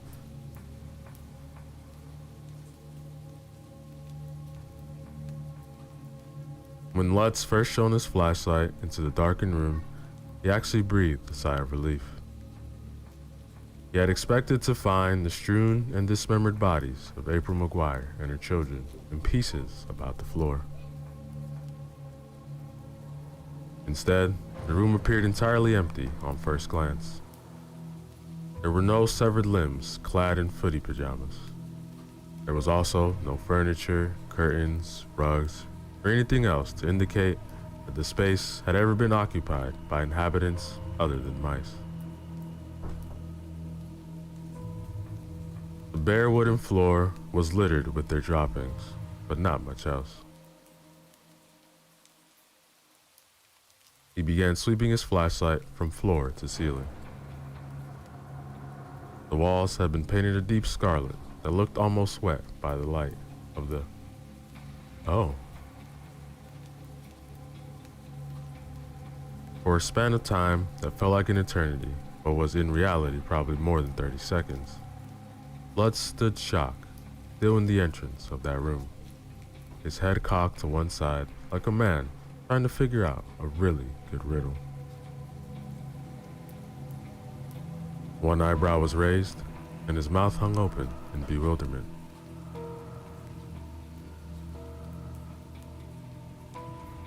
The room had been drenched in great splashes of blood that reached all the way to the ceiling in some places. It was swirled in sporadic circles across the floor and spattered across all four walls. Closest thing Lutz could compare it to. Behind him, Lutz could hear Clarkson's sharp intake of breath as he also took the scene before them. Then it was as if all the air went out of his lungs, and Sheriff Lutz suddenly deflated. He felt his knees give way and had to lean one hand against the outside wall of the hallway for support as his vision blurred and his head spun.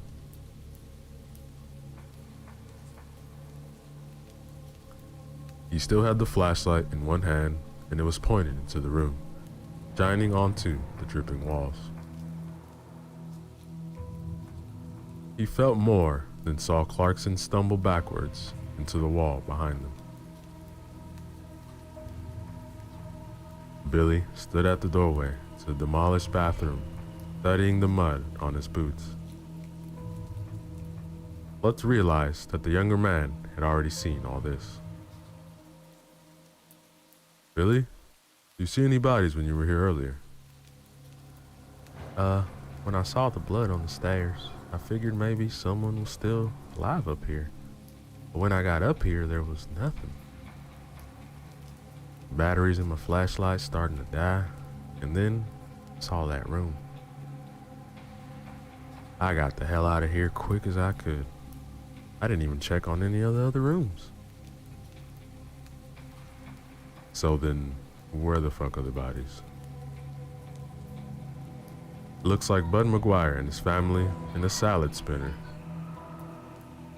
There's blood on the goddamn ceiling. Yeah, but that's the problem. It's blood. Just blood. No bones, no organs. Lutz's mind was still spinning as it frantically tried to bring a sense of logic into what it had witnessed. Look, there should be pieces of the McGuires everywhere. So far, the only evidence of actual crime is that arm out on the road. Clarkson faced him, his normally placid face of mask, tension, and fear. Yeah, how did that arm even get out there? Why does it look like no one has lived here for 5 years? Where the hell are the McGuires? Are they in the barn? Basement? Did Bud chop them up and carry them into the woods? Was it even, Bud? What the hell are those claw marks on the door, Sheriff? Lutz gripped his deputy tightly by his shoulders, his own fear gone in the face of his officer's increasingly panic. Of course it was Bud, Henry. We'll find him, don't worry. This idea, as nightmarish as it was, offered a kind of morbid comfort. Bud McGuire might be a deranged madman who had just killed his entire family, but he was a man.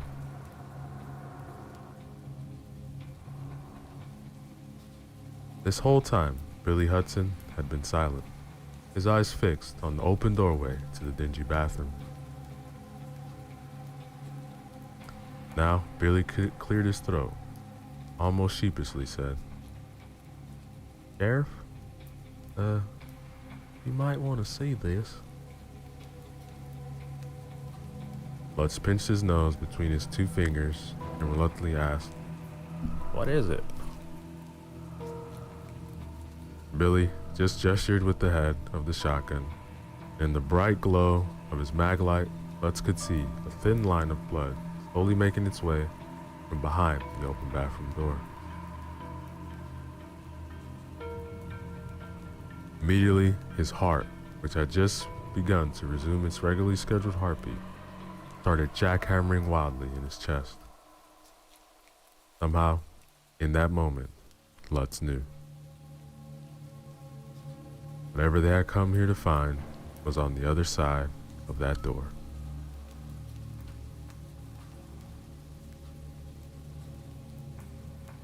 On their first walkthrough of the corridor, all three men had been preoccupied by the path of blood that led to the room at the end of the hall. Now, upon closer inspection, Lutz realized that there was the faintest glimmer of light coming from the darkened bathroom.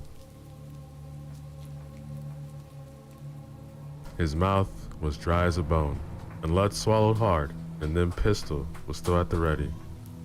He eased around the doorway of the bathroom and put his back against the nearest wall. He checked the corner and, finding it empty, proceeded to the circle slowly around the room. Clarkson covered him from behind, while Billy stood guard once more outside the room. The light was coming from two flickering candles, the tall glass ones of the sort his grandmother used to burn on Sundays.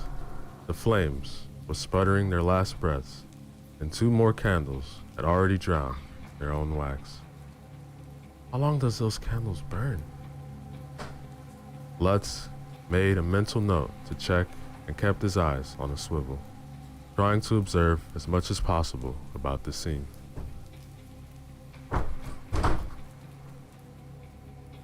The candles had been arranged next to a chipped green bathtub to form a small circle, in the middle of which was a blackened circle, as someone had foolishly decided to build a fire in the middle of the floor. On the edge of the bathtub was a draped and faded calico dress. Lutz approached the garment, which had been carefully arranged so as not to wrinkle against the sides of the tub. The tub itself was empty. Lutz suddenly froze as he heard Clarkson swore a low oath behind him. Filled with sudden dread, he pivoted instinctively to his heel and prepared to fire. For the first time that night, Andrew Lutz screamed at the top of his lungs. Slumped in one corner of the thrashed bathroom, in a slowly spreading pool of blood, was what remained of Bud McGuire. That, ladies and gentlemen, is the end of chapter 4. Yo, what is up, everybody? So let's go back again with the final chapter of our story titled The Midnight Road, written by Ashley Shoeletter. Remember to use the links in the description below. Show love to the author, like, comment, and subscribe. Chapter 5.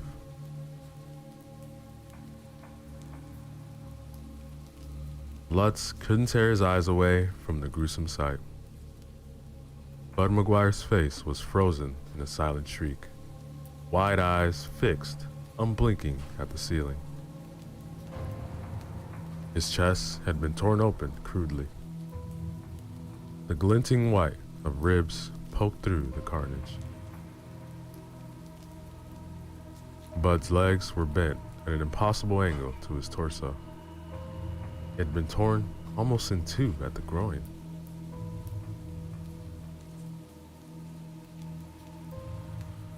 The first scream that passed Sheriff Lutz's lips was quickly followed by a second. He fell backwards to the ground and landed hard on his rear, using the heels of his feet to push himself away from the mutilated corpse. His back pressed against the rusted green bathtub, and he idly noticed that the calico dress laying across the edge had a faint pattern of purple violets. Then Clarkson's strong brown hands were wrapped around his own, and his deputy hauled Lutz to his feet. They exited the broken bathroom and its grisly contents and went into the corridor, where Billy Hudson was already halfway down the stairs leading to the first floor. The ancient staircase creaked threatening beneath their boots as the two officers followed the younger man downstairs, desperate to get their fare away from Bud McGuire's mutilated corpse as possible.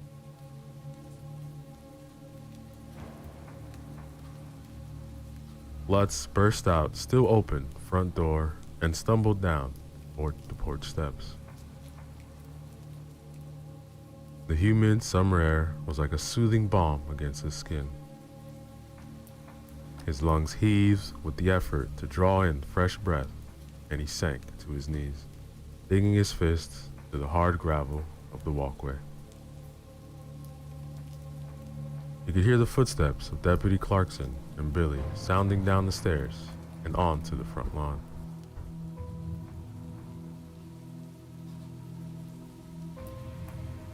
They remained forcefully silent as Lutz fought against the waves of heat and chills that kept alternating their way through his veins. Distantly, as if observing someone else from far above, Lutz understood that he was having a panic attack.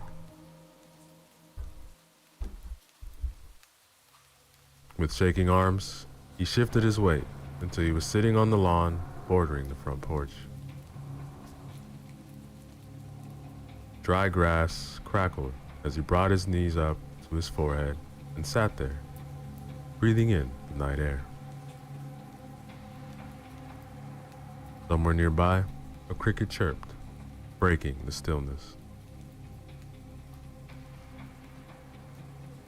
Somehow, this was an encouraging thought. Lutz raised his head and looked for a moment at the night sky. The sun was still hours away from rising, and the sky was pitch black, except for the thousands of glittering stars.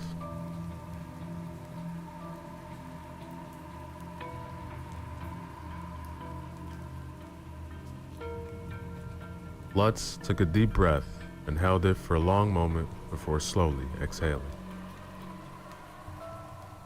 He repeated this steady breathing twice more, then wearily got to his feet, wincing as both his knees cracked in protest.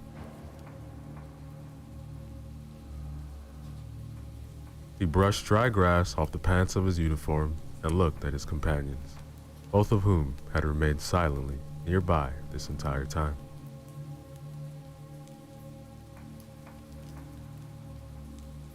Nodding once in silent gratitude, Lutz resumed his authority as sheriff.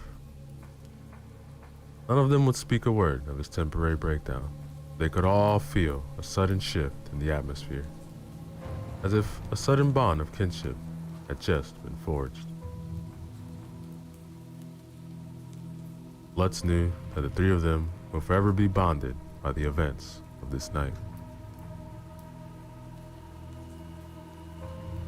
Officer Clarkson looked at his senior officer.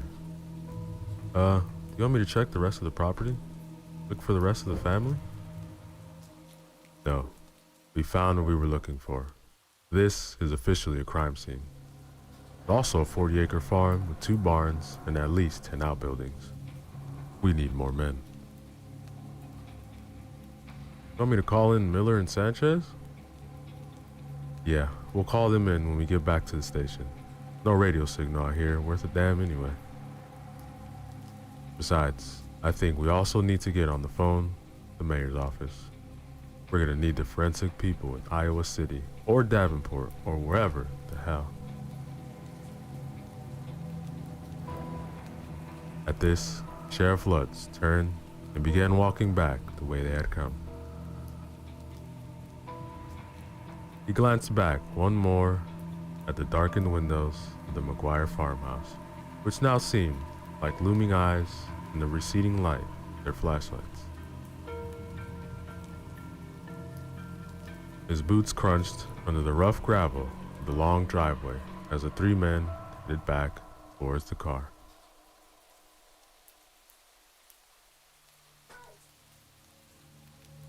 The yellow, sickly-looking corn blocked their view on the other side, looming far taller than a man even in his unhealthy state. Lutz was struck again by the eerie silence of the place. The humid summer air was heavy and still, and not a breath of wind rustled through the stalks. The near complete absence of sound made him antsy and uncomfortable. The sooner they were back to the car, the better.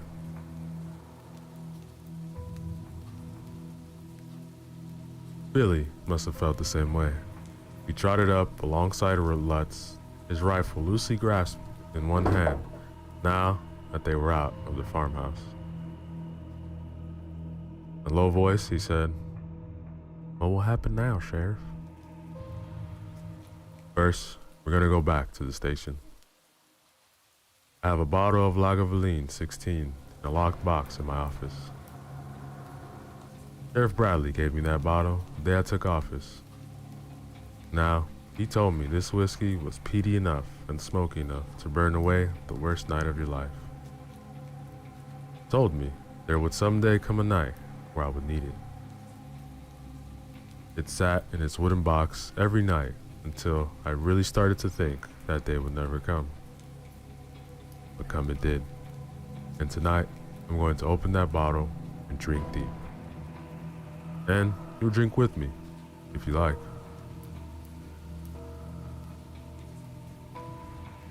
Heartened by this prospect, the men picked up the pace, and within a few minutes, they emerged from the McGuire's driveway back onto the smooth paved surface of Highway 99.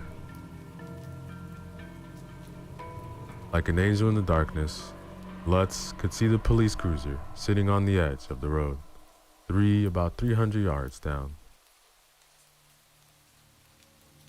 He breathed a sigh of relief, realizing that some secret part of him had expected the black and white Chevy to be gone, leaving him stranded at the McGuire's farm.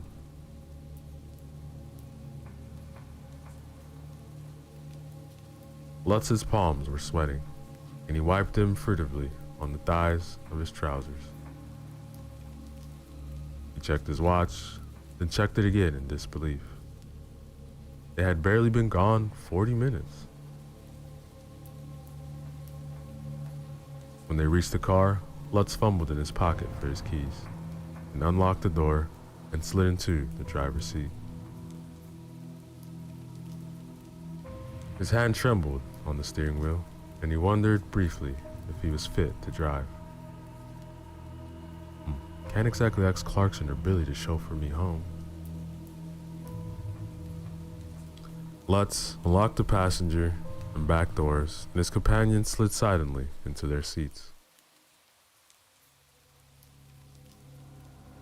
Clarkson was still holding the buck rifle, and the shotgun was in Billy's lap, the mounted flashlight still beaming a bright circle on the car's upholstery.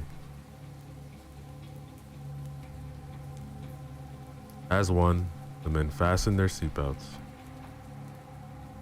The familiar, everyday click of the metal sliding into place struck him as utterly absurd after the night's events.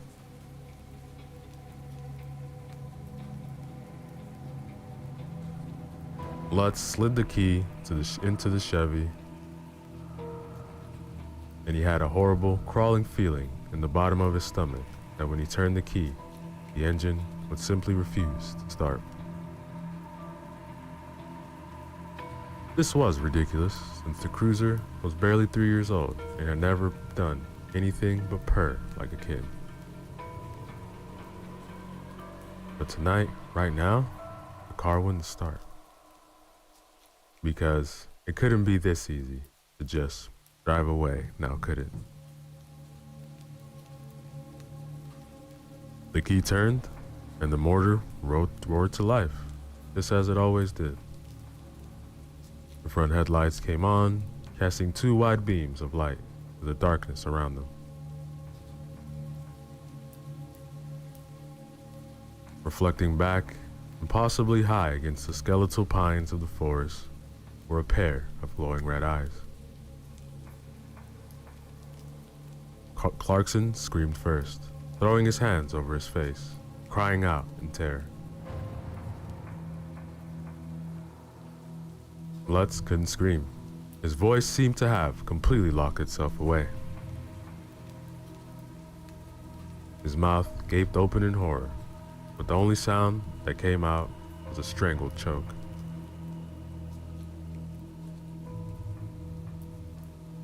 Billy was scrambling to get out of the police cruiser, but since he was in the back, the doors only opened from the outside. He tried rolling down the window, and when that failed, he began to panic and bash at the glass with his fist, again and again. But this was equally ineffective.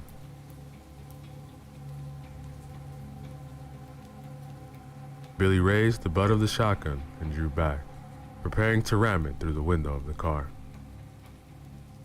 "No!" Lutz roared, never taking his eyes from the glowing red orbs, watching them from the forest.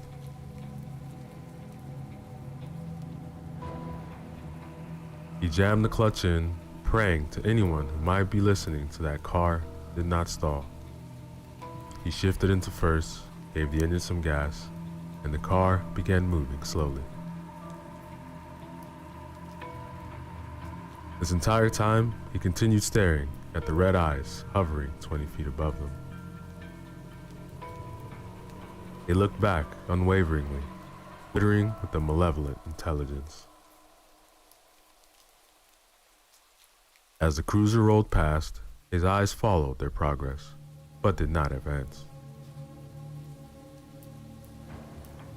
Lutz fixed his gaze on the rearview mirror, waiting for some ravenous beast to come charging behind them. But there was nothing. The darkness of the night took over, and the eyes receded into the trees. Intent now on putting as much distance between himself and the McGuire farm as possible, Lutz laid one heavy boot on the gas.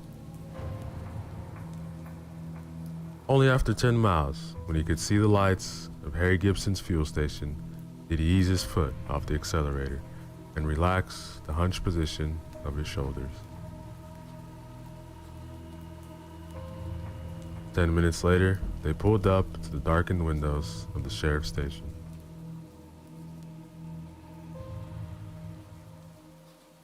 Lutz killed the engine of the cruiser, and the three men sat in silence.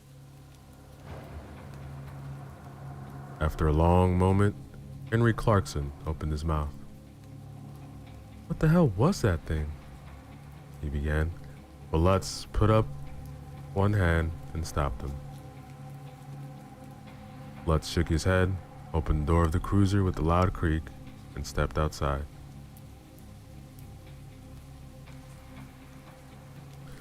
Every muscle in his body was accusing him of gross misconduct, and Lutz knew he would feel the punishment the next day. He unlocked the door to the sheriff's office and went in. The comfortable surroundings of the dingy sheriff's station almost brought him to tears. Weakly buzzing security fluorescent cast a dim yellowish glow on the familiar disarray of desks and chairs. Without bothering to turn on the main lights, he crossed the bullpen to the corner office at the back of the station and went inside his office. On the bookcase against the far wall was a narrow wooden box, which Lutz now opened for the first time in 10 years. Nestled against dark slick was the bottle of Lagavulin 16, given to him by retiring Sheriff Bradley on his last day in office. "There will come a day when you need it." Lutz motioned to Clarkson and Billy, who had followed him into the station, and now stood silently behind them, framing the door to his office. Clarkson had fetched 3 glasses from the small kitchen and set them down carefully on the stained wood of Lutz's desk. Andrew Lutz sat heavily in his black office chair. He twisted the cap off the bottle of scotch, poured 3 fingers to each glass. The amber liquid glinted dully in the dim light. The powerful, peaty smell of the alcohol bit into his nose as he raised his glass and the 2 men in front of him raised theirs. "Drink up," he advised. In one smooth motion, all 3 of the men drained their glasses. The scotch blazed a fiery trail through his stomach. To burn the nightmares away. He reached to refill his glass. And that, ladies and gentlemen, is the end of our story. Yo, what is up, everybody? So let's go back again with some more Christmas horror stories for you guys. These will be written by Miss Unicorn 257, so remember to use the links in the description below. Show love to them. Like, comment, subscribe. Story 1. The Painting. My family and I were visiting my grandma for the weekend, and as the sun was going down, I was getting more tired from lack of sleep because of overworking. My grandma said I could sleep in the basement guest room. However, my younger brother was already sleeping down there, so I had to be quiet as not to wake him. So I went into the room